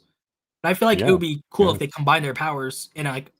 I kind of want a Mindscape battle, to be honest. I want it to parallel Kushina, where she brought Naruto out of that despair. I want them both to be in that Mindscape, helping Boruto. Now that we fully know that he has his own Mindscape, Himawari with Kurama can potentially access that mindscape. We have Sarada and Uchiha who can access people's mindscape. I feel like it wouldn't be out of the realm of the possibility if Boruto's in the spirit in a corner of his mind that those two would be able to access Boruto's mental scape. Yeah. But I had a question for you. Yeah. You guys, I think you guys told me earlier, like if we took out Momoshi's eyes for any of like the little other like little clone So he beings, wouldn't be able to divide no more. Yeah. Okay, so like they wouldn't just all go poof. They would still be there. It would just be you can't. The one who like got that, their that eyes destroyed. particular one, you can't do it anymore. Yeah, so basically what the plan would have to be is say you have like 10 Mamushi clones. Or 10 Mamushis. You gotta destroy all of their eyes without them before they make more. So once every Mamushi clone loses their eye, then you can kill and destroy them. And then take the Thorn Soul. Yeah. So I'm guessing the reason why I'm really interested to see how the Thorn Soul split. Because if they're all Mamushi, it makes it seem like they all have a Thorn Soul. Because it makes it seem like there's no real main one. So I really want to see that.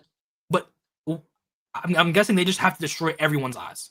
Once they do that, then it's basically a white Zetsu cleanup. Just destroy them all. What does this mean for the power scaling? Because I'm thinking, because number one, like this is brilliant. With the whole like technology matrix, the whole virus, multiple copy and paste. I get the technology stuff. Like it all makes sense. With the replication stuff, that's cool. But I'm thinking like we need a villain that's sufficiently powerful enough to push our characters, but like not so powerful to where like the top tiers and like the bottom top tiers are like relative. It's like nah, bro. Like Boruto should not be like where fucking like Shinki is. Like that doesn't seem to make sense. But Shinki should be around like Ryu's level. It seems. I don't know, but it's weird. But I feel like it's like given the fact that like it's at that level of power, he's not going to diminish of any like of any kind. I understand like maybe it has to be like intellectual victories. I don't know, but it's interesting. Yes, 100%. I talked about this a little bit earlier. It kind of parallels Kawaki's motive. So Kawaki wanted pure power. He didn't think ninjas could do it, right?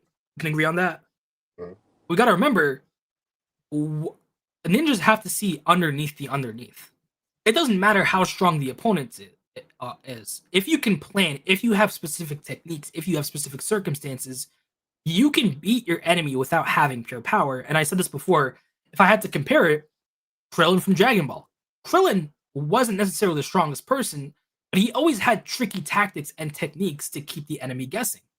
Like making the Kienzan, cutting Frieza's tail, using the solar flare. So you have someone like Inojin, who power-wise isn't even an ant. He's laughable. And off face value, Kawaki would say the same thing. A ninja like Inojin wouldn't be able to cut it. But potentially making a technique that could level the playing field is ninja tactics. He's not necessarily as strong, but he created an ability for a specific scenario, like how Araya wasn't necessarily the strongest sand ninja around or the strongest ninja around, but he had his sword, and it kind of leveled the playing field. So I feel like with Kawaki going the pure power route, we'll have people on Naruto's side having little tactics, little tricks, little gimmicks that even up their playing field and simultaneously prove Kawaki wrong. That yes, while ninjas might not ever be as strong as an Otsutsuki, they found ways to be tricky and level the playing field to protect the ones they love, to protect their village, to protect the world.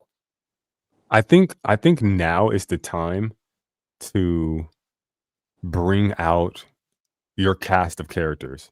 Like surprise us. Like surprise motherfucker. Like he shows up at the village, Momoshiki, and we're waiting for him, and we got like different divisions and different groups and like little generals, little sectors 100%. of Konoha, and then we have like a little breakdown to where like they actually take a little diagram, a map of Konoha, break up the sectors. What was the plan by Shikamaru? Like do all this and then entwine like the war, the civil war aspects, the political stuff to where Shikamaru needs to make moves in real time while under like the watchful eye of old boy. I forgot his name, the Chamberlain. Kobu. Yeah, like so just have that always in like so he's fighting two wars at once, right? Like he's trying to be the general that's moving pieces on the chessboard while also trying to like fight off this like Kubo guy like on his flank. Like I think if you start to like kind of add layers and add depth to like the situation instead of just he shows up and we kind of like meet him at some 100%. spot, I think that could be cool. Because I feel like they've pivot, like Ikemoto has pieces that he could definitely use, and that he's starting to pivot. Because, like you said, we have Shikamaru as that main general.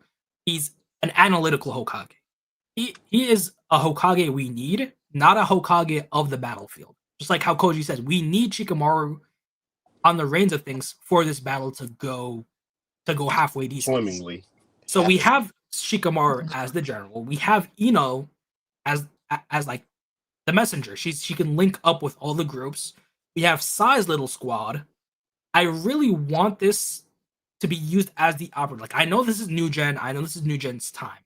But we still have old gen that need to protect the village. I feel like it would be a missed opportunity if all the squads are just no-name ninjas. Like, you can 100% focus on new gen, but I would want to see some old faces in the background as their own squads. Like, yeah, it's a new gen's time to shine, but the old gen is still going to pick up the slack to protect their home, like they did in Naruto. So I would really want to see, in addition to Ino and Sai and Konohamaru, that we see Choji or Lee or Kiba. Because Kiba, we got to remember, Kiba is part of the police force. We had a police force name drop, I think, in the leaks. I could be wrong. So I feel like it would be a missed opportunity if we don't get those little characters in their own sectors protecting their part of the village. That's crazy. Kiba part of the police. He is part of the police force. Why he ducking the fate? Why he sending out officers in front of? And then like have Sakura simultaneously healing the ninjas that are fighting. I feel like it would be a missed opportunity. And if they don't do it, unfortunately, in the manga, I really hope the anime does it. I just want to see Konoha use all its pieces finally in this like big mini takedown Momoshiki situation where the whole village is a battlefield. Yeah, I think there might be more happening too. Like I to me, Jura, my assessment is I can't really say I think Jura's the smartest of the Shinju, but I would say he's the smartest, and I think Momoshiki is the most cunning, the most manipulative, the most strategic. Whereas like Jura comes off like a little bit more naive, a little bit young and idealistic, or whatever the case may be, trying to figure things out. To where Momoshiki, he doesn't seem to want to figure anything out really. Like he seems to know what he wants and how to get it. So that's like an interesting little bit of dynamic there. Maybe it's because he's based off of an older person. I'm not entirely sure with that, but the character to me kind of just appearing just outright and just like attacking like that kind of seems a little bit more like stupid, dumb, like something like a strategic person wouldn't do. I could definitely see a scenario where like they're all fighting him, but there's a copy of him doing something like he wants a motto or something. His real goal was like a Kibi Sanzu or something like that, or like the Shibai cells or something like that. Oh, they like Koji talked about it. Shikamaru, you know, as much as Shikamaru gets some flack, he was asking all the right questions. He did ask, what if a clone gets left behind in Konoha? So there's a quirk to his clones where they want to swarm. So, you know, bug swarm. So hang on, let me find the exact quote. Okay, so Shikamaru says this is just in theory, but what if he leaves one of his parts behind at the hideout? Even if we get rid of all the parts in the village, doesn't that mean we fail to exterminate him? Koji says there's no need to worry about that. His separate parts have a property that causes them to swarm. Even if he plans ahead and leaves one part on standby, it should instinctively flock towards where the majority are gathered. Yeah. That's easy to get around. So basically, Daemon has the potential to lose to an army full of dumbasses. Which I think would be funny. But quick side note. I think it's going to happen. Quick side note, and I'm really glad Ikemoto said this because I've been saying this for years. Please don't be the love theory, because love is subjective. You have one-sided love. You had all those fangirls. You had familiar love, and Eida basically answers Ikamoto answers the fans through Eida because she says, no matter how you think of it, it's strange. Why are the two of you who are not Otsutsuki unaffected by omnipotence? Is it because you've had your heart stolen by Boruto, who is an Otsutsuki? Thank goodness that's not it. She says, no, that isn't the whole of it. There's plenty of girls in the village who have their hearts in a flutter over those two, being Kawaki and Boruto. If the only reason you can dodge omnipotence's effect is because of that, then it's strange that there aren't other girls who are the same. And then she comes to the conclusion that she's the one who must have made them immune. I'm just really glad that Ikamoto completely drops, says that theory is impossible because those fangirls, no matter how one-sided, did love Boruto.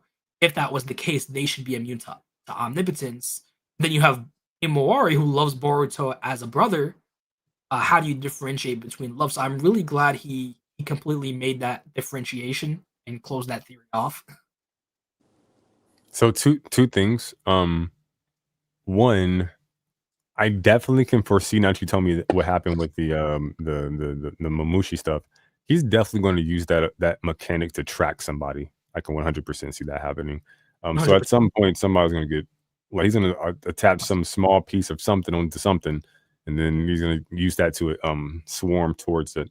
Yeah. And then the other one is, I'm kind of, I won't say tired of, because at this point I don't have a strong emotional response, but it's interesting that all of the kind of mysteries that Boruto as a series presents, they always kind of seem to end flat. The conclusion kind of seems to be a little mediocre, lackluster, anticlimactic. And in this one, we're like, whoa, what made Sarada and Sumire not effective? It's like, to be honest, I wanted it to be something unique to them. I don't hate this reveal, especially because people were theorizing it. I'm at the end of the day, bare minimum, I'm glad it wasn't love. But I kind of feel like it should have been something unique to them, other than, oh yeah, this happened by accident. This was totally accidental. I didn't have no control of it. I wanted friends. I locked onto YouTube because you guys loved Otsutsuki. I feel like it is flat. I just feel like it could have been worse, which thankfully it's not worse. Yeah, it's strange. It's like, was this always the plan, or you just couldn't figure anything out? You said, fuck it, let's just go ahead and get the toss away. One of my theories before we found out, before really, because after the Mangekyo reveal, I started to be like, oh damn, it might really be the love thing, bro. But before that, I was under the impression either Sarada or Sumire is the sole reason why both of them would be immune. One person affected the other based off of one point in time where they were together, but one of them had a specific reason as to why they were immune. But apparently, hell, I would have taken the time loop. I would have said maybe Boruto became God and he caused a nexus point where I gotta make them immune to have this whole time loop happen. It's like they always Boruto and his Jougan. I'm sure that's gonna be lackluster. Or how did he get his scar? Or what happened here? Or how did he come back to life? All this stuff. Oh, beware for those blue eyes. Oh, really? It's just that? Yeah, once you finally get it, it just seems to fall flat. We spent years thinking, oh, what could Boruto's eyes mean? Oh, okay, it was Eida. How did Boruto get the scar? Oh yeah, he got scratched protecting Sarada. They consistently choose the most boring, mundane option, and I just don't understand why. Because I imagine to even be able to set it up, you have to have some kind of imagination. I don't know. And damn it, where is Orochimaru? Where is it? Part of me feels like they're gonna pick the boring option and just say he doesn't show up. See, here's the problem with Orochimaru. The whole reason they even pardoned him officially is to have him research about the Otsutsuki. Now we have Otsutsuki stuff happening, and the divine trees being a byproduct of the Otsutsuki, and the one guy they pardoned to help them on this event is MIA. So it feels weird. Yeah, I was supposed to research the Otsutsuki. Nah, I don't care anymore. I got my pardon. I'm done. It just feels a bit off. Especially because they keep name dropping him, oh yeah, they're using Orochimaru's hideouts, but we don't really get that payoff, and it feels weird because you think with the loyalty that he has to Sasuke to an extent, he would have interfered or put out feelers of his own. But we didn't even have that, and it gets weird because I feel like there's other options because we forget. I feel like people forget Sasuke has the summoning jutsu. Why are you hoboing around the countryside when you have Ryuchi Cave there? I don't know. I feel like there's missed opportunities for a few things. Cause he always running out of chakra, bro. Like this dude passed gas, he out of chakra. It's like, damn, man. Like get good, sir. I don't know what to tell you. Okay, it's sad but true. But yeah, I don't know. It's weird.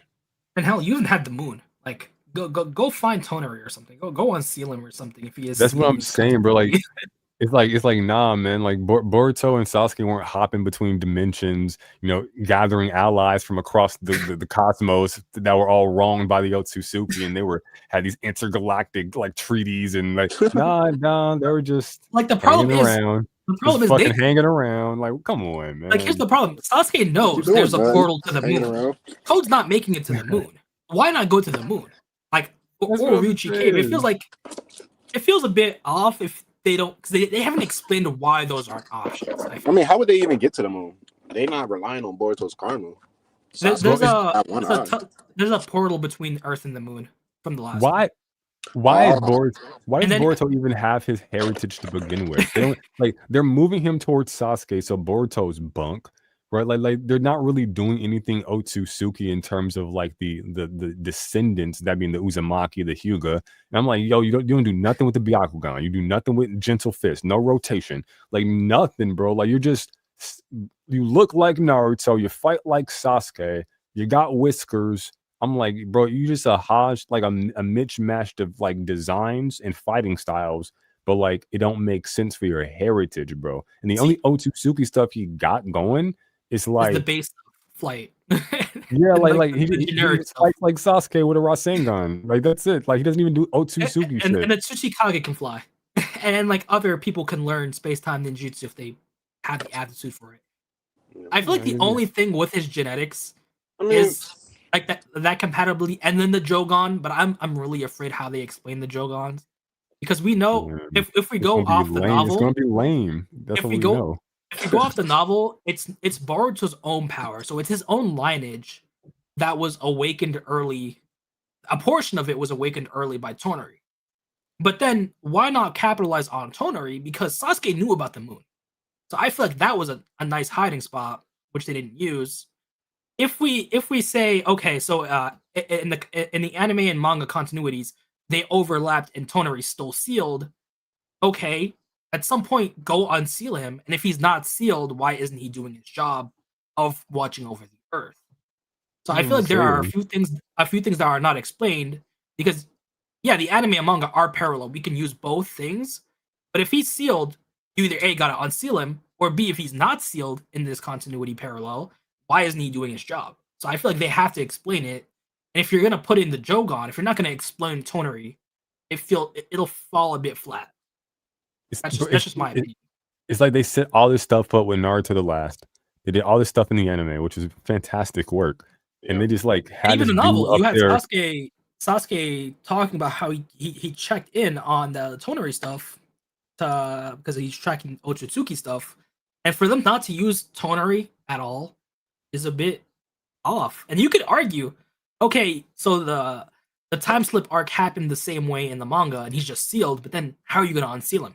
What motive do you have to go to the moon if the one guy who could get to the moon is now a tree, and the only other people who know about the moon are the people who went on that mission, which is Sakura and Sai and Shikamaru. And even if you like come up with a theory like, Momoshiki's going to consume Eida and get the Senrigan, and then he'll look in the past and see what happened, and he'll go and free him and consume him and learn all the Otsutsuki secrets. I'm like, and then that's going to actually be like disseminated to us, and then like the main branch will actually do something, and then it's like, okay, well, we know that's not happening, because historically they always pick the most boring, mundane option. Always, but it's like, Boruto died last chapter. He's about to awaken the Jougan, travel to the Pure Lands with the Pure Eye, train with like Hamura, meet up with Itachi, get the Yadamir taking the Sarada. Like, nah, he just back hanging around.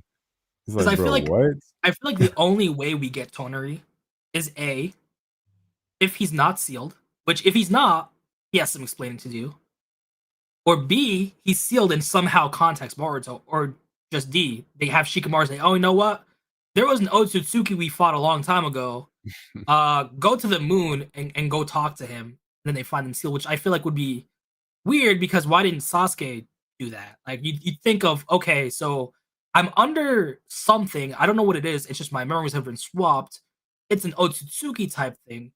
Even though this man Toneri isn't a full Otsutsuki, let's go to the moon. I can talk to him, and I'll have a safe place to train Boruto. Nah, I'm gonna slum it out in the woods. I just feel like sorry, continue.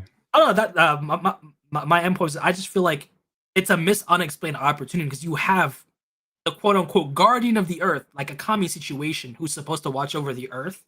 You're not using Toneri or even trying to find him to get his help. Or that is kind of cool. I didn't think of him like that, but yeah, he is kind of like that. I mean, he's been in a box for like fucking forever. But it's like even with Momoshiki, it's like, oh man, I wonder, what happened between Momoshiki and Boruto during the time skip. Ooh, and it's just Momoshiki's pouting because he fucking sucks. It's like, oh, okay. The fuck, like I just, it's like at every turn they always pick the most generic, boring, vanilla ass option. It's like, bro, why? So like, if I want to come up with a theory, it's like, bro, that shit ain't happening. Stop capping. Like, stop lying. It's not happening. I feel like because the time skip took so long, like what was it, 8 years? I feel like we've had like these mind-blowing theories, and then when we finally reached that point, it felt lackluster because not everything was utilized or things were underutilized. Can I be honest, bro? I feel like Boruto is a poser in TBV. I'm gonna be honest, like, because we were talking about like lackluster. I even thought about this. It's like we were so almost fiending, okay, for like dark, edgy Boruto, okay, like super mature, like, bro. I'm like, what the fuck has he been through? Why is he acting like this? He ain't even did shit. He ain't been through shit. Like, oh man, Sasuke got packed up and I had to like walk a few miles. Ooh, it's like, what the fuck? Like, he had like the local Jonin gave him so much strife. Like, what the fuck is he like? I'm super like, he wasn't fighting Otsutsuki. He wasn't in no battles, no wars. It's like you were super cheerful when you left. You went with Sasuke. You had a whole year with your idol. He trained you up. He got packed up, and that's traumatic. But you are a shinobi. Those who endure. I'm like, bro. What have you been through that makes you this super stoic, jaded, like sitting here with your hand on your like? Inojin's your buddy. Why you like, hey, buddy, it's been a minute. Dap him up. Like, no, you just sitting up here like an asshole trying to aura for him. I'm like, you ain't been through shit to be acting like this. I think he just took that part one life for granted, bro, and now it's on some like. Now he's just tired. Like, I can't even. I'm guessing like, oh, I can't even enjoy life now because I know that if something gets messed up, we're all screwed. So I feel like we also have to consider like with the sand arc where he was like panting and just tired of the sand Jonin. I feel like he has no excuse for that. I feel like he could have figured out a way to flee. But it's like we're making it's the pretty privilege shit. We're making excuses for Boruto's being a dick. But he's like, if you remove the bias, he's like really being a fucking dick. And it's like they want to give him the aura of future Trunks without the like earning it. It's like, nah, he ain't earned that shit, bro. Like, future Trunks earned that aura, bro. Like, you can't just give him a cool sword, have him dice a motherfucker up and think he like him. I'm like, bro, what has he been through? He just been chilling out in that spot. I feel like he's just tired of hearing like the multiple different ways he died. Like Koji said, okay, so death number 100. No. Future Boruto tried making a new Rasengan with water element. He died. Boruto tried doing this. He died. So, imagine being Naruto with your shadow clones and you always bring the information back when they come like you got packed up so many times, boy. Basically, think of it like ReZero, where Subaru just kept dying and getting trauma. So like, dude just got tired. Dude just got tired. No clue what you're talking about. Oh, okay. So you have this one guy whose power is returning by death. Okay. And he just gets trauma because that's just painful, and he remembers like all his deaths. So I see. Okay. I'm guessing Boruto just got like tired of hearing how many times Himawari died, how many times he died, and like said, okay, shit, I can't even relax now. I'm pissed off. Koji wants me to sacrifice my master. I don't want that, but if I don't know how to big brain this fully to get a good timeline, and I guess he's just like tired at the end of the day and just serious because he knows he's the last defense. Like if he screws up, he's done for. And I feel like Koji is adding that. Were you gaslighting, bro? I'm sorry. I don't mean to be contrarian, bro. This man, he got the ultimate training wheels. Bro can see infinite futures. He's literally hand walking this through the entire franchise. What are we talking about? Like, he's super concerned. I'm like, bro, if you just shut up and listen to this dude, he'll get you there. 100%. And you know, I'm with Koji all the way. You should have sacrificed Konohamaru. But the thing is, Boruto wants his cake and he wants to eat it too. Because if he just listens, if he just listens to Koji, okay, get to point A, point B, point C, and then good, you're good. Everything you ever wanted is right there. You have to sacrifice a few people, but the majority will be saved. No, Boruto says no. I will under no circumstances kill Kawaki. Oh no, I don't want Konohamaru to die. Hell, I would have saved Yodo too if given the chance, even though that's a dumbass decision. He wants his cake and he wants to eat it too. So he's making. It's like you gave a player a manual, a whole step-by-step to-do list on how to play this game, but your player doesn't want to play that game. He wants to do something else, which could potentially be worse and just make things worse all around. That's why I think Boruto needs to get humbled a bit, which is why I feel like Eida will get those death flags because it feels like things have been going to Boruto's way too long, and I feel like it wouldn't be a good story if he doesn't get humbled a bit. Like, oh yeah, because you saved Konohamaru, Eida's dead now. Have Koji say, yeah, if you had followed my original plan, Eida wouldn't have died. I'm not saying that's a bad thing. Like, people want to sacrifice, people want to save as many people as they can. Naruto did it, Kakashi tried to do it. Everyone wants to save their friends. But on the flip side, we have to understand that there's sacrifices. Like, look at Tobirama. He knew that someone had to stay behind, regardless of your emotions. Even if you wanted to save Tobirama or save someone, you might have to make a sacrifice. And that's also on the flip side of being a ninja. Like, yeah, Naruto wanted to save Sasuke. He wanted to save his friends. He accomplished that goal. But he's not going to be able to accomplish everything. Look at Neji. He died. That's something Naruto had to live with and learn that, yeah, I'm not going to be there to save everyone. If I can remember them, they don't fully die. If I keep Neji in my heart and I don't forget him, he never really died. But at the end of the day, you can't save everyone. He couldn't save Obito. He couldn't save Neji, and a few sacrifices had to be made. Just look at Shikaku and Inoichi. They died, and there was nothing Naruto could do about that. So I feel like Boruto has to understand that he can save as many people as he wants, but there are going to be some circumstances where it's just impossible. Boruto and Koji, they're going to come to blows, man.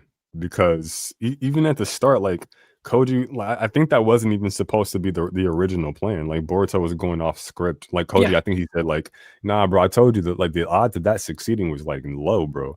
Yeah, and even when in the dimension, he was like, "Yo, get out of there," and he's still standing around. So I think at a certain point, like they're getting to the point where like their relationship is kind of breaking down. Which I initially was like, why isn't Boruto asking like probing questions? Like ones I thought were like prescient given the situation.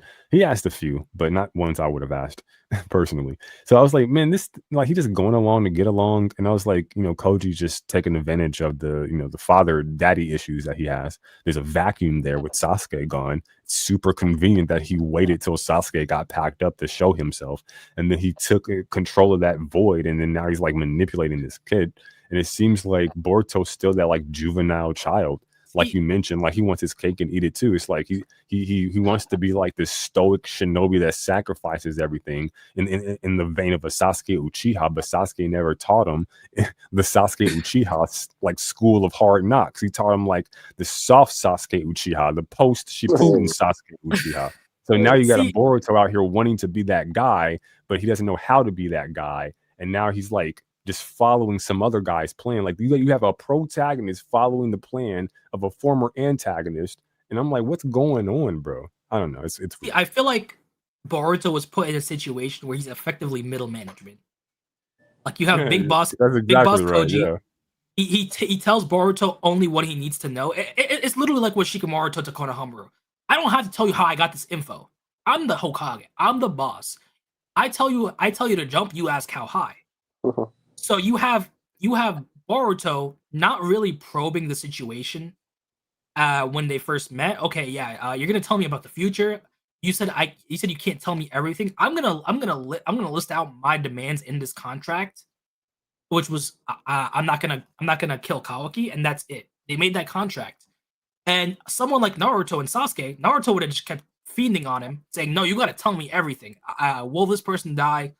What would happen to this person?" Sasuke would have been more intellectual. Naruto kind of just went along with it and then just filed in everything that he was told, and then kind of only realized it once he was put on the job.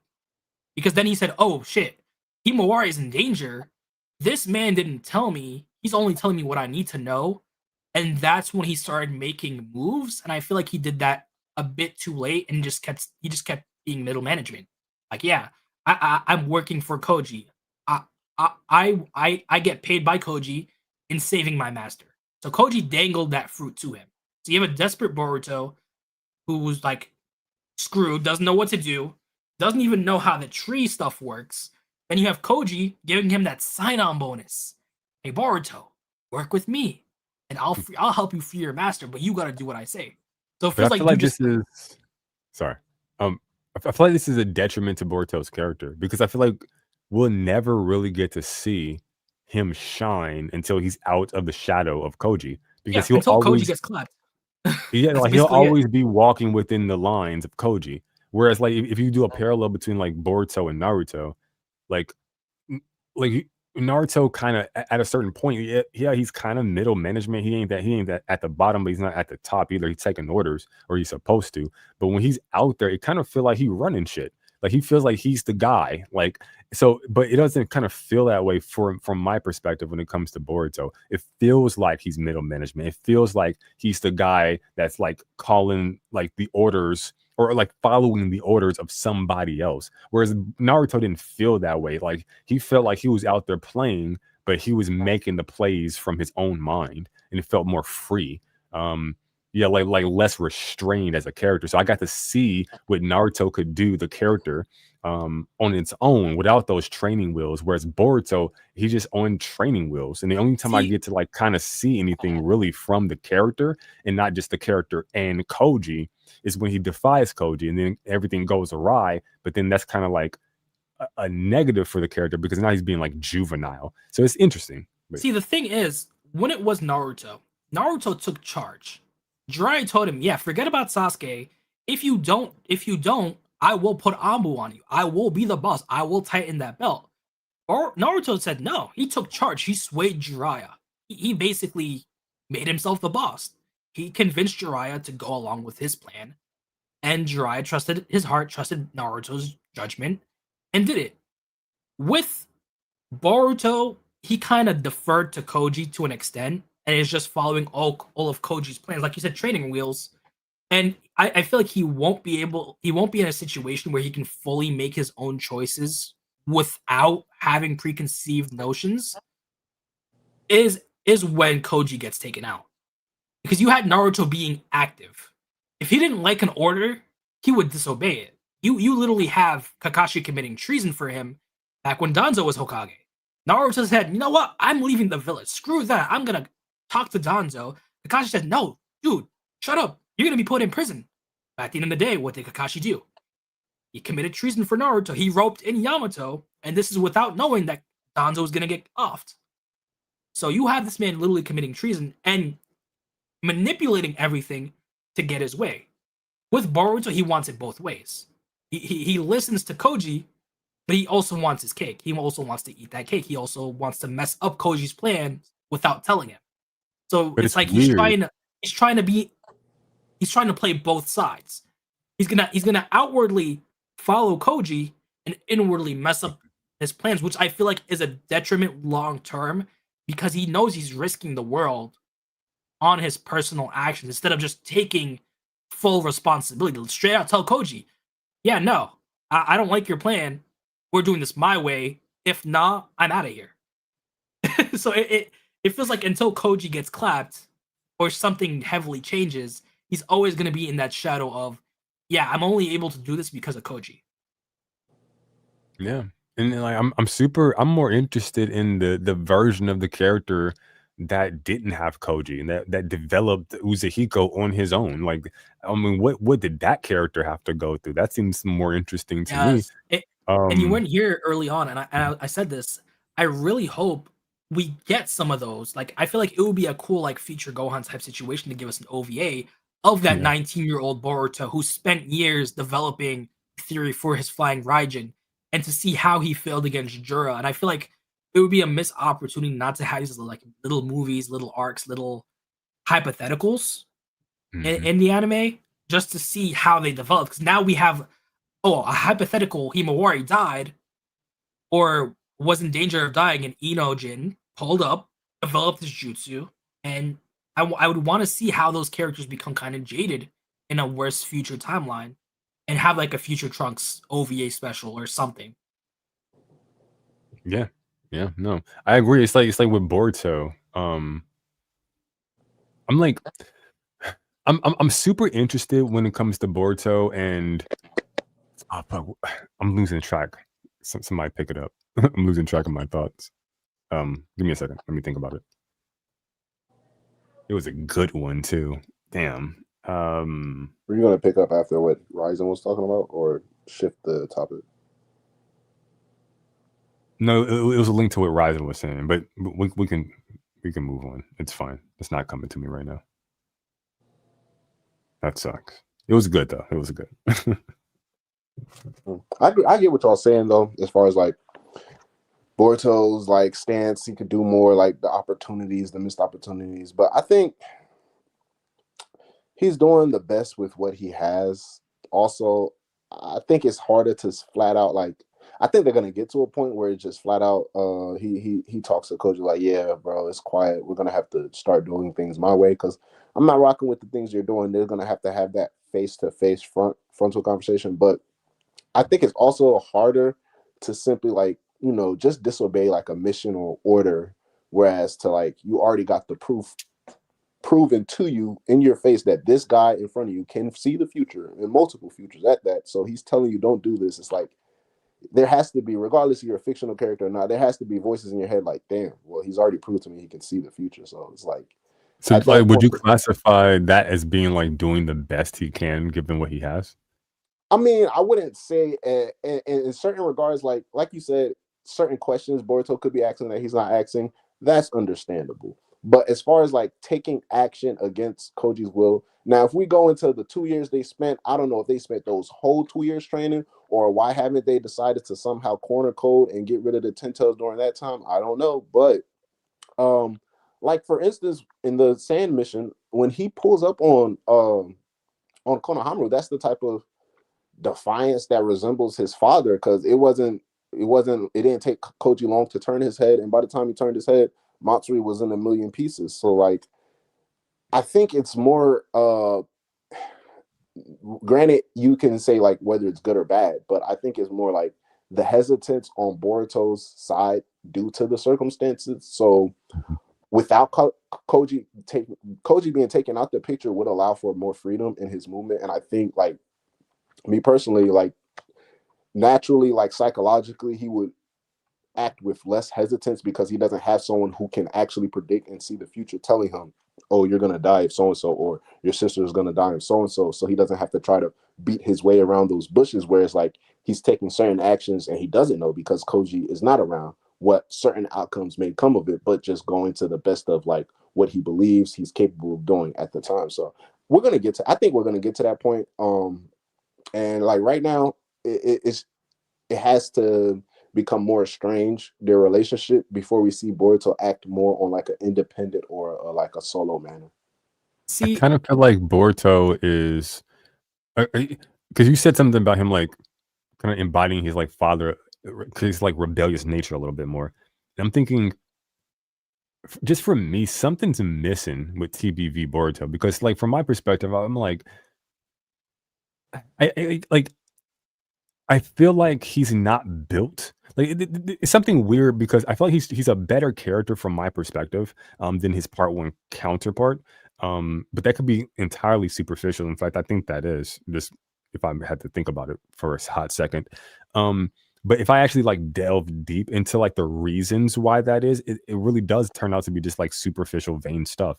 But there's not really much depth there. I think the character, and this gets back to something I said earlier. I think the character is ironically cooler than he was in part one, and I guess as a result better than he was in part one.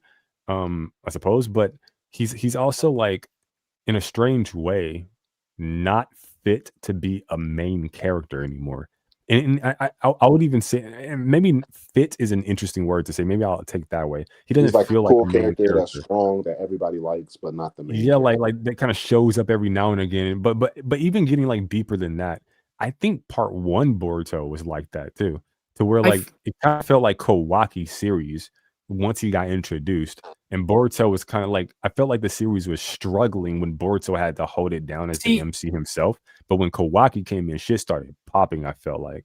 See, I feel like it's what you said with like Future Trunks. He's that guy who's like he's like, I would even say Future Trunks. I feel like he's Future Trunks' secretary, ironically, where Future Trunks is Koji. He's telling his secretary, "Yeah, I need you to deliver this scroll for me. It's Inojin's new power up. It's Sumire's new power up," and he's just giving them intel. And I feel like because if we go back to the interview with Igamoto, Boruto for the most part was a fully fleshed out character. We're not going to see too much of his development on screen, unlike Kawaki, who I mean, he said we'd see Kawaki's progression happen. Yeah. But with Boruto, it's more so he's more so on the sidelines right now, and like ironically, he wants to be the Shadow Hokage, but he doesn't want to make those hard decisions. If he wanted to be exactly like his dad, that's one thing. But he wants to be Shadow Hokage. He wants to be the supporting shadow. He wants to be the guy who can make those hard choices when the Hokage can't. But it feels like he wants more of a Hokage role, like Naruto's form of Hokage, where he wants his cake and eats it. Like, yeah, I want everything. I want to save my friends. I want to save my family. I don't want to make that sacrifice, but I also want the position of the guy who makes those sacrifices. You know what it is, man? It's Boruto. He's never had to walk on his own. He's always had something bailing him out. That's the thing. Yeah, like if you look at early Boruto, he had Naruto and Sasuke to hold his hand, and then he had Kawaki to hold his hand. A lot of the cool moments for Boruto, it's Momoshiki. So even his hype moments get his hand held by Momoshiki and not actually the character himself. And I'm not even trying to shit on the character, but this is kind of, from my perspective, a fact. And then you fast forward to TBV, right? And he kind of just seems subservient to like Koji and then subservient to like Sasuke, like following orders and whatnot. That's cool. That's your master. That's cool. And then, but he kind of does have that subservient role, that middleman manager kind of role with him and Koji, that kind of dynamic. And even when you take a look at the character now, like he seems more suited to being like relegated to being like that badass side character that shows up, does something cool, and disappears after aura forming. Like that kind of seems like that's really what he ought to be. And the show should be like ran by somebody else. And I'm wondering, like right now, when I think about that, I think the show kind of the pacing works when he plays that role. So I'm like, he needs somebody to carry him as that role, if that is a role that the character wants to embody. So I'm like, who is that? It seems to be a mixture of people right now. A Sarada 1 second, a Himawari the next. But like the character has a great cast to prop him up. And I think one of the major problems, maybe I'm projecting a little bit, but it is my opinion, is that if I take a look at like a Naruto, or I take a look at like a Goku, or just a Luffy or whatever, like, or a Ichigo, like these characters don't really have training wheels that consistently, that obviously, or that, you know, like overtly, I would say. But it's just my perspective. I agree to an extent. Like if we like take Kawaki out of the equation, because you know dude's just doping every other day, you have someone like Himawari who's actually training with Kurama and giving more of a typical protagonist vibe, where Boruto is more of a baked character and seems like someone who's, like you said, gonna show up, gonna give that tidbit of info, gonna interfere when needed, but only when needed. It's literally like Trunks showing up with Frieza, cutting Frieza up, throwing that intel, throwing that lore, then dipping for a couple Yeah, chapters. he's Piccolo. Like he just shows up, Except- doing cool shit, or farms disappear. Like Except Batman. Except Yeah. with Boruto, unlike with Future Trunks, where he was told stories by Bulma over the years, Koji's basically telling Boruto to do his dry cleaning. Like, yeah, I need you to pop into the village, hand them my receipt, and go back.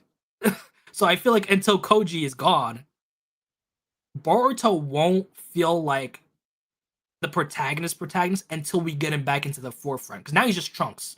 He's just popping in and out of the story and giving info when needed. And I think that works. I think that works for the character. It's a great role for the other characters. Because, you know, now we're having Inojin get character development. We're having Himawari get character development. Exactly. It's brilliant. It's brilliant. Because, like if you take a look at Boruto, what everybody seems to want the character to be, he needs to occupy that archetype. Yes. In order to like successfully be that character. Otherwise, it's literally, if he's always in the spotlight, like where's the mystery? Where's the intrigue? Exactly, because it's literally like a near one-to-one to Future Trunks. He gave that lore, and everyone else picked up the gear. 3 years later, they pulled up. And then Future Trunks come up, oh shit, the timeline's diverging. I gotta help now. I feel like we're not at that point where Boruto's gonna like be part of the main group fully. And until we get that, it's gonna seem like he's not the protagonist of his own show. Because I don't even want to see him. I don't even want to play like I want to see Himawari, to be honest. I want to see Himawari, I want to see Sarada, I want to see the others. If I watch Yu Yu Hakusho, like watching, this is a boomer anime to be sure, but if I'm watching a Yu Yu Hakusho, like watching a Yusuke Urameshi, the main character of that show, like is a joy. I want him in every scene imaginable. But there's the Sasuke type Vegeta character named Hiei. I'm like, I don't want Hiei all the time. Yes. I want Hiei every now and again. And like Kurama too, you know, we got his yoga Kurama for, but he's not oversaturated. With Yusuke, we've had his character development. Like think about the Dark Tournament when he was training with Genkai. His first training session didn't go great. He quit. Then he went back, saying, "Yo, it's gonna be different this time." Then finally in the Dark Tournament, we have him literally face his inner self with Pooh, and then it all coalesces to him using his power when Kurabara gets seemingly murked and fighting Seguro. And I feel like we've progressively seen Yusuke grow and change, and to an extent that's not Boruto. Boruto isn't someone who needs to fully change and grow because he already did most of it off screen. He already did most of it on the early parts, unlike, you know, supposedly, you know, I'm a Kawaki hater, day one, but supposedly Ikemoto said that we will see Kawaki grow and change, and I feel like that's why we want to see them in the forefront. I want to see Himawari grow and change because she's showing us different mentalities. With Boruto, he's just, I know a lot of shit. This is me. I need to give these guys power-ups. I need to do things in the background and game the system. So, like, maybe, like, because I understand how Boruto fans are, okay? They get their pennies in a bunch. I know Boruto, you know. I'm not trying to offend your you know, your deity. But, like, I think these are valid things to bring up. I don't think like negative, but like I think the character kind of, and just from my opinion, just speaking for myself, the character feels fake. He feels like a fake main character. He feels like a fake stoic character. The stoicism feels unearned. Like it just, everything kind of feels like he has the aesthetic of it, but it's not. He doesn't embody it. It doesn't feel earned. So I'm like, I want that for the character. I don't know why it's not there. They're just not writing that for him, but it is what it is. So like, and I think we compare the character to a Naruto, to a Yusuke Urameshi, to a, I don't know, just a Son Goku or Domon Kashi from a G Gundam. Like you compare these characters. I mean, he's kind of similar to a Boruto actually, but it's probably a bad example. But you compare these characters to a Boruto, I'm like, those are main characters. if you go back to Dragon Ball. But in a way, I think it works for Boruto and that archetype, because if you take a look at a Goku, for example, in Dragon Ball Z, I think one of the main things, besides that amazing Bruce Faulconer English dub score, thank God, with the synth rock, amazing. But outside of the OST, in the North American dub, I think having the main character be on the back burner. You take the Android saga or the Cell saga, whatever. I combined them all together. And, Goku, there's always an excuse to write him off. We got to wait for him to get from King Kai place. We got to wait for him to get back from the heart virus or whatever. But in the meantime, right, we got Vegeta taking the helm. We got Piccolo taking the helm. All right, versus 17, dope fight. Super Vegeta, dope fight. Trunks takes the helm, right? You have a moment where Tien shines. Krillin has a filler episode, for God's sakes. So he's like, it's great stuff. So I think they're taking that formula for TBV. It's nothing new, but I think it works. It's time for Inojin. I thought it would be Shigadai. Inojin was a surprise, but I'll take it. You get actual time for Asarda, time to develop these characters. But that's where Boruto fits. And if you give them too much time, you're gonna ruin that kind of stoicism. And I think if people kind of look at Boruto for too long, they'll see that there's nothing really behind the image. And ironically, that's what Boruto wanted. He wanted to be the supporting shadow, the guy who helps out in the shadows. That's what he's been doing. He's been nudging everyone to be their best selves. Unlike someone who would be Hokage material, someone who would be on that front lines, who would get that credit, who would encompass the majority of people's attention. No, he's been in the shadows. He's been giving tidbits of info, helping when needed. I just feel like until you have his character break and you rebuild him, he shouldn't be on the front lines fully. Because right now, he, like you said, he fits in the background. He fits in little snippets until Koji gets off, until he has that character development potentially with Momoshiki. He won't really be a main character until he deals with his own issues. I'll say this because I agree with a lot of the points both of y'all are bringing up, and I say that in regards to like current Boruto, like including his 2 TVV iteration. But if we're gonna strictly speak for part 1, I 100% agree with probably everything y'all are saying. Now, the reason why I redacted once we get into TBV territory is because I think Boruto is essentially he's doing what he's supposed to do, and it plays into the point y'all brought up. One of you guys brought it up earlier. It's like he already has this development, and Kishimoto did admit in that previous interview with him and Ikimoto where he's talking about Kawaki's development in TBV. He admits how Boruto seemed kind of flat in part 1 and how part 2 it seems kind of different, where he seems more like a main character, Ikimoto's words, or Kishimoto, I forgot, one of the two, where like the issue basically, long story short, of Boruto feeling like a main character, I think that's the point of his part 1 character, and then the development happens off screen. Absolutely, I agree with that 100%. And also on top of that, there's not much room for development starting all the way back to part 1 Boruto because of how complete he already starts off as a character. But I think the story itself, and it's kind of evident for me looking at like characters like Sumire, characters like Himawari, characters like Inojin, and characters even like Kashin Koji, who are heavily being implemented, Konohamaru, Shikamaru. I think the TBV story, what it's doing is introducing like kind of like a foreign Boruto to our eyes, like Mel was bringing up. Like, it's cooler. He seems like nicer, like everything about him is like, yeah. But then if you look too long, it's like, well, what is it really?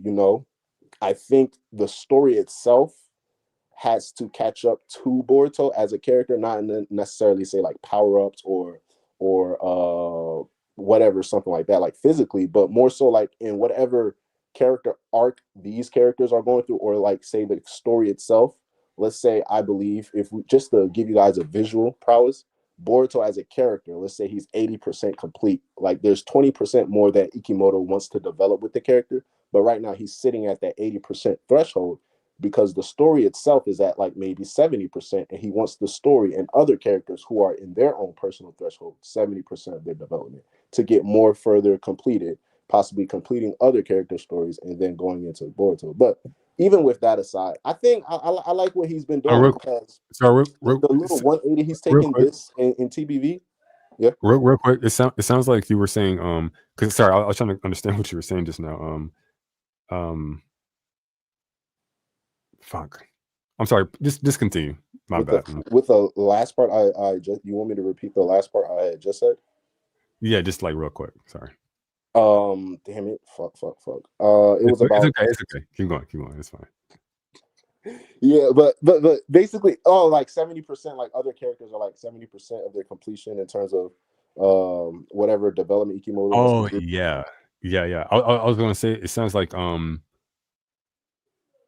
you think Boruto, it's not that Boruto character doesn't have like the development, it's just like the character has been developed. It, like the story isn't in a place to where we can actually get to see it.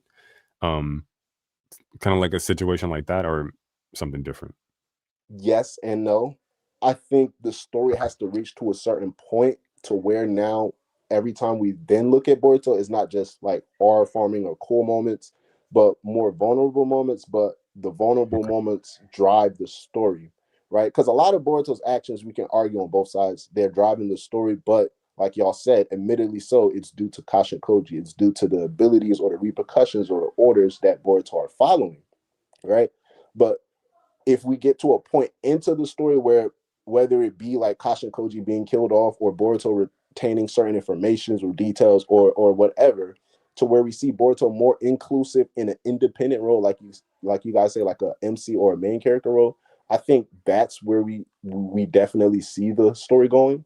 And also just based off of like what's been revealed, we know like because of the estranged relationship between the two, Kasha Koji isn't telling Boruto everything. He doesn't tell Boruto everything. So I'm led to believe a lot of the times he's probably acting off of just the simple order like, hey, the Shinju are in the village. Well, that's all he knows. So now he has to go actively fight, defend Himawari against Jura, protect her life, go ahead and then defend Sarada against Hidari, potentially almost kill Hidari. Like, I don't think, now I can be wrong, but just based off of the way we've seen their relationship go, I don't think Boruto had all of the information as far as like, you're going to go there, you're going to save Himawari first and then Sarada, and then get the Soul Throne Bowl, but you're not going to completely get it because Jura's going to almost kill you, right? So I think in Boruto's mind, once he had that Soul Thorn in his hand, he was actually under the belief like, yeah, Kasha Koji may have told me one thing, but like this might actually work. So I think he's acting independently enough, but the story hasn't put him in a way where all of his actions are completely like a result of him trying to, to shift the story without having the story essentially revolve and shift around him and he reacts. Because part one, Boruto is a heavy reactor. Part two is more inclusive, but he still reacts because we know like he's not necessarily going to do anything unless either he's told by Koji or another revelation is revealed. If not, he's going to be there and just chilling. But the story will eventually grow past that, I think. So I think, bro, there has to be consequences for all this time tampering, man. There has to be like a time patrol variant or TVA or something. Not the TVA. I mean, this man Koji is just creating branch timelines after branch timelines. It's like, bro, this is crazy. Yeah. So killing Koji off would actually be like the easiest way. Like, yes. I think Koji could. One of my favorite Koji theories, a personal theory, is like he realizes, okay, Boruto is going to keep on acting on his own, keep on causing all of these cop-outs, and now they're in a situation where Koji knows if he sacrifices himself and things go according to a certain plan, everything will work out. But that's only if things go to that plan. So he had no choice but to put all his trust in Boruto after he sacrifices himself. Now, there can be like 50 futures where after his sacrifice it goes bad, but 70 futures after his sacrifices go good, and he's just banking on, please take one of those 70. You could just say one. You could just say there's one. Yeah, either or, but it's just he's just banking on that risk factor. So I think that'll be the best way. Iron Man moment. Yeah. For Boruto. I feel like, and it's ironic, I feel like Boruto needs to break first and reforge his resolve. Because right now, it feels like he's not all there, and we see that because he's not even wearing his headband. Like he only had his resolve to save his master at that point. I feel like he needs to break. I think Momoshiki needs to do something. Have him finally clear off his resolve, and rebuild what he fully wants now. Get rid of Koji, and then fully see him pivot to a different line of thinking. And then it makes me also think about the flash forward, because then he says to Kawaki, was this the only outcome? So there's the potential that he becomes introspective to whatever Koji told him with Kawaki in the future. He's like, dang, so this really is going to come true. Yeah, so like this was really the only outcome. Like, I have to fight you. I didn't want to fight you, but it seemed like we're moving to that. I feel like he needs to reforge his resolve. Yeah.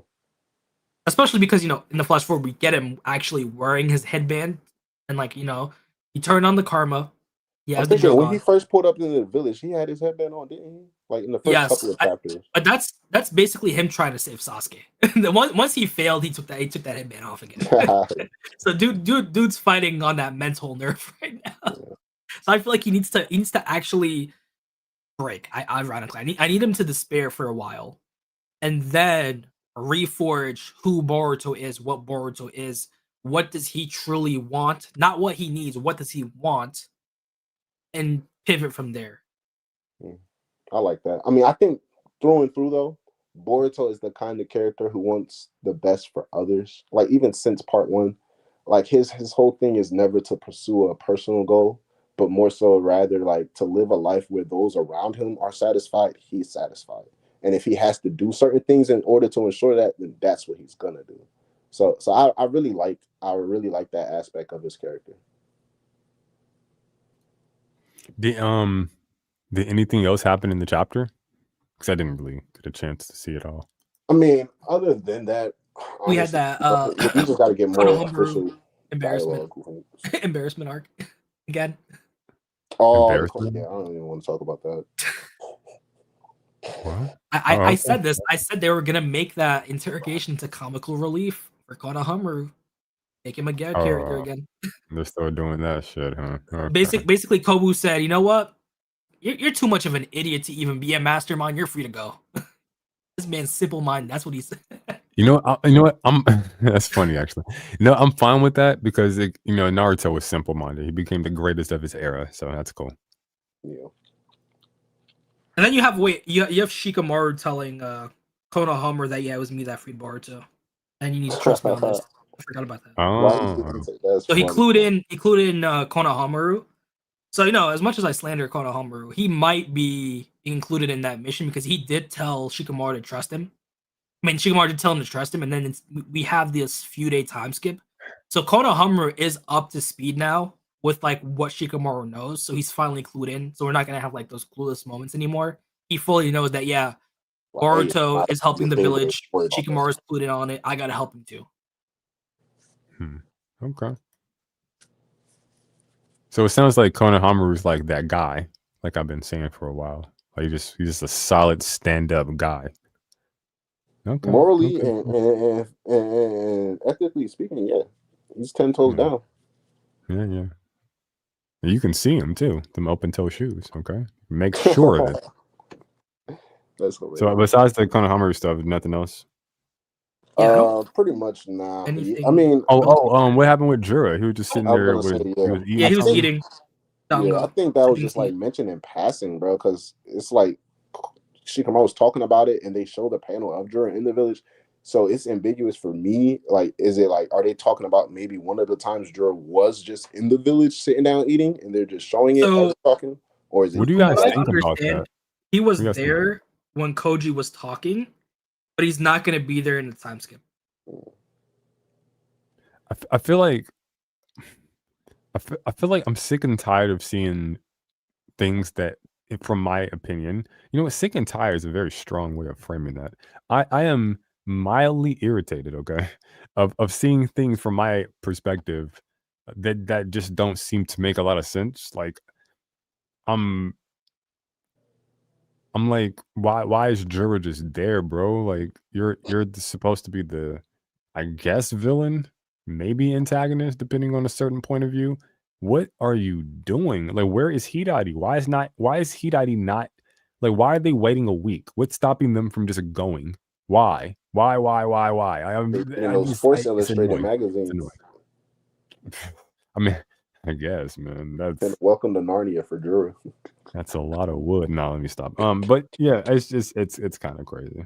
Yeah, I don't know. And now that he can duplicate himself, the gooning is outrageous. Okay, it's crazy. I don't know. It's just those things kind of bother me, you know. And you just kind of keep brushing them aside, and you know, this again is just another chapter, yet again, where I just have to brush aside the fact that he's the main guy is not main guy-ing. I'm like, what's going on with this dude, bro? Like he let Boruto go one time, he let Boruto go a second time. He just be lounging around, just yapping and icking it about with the old Hidari. I'm like, what's going on? Where is Hidari? I guess I gotta assume Mitsuri was just gooning this whole time because I've been wondering where he has been, and now I'm wondering why it took him a week to even do the little invasion, supposedly that's at the end of this chapter. So I'm like, what can I please? I just want an explanation for this stuff. That's it. Like, you just can't just not explain that. It's weird. I don't know. Like there's no one trained anymore. Like Kawaki just want some power. Huh? We just gotta get some power. And like it's like when Boruto, it's like when Ishiki showed up.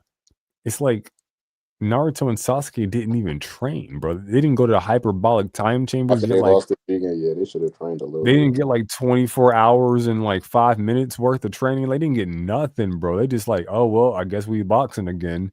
I guess bro had like a mineral bomb, and that was about as much as he can manage. I'm like, but I know that he's trying to learn his jutsu, so shit. Right now, only Inojin and Himawari. Those are the only ones we got right now. When they had like a week, I'm like, yes, they finally gave us like a mentioned time frame, because now I can say, look, I can't explain why a week. I don't know why they just sitting around hanging about eating fucking, you know, that shit that made Anko fat. I guess I don't know why that's happening, but it's happening. What do you mean? Jura had that book signing it too, so he needed to get his book autographed, so they couldn't. He think he mastered Jiraiya minus the porn. It's crazy. But well, I guess not minus the porn. This is insane.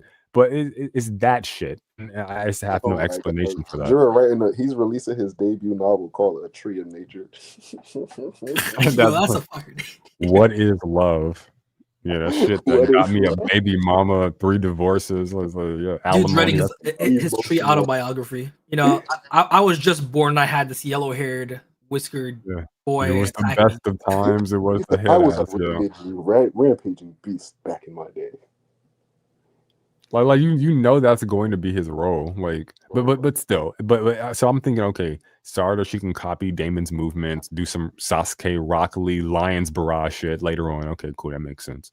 Maybe she's boxing with her newfound besties, and maybe Eida's like, yeah, train these girls up to actually be useful to Sumire. Okay, cool, fine. Maybe Boruto gets a spiffy new lightsaber. Okay, Luke Skywalker dropped one when his hand got cut off. Cool, got a brand new one, dope. Like, that's cool and all. That's dope. Himawari training, Inojin training. You set this stuff up. That's what I'm fucking talking about, okay? That's what I want to see. I don't. Yeah, why a week for the antagonist side? I just don't understand. So, yeah, it's a lot of the small things. I agree. There's some things is like, yeah, I just gotta place omnipotence on myself and just like go past it. I suppose. So I guess that's it. But yeah, it's getting to be 11 p.m. for me, so I'm going to fade out like Homer Simpson. But I appreciate you guys having me on. It's always a pleasure. Shout out to Barbie, Ryzen, Black Uchiha, and Free Game, who I guess is still here. I don't know. But is he away from the mic? He probably did step away from the I'm mic. questioning if he even has a mic. I haven't heard from that brother in a fortnight. Okay, bro walked away from the computer and never came back. Hey, man. Hey, listen, you gotta work that block. Okay, you gotta shake a little ass. No, let me stop. Listen, free game, brother. If you can hear me, Godspeed. Okay, Godspeed. We all gotta make ends meet somehow, guys. It's always a pleasure. You be safe. You be sound. Peace. Most definitely, you too, Mel. It was a pleasure having you, and always a pleasure getting you on the pod, Ryzen. So, go and look forward to the next time you're able to join us. And I'll talk to you guys later. Nice Awesome. night. Most definitely. Yes, sir. Okay, guys.